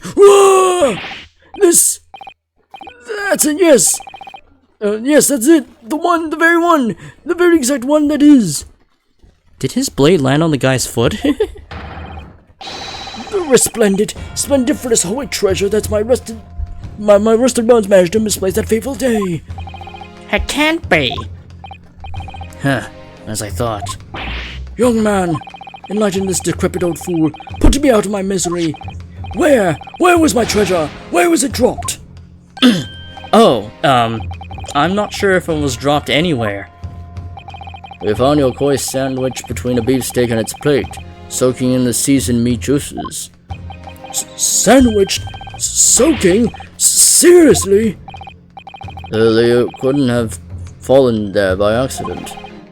Which means somebody must have hidden it there on purpose. Somebody concealed my Hoei treasure between a slab of meat and a metal plate? Who would do such a thing? Such an unconscionable thing? The sergeant. I'm thinking he stole it. Excuse me, could I say something? Yes, of course. Proceed, Inspector Hosonaga. I mentioned this earlier on in the trial, but I was working undercover in the restaurant in order to investigate another case. Ah, yes, that's right. The secret undercover operation. La Carnival is a high-class Western cuisine restaurant that attracts wealthy diners, including many foreigners. Recently, there have been a run of similarly executed thefts targeting the restaurant's rich clientele. A number of such incidents have been reported to the police bureau. Wicked crimes indeed. We wanted to nip the case in the bud quickly, especially with so many foreigners being affected. So that's why you were sent on undercover, is it? Yes, I took on the job of waiter at the restaurant in order to flush out the criminal. It seems likely that this Koban incident is the work of the same thief. So unbeknownst to us, there was a master thief at the work in the restaurant on a regular basis. The place was already the scene of several crimes, it seems. I don't know about the master thief part, but the identity of the person who stole and hid Kodakuta's Koban is all too clear. What? What? I think the court would like to hear the defense's view on this matter. Tell us, who is the despicable scoundrel that stole Kodakuta's Koban and hid it under the steak? The sergeant. Take that! Obviously. It can only be you. Sergeant Iesanosa. What? How? How dare you? You monster! Monster? I stole that Koban, did I? I'm the master thief of La Carnival, am I? You seriously accusing me of these crimes, cadet? But it wasn't me, it was Ido. Ido is the mastermind behind all this.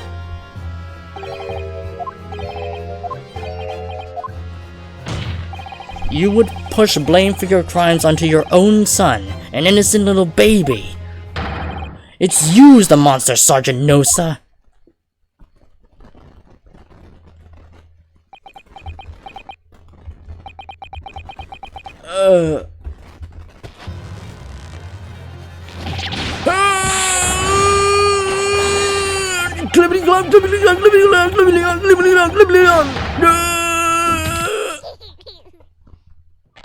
Did he throw out his back?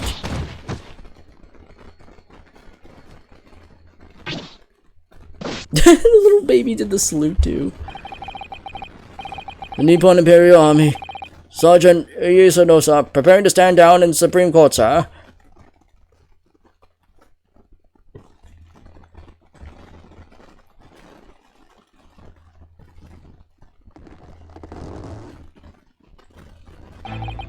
Do any of you know of the extraordinary low wages and the Nippon Imperial Army pays those it expects to keep our country safe? I understand that the temporary increase in taxation owing to the recently ended conflicts remains in place, and I have heard it's hard for lower-ranking soldiers to make a living, yes. All I want is to put a hot meal on the table for my son. So that's why you were stealing things at the restaurant. The place is heaving with money. Every 3 days I go there and do reconnaissance for a target. And I enjoy chomping my way through a good steak at the same time. It sounds like he doesn't bother with a knife and fork even, which is worryingly believable. And your target that day was the old man Miss Koban. Yes, sir. He was an easy mark. I slipped the coin into my pocket without any trouble at all. A veritable phantom thief you are. I was all set to leave the steak. I was halfway through devouring when it happened.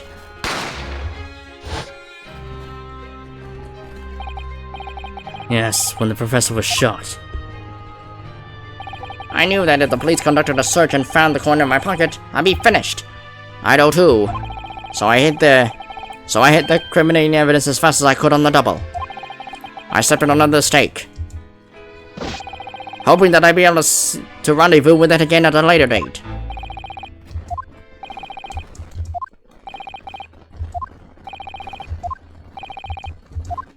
Well, he just confessed to being a thief.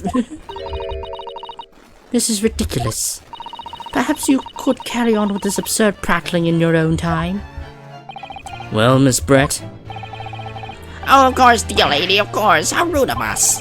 I'm sure there's no need to detain you any longer at all.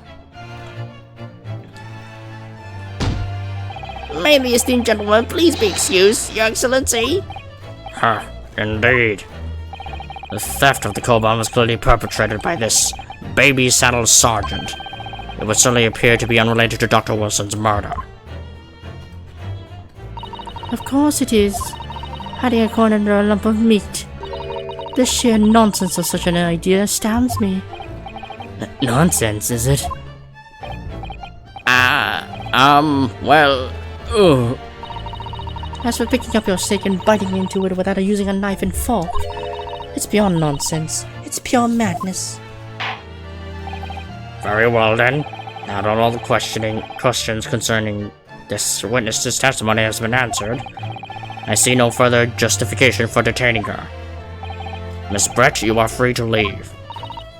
Thank you, Your Excellency. Good luck, everyone. And good day.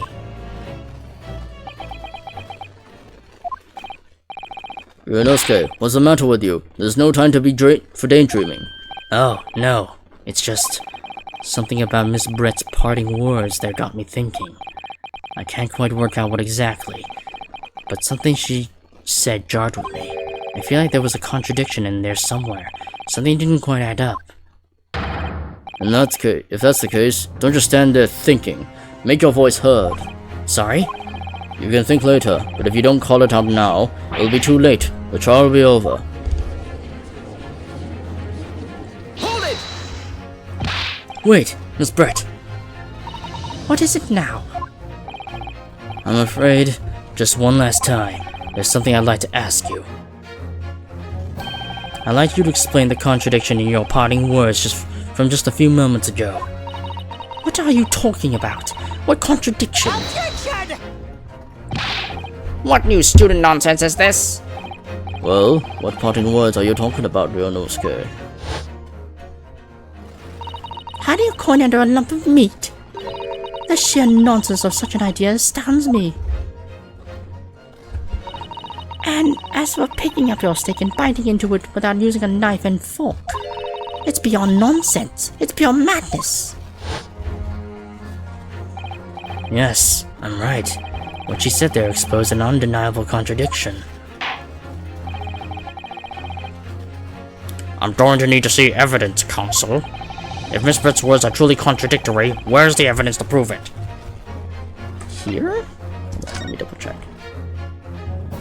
Yeah, this isn't the same plate of steak. I'm guessing.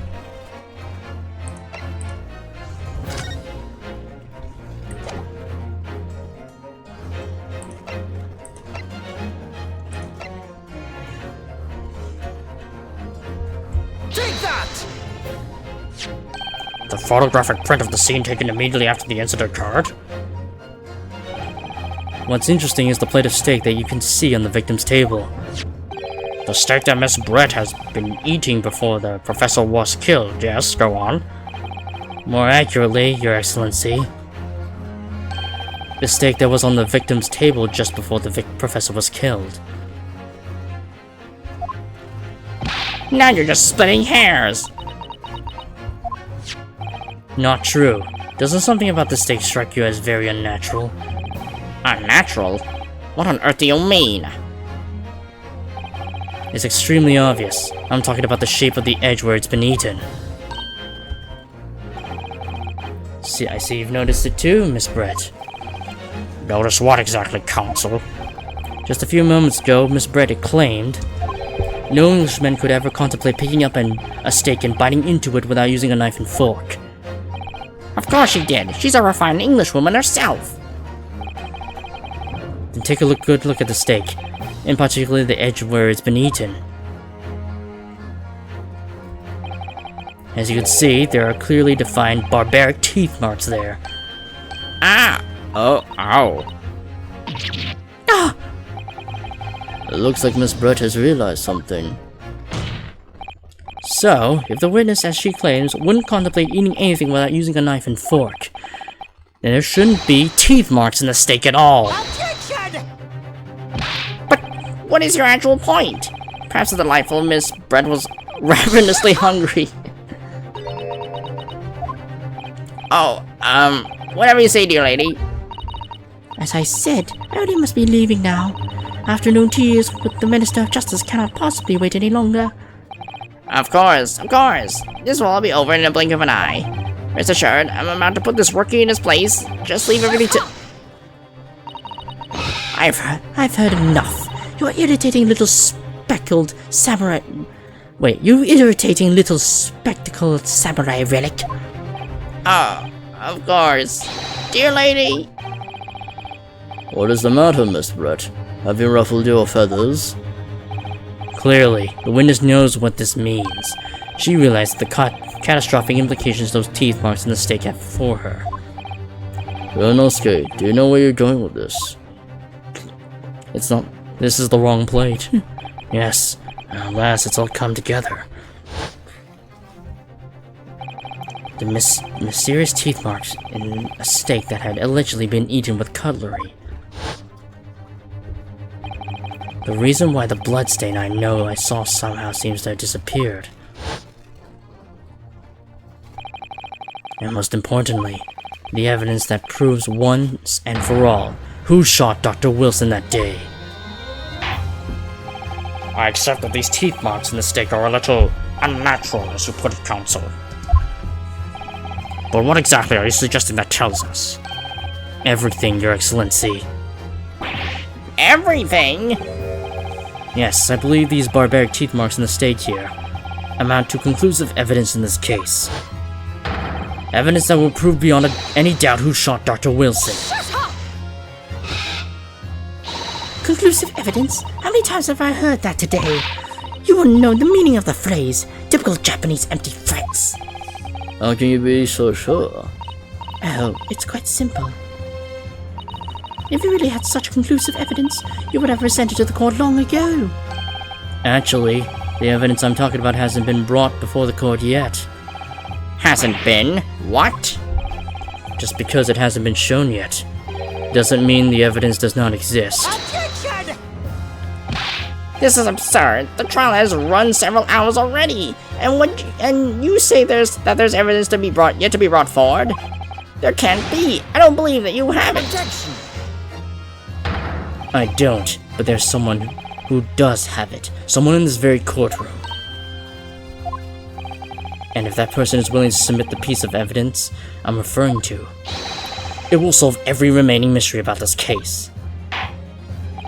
Very well. I have a feeling this will be my last request of defense in this trial. Who possesses the conclusive evidence that will reveal the truth about the whole affair? Giselle? Giselle? No, not her. He's already delivered all the evidence, I guess. Because I'm guessing he took the wrong plate.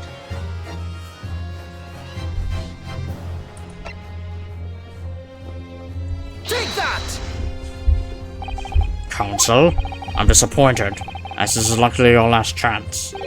Would have expected you to be taken a little more serious. Oh, no. Okay, so... Okay, no, it's...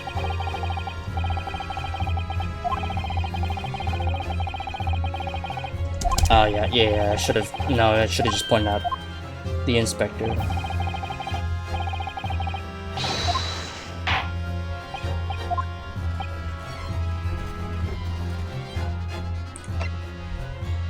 Take that! The answer is obvious. It's Inspector Hosonaga. What? I have it? Yes. You think I've been withholding conclusive evidence? That's ridiculous. No, I'm not saying that. Everyone's attention's been focused on the steak with the teeth marks. Yes? Now, earlier this afternoon, Sergeant Nosa told the court the following. I'd enjoyed chomping my way through a good steak, and as well as admitting to stealing the Kurakuta-san's coin. He told us that he slipped it under the stake. You watch it, cadet. I'm a superior officer. Sergeant Osa, can you please confirm something for me? Was the stake that you put the coin under, in fact, your own stake? Attention! Affirmative, of course. I might be a soldier in the Imperial Nippon Army, but still. I'm not brave enough to ask a foreign gentlelady if she mind me manhandling her meat to hide something in it. In other words, the stake that the detective submitted as evidence earlier was in fact Sergeant Nosa's meal. Objection! That makes no sense. The plate was taken from the victim's table. Objection! Yet the gentlewoman doesn't take bites out of her steak, nor did she have any opportunity to steal the coin. Of course I didn't steal it. To even suggest such a thing would be an affront to the entire British Empire. Well then, how do you explain this paradox? Exactly. Surely you're not going to suggest the sergeant switched the two steaks over?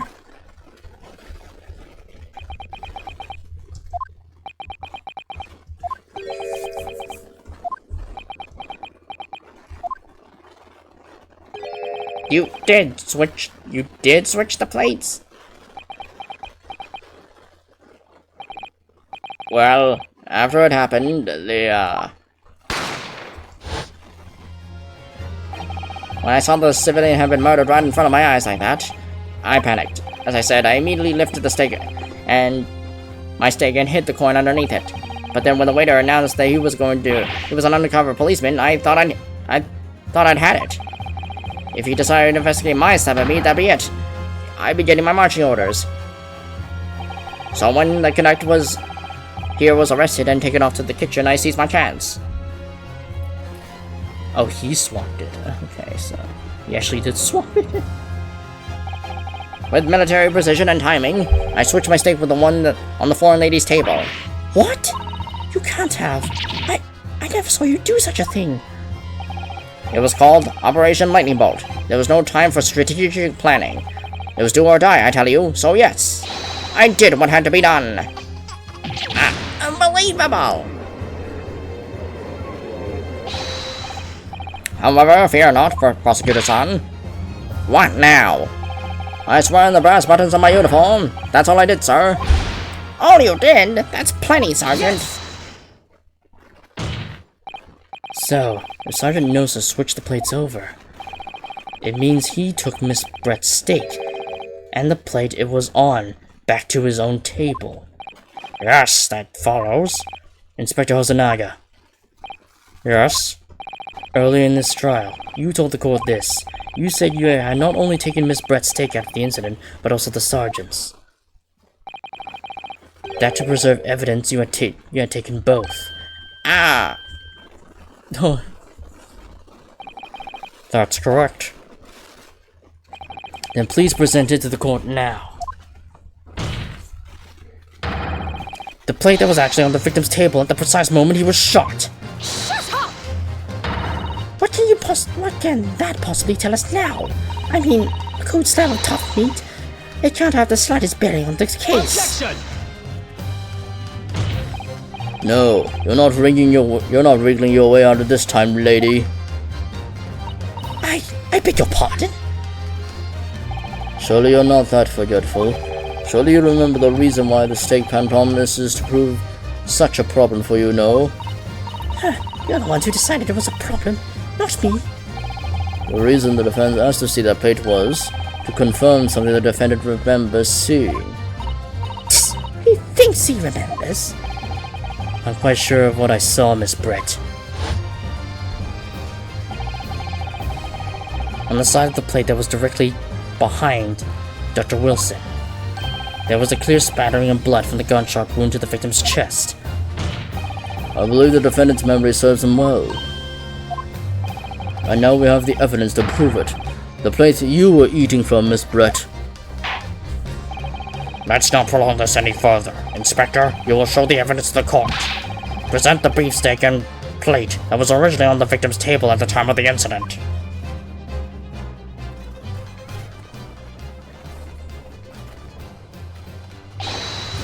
Yes, sir.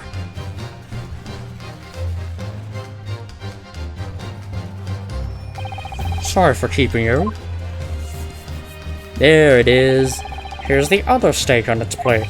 Please, feel free to examine it.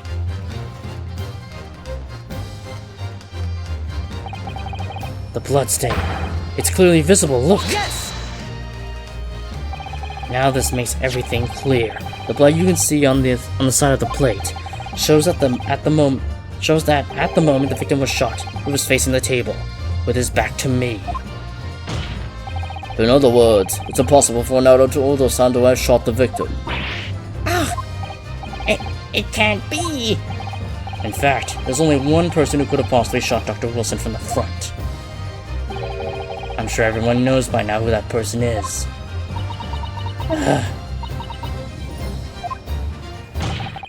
That's right, Miss Giselle Brett. It's you!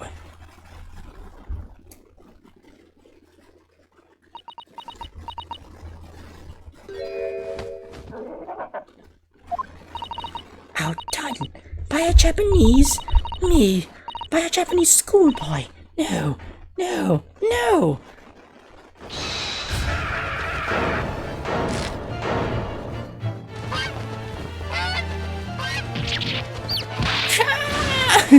Wait, did a chick just fall out of her hat? Oh my god, does she have an entire nest in her hat? Oh, there's a little black one.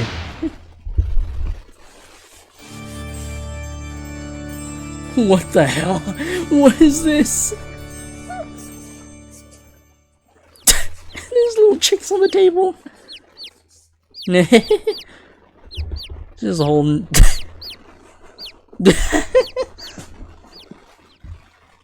They're just all over the courtroom. Please excuse my little outburst. I briefly lost my composure.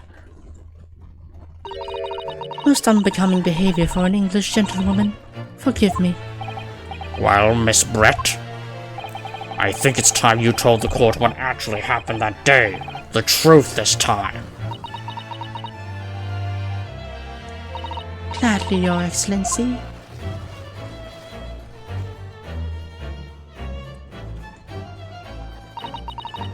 It was I who took the professor's life using Curie. As you surmise, I chose that particular day for one very important reason. The professor had a dental appointment for the extraction of one of his teeth in the morning.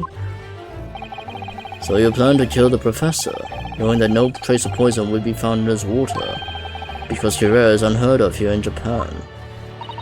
Yes. Of course, I never intended to remain at the restaurant as long as I did. I only needed to see the professor to take one tiny sip of his water, and it would be all over. I would place the steak I had ordered in front of him to make it appear as though he had been dining alone, and leave immediately. However, before any of that happened, there was an unexpected visitor at the professor's table. That would be me, I suppose. Yes, you. Who else? Such a trifling matter, but the fact you decided to come over to greet the professor meant that I had lost my chance to slip away unnoticed. In due course, the professor took a sip of his water and was paralyzed. I made sure he was sitting in his chair such that he wouldn't fall. There was no going back at that point, so I concocted a plan on the spur of the moment. A plan to pin Dr. Wilson's murder on this innocent man. I happened to know that the professor always carried a gun. I decided to use that fact to my advantage. I had the bottle of Curie in my handbag, and my own pistol concealed under my skirt. Under your skirt? So I was right. There were two guns. Yes, And then when I finished my coffee and got up to leave, that's when I noticed the professor's gun, which you had presumably placed on the floor. Placed where you were sure that I would notice. and everything went accordingly to plan. You noticed the gun as I intended. And then, just as you bent down to pick it up,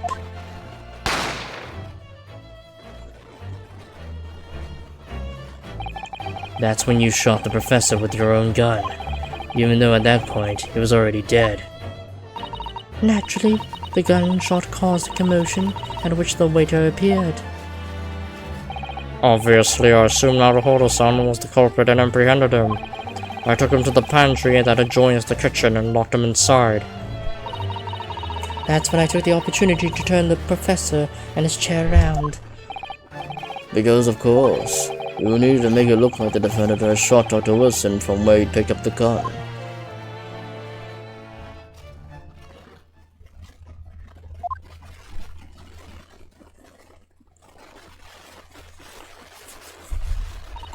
So there you have it. That is the entirety of my misdemeanor.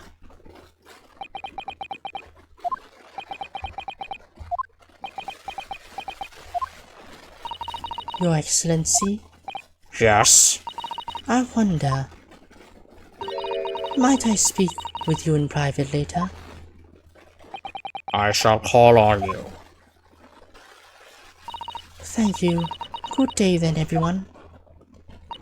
I hope you can forgive me, Naruhodo-san.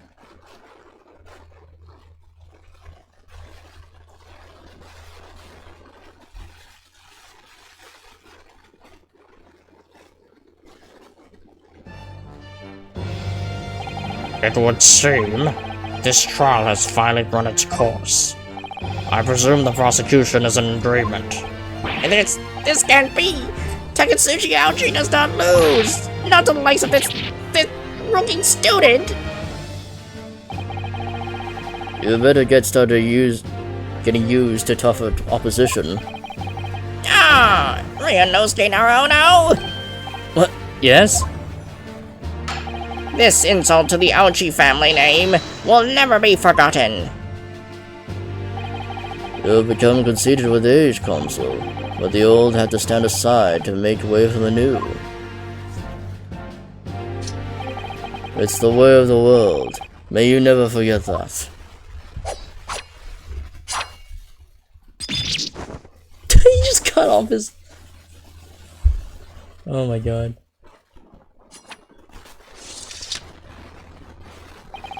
A thousand millennia may pass, and still the Aochi clan will never measure up to the Naruhodo clan.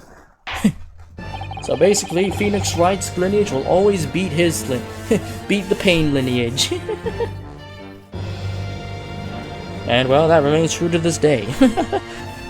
This trial in the Supreme Court of Japan will, I believe, go down in history as the start of a new chapter in our country's judicial system.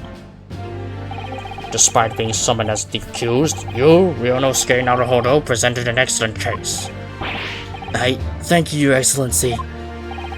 The use of evidence and deduction to unravel the truth is a modern methodology.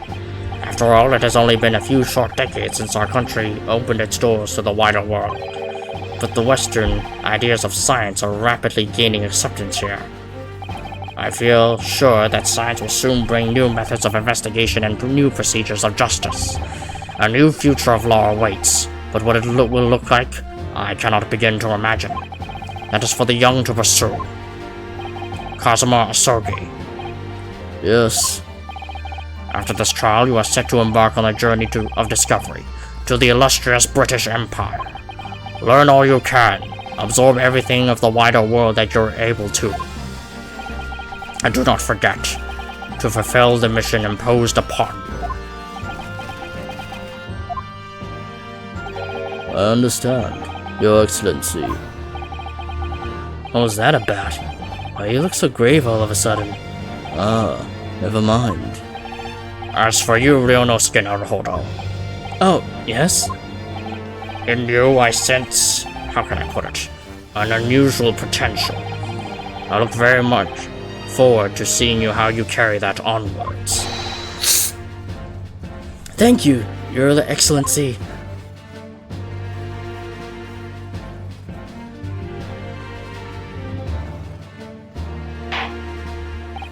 It is time to deliver the final verdict. I hereby find the defendant Ryunosuke Naruhodo Not guilty. Let the confetti fly. Or sorry, let the sakura petals fly. Confetti wasn't invented yet. Or rather, wasn't introduced to Japan yet. I don't know when confetti was invented. This court is now adjourned.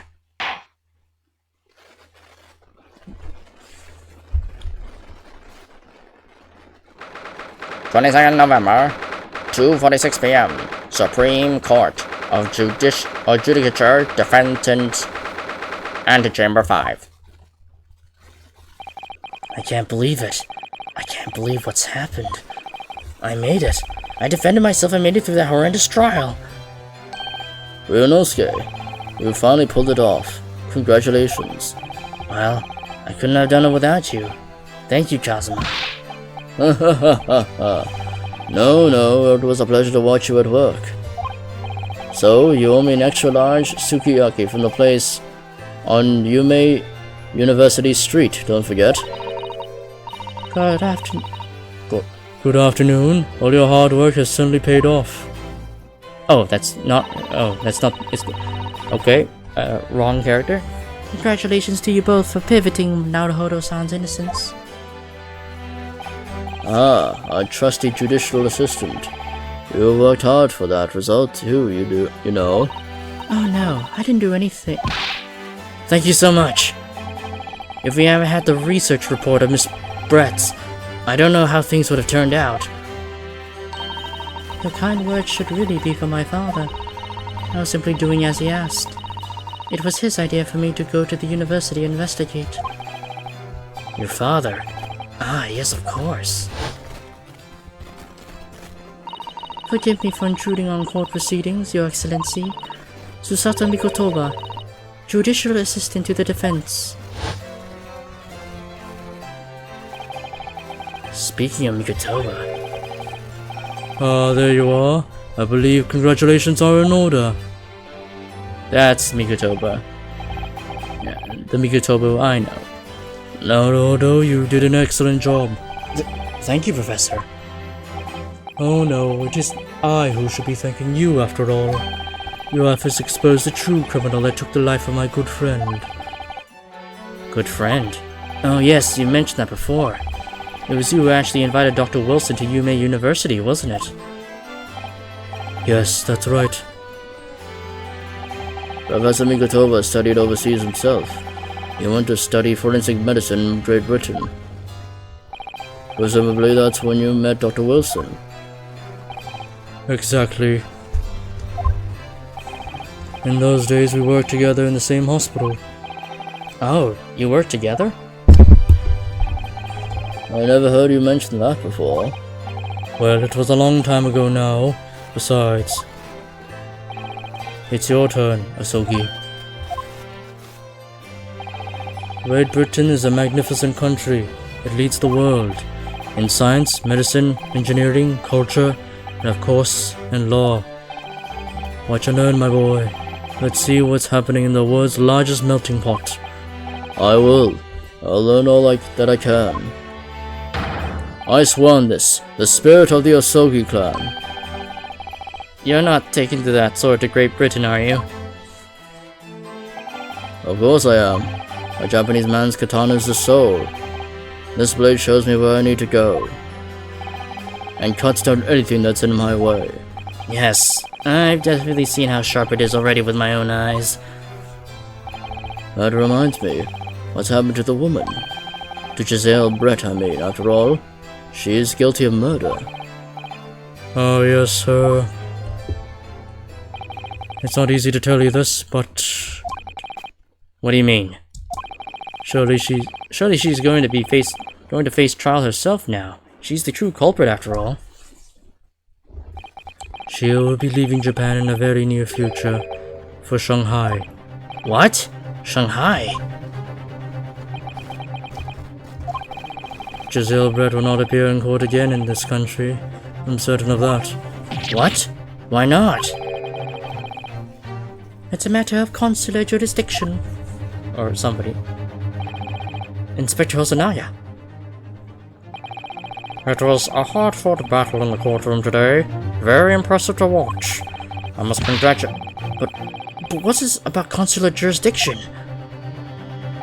We cannot try this particular foreigner for crimes and you're in Japan. Yep, I know about that from when I played Murders on the Yangtze River, because funnily enough, China was also under these, also followed the consular jurisdiction when it was forming its alliance with Britain, so with Great Britain, so I guess it's not so different here in Japan in that time. What? We can't try her? But then who? Who's going to bring her to justice? The British Consular Court will hear her case, somewhere far away, where our voices can't be heard. But why a consular court? Professor, I simply don't understand. I thought consular courts were a thing of the past now that we signed the Friendship Treaty. Yes, in normal circumstances you're right. Then, so long as this is not a serious incident of a highly political nature to our respective governments, they can't invoke a consular court just like that? Oh, wait, hold on. I think I misread that. Then so long as this is not a serious incident of a highly political nature to our respective governments, they... Oh no, I did read it right. Oh, can't they? Yes, she's a student, but it doesn't justify our governments making secret agreements about our fate, does it? Something strange is going on. So Miss Brett can be held accountable for her actions here in Japan. I'm afraid that for the young student, today's trial was nothing more than a game all along. There was never any danger of comeuppance for her. I don't believe it. The British government's Foreign Affairs Ministry has demanded that we hand over custody of Miss Brett. They're obviously taking this case of a foreign student committing murder very seriously. But it's all going to change from now on. We can make it change. This is the time of great turmoil, this new era heralded by the start of the 20th century. One day, I have no doubt, that woman will receive the judgment she deserves.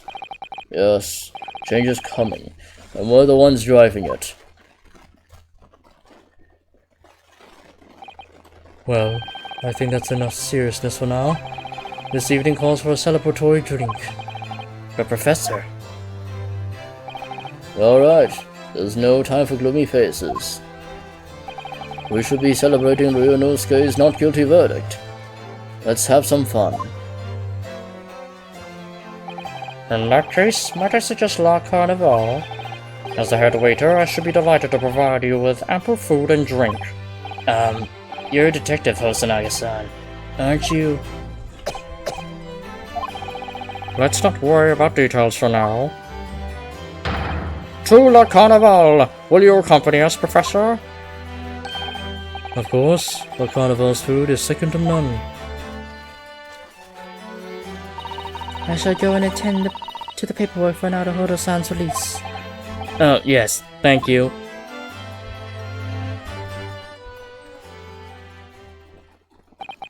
So Giselle Brett won't be tried here. I suppose that means I'll never know. I'll never find out why she killed Dr. Wilson. Kazuma. Yes, Ryunosuke? I just want to say thanks again. That's all. You really saved my skin today. I didn't do a thing. You were the lawyer in there, weren't you? That defense was all your own work. Your skills made the difference, though. One day, I'll bet you'll be the best lawyer in the world. I'm not so sure about that. To be honest, something kept occurring to me over and over again during that trial. I couldn't help thinking that maybe you're the one destined to become a great lawyer. Lawyer, not me. What? Come on, be serious. If I helped you today, it was only right at the very start of the trial. But you have a natural talent for it. For being a defense lawyer, I mean. Oh, no, not me. All that tense verbal combat? I never want to go through that ever again. I just did what you told me to, that's all. Because I knew I could trust you. That's the point. Sorry? What do you mean, that's the point? Listen, Ryunosuke. Do you know what the most crucial weapon is that any lawyer needs in order to win? Knowledge of the law? No, the ability to believe. To believe? To believe what? The defense lawyer has to fight for his clients. He has to believe in them at all times. Like you believe in me when I said I didn't do it. I'm human, just like you. I don't have some superhuman ability to know the truth. But you have to make a choice about what to believe in, and stick to it when you're defending someone. Sometimes in the courtroom, you can really be backed into a corner. But being able to remain faithful to what you chose to believe in even then, well, that's not something anyone can do. It takes a special kind of person. Believing in your client. Just look at today's trial. I'm a student lawyer with precious little real experience, but you never stopped believing in me.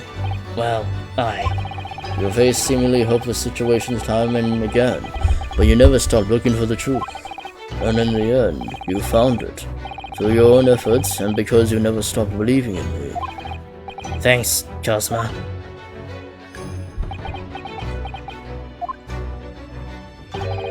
There's something I want to ask you actually, Ryunosuke. Well, it's a favor, really. Something very important to me. It sounds serious. What is... Oh, you're still here? You're still here, are you? Oh, Inspector Hosonaga. I've arranged some rickshaws for us. Let's go! Thank you. We'll be right there.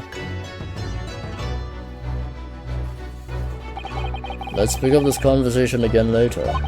We should be celebrating right now. Your first court victory. And your study tour to Great Britain, don't forget. Ah yes, that too. How does your headband keep billowing like that? So my first trial came to an end. Kazuma. Professor Migatoba. Susato-san, who acted as my assistant.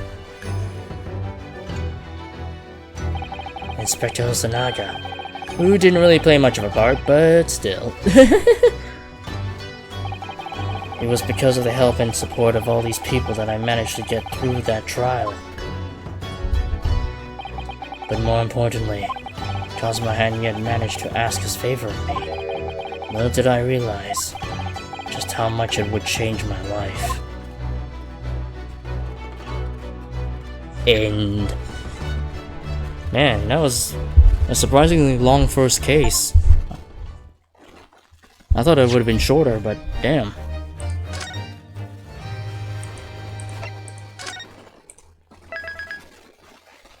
That was a surprisingly long case.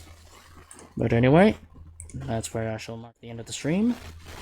Farewell for now.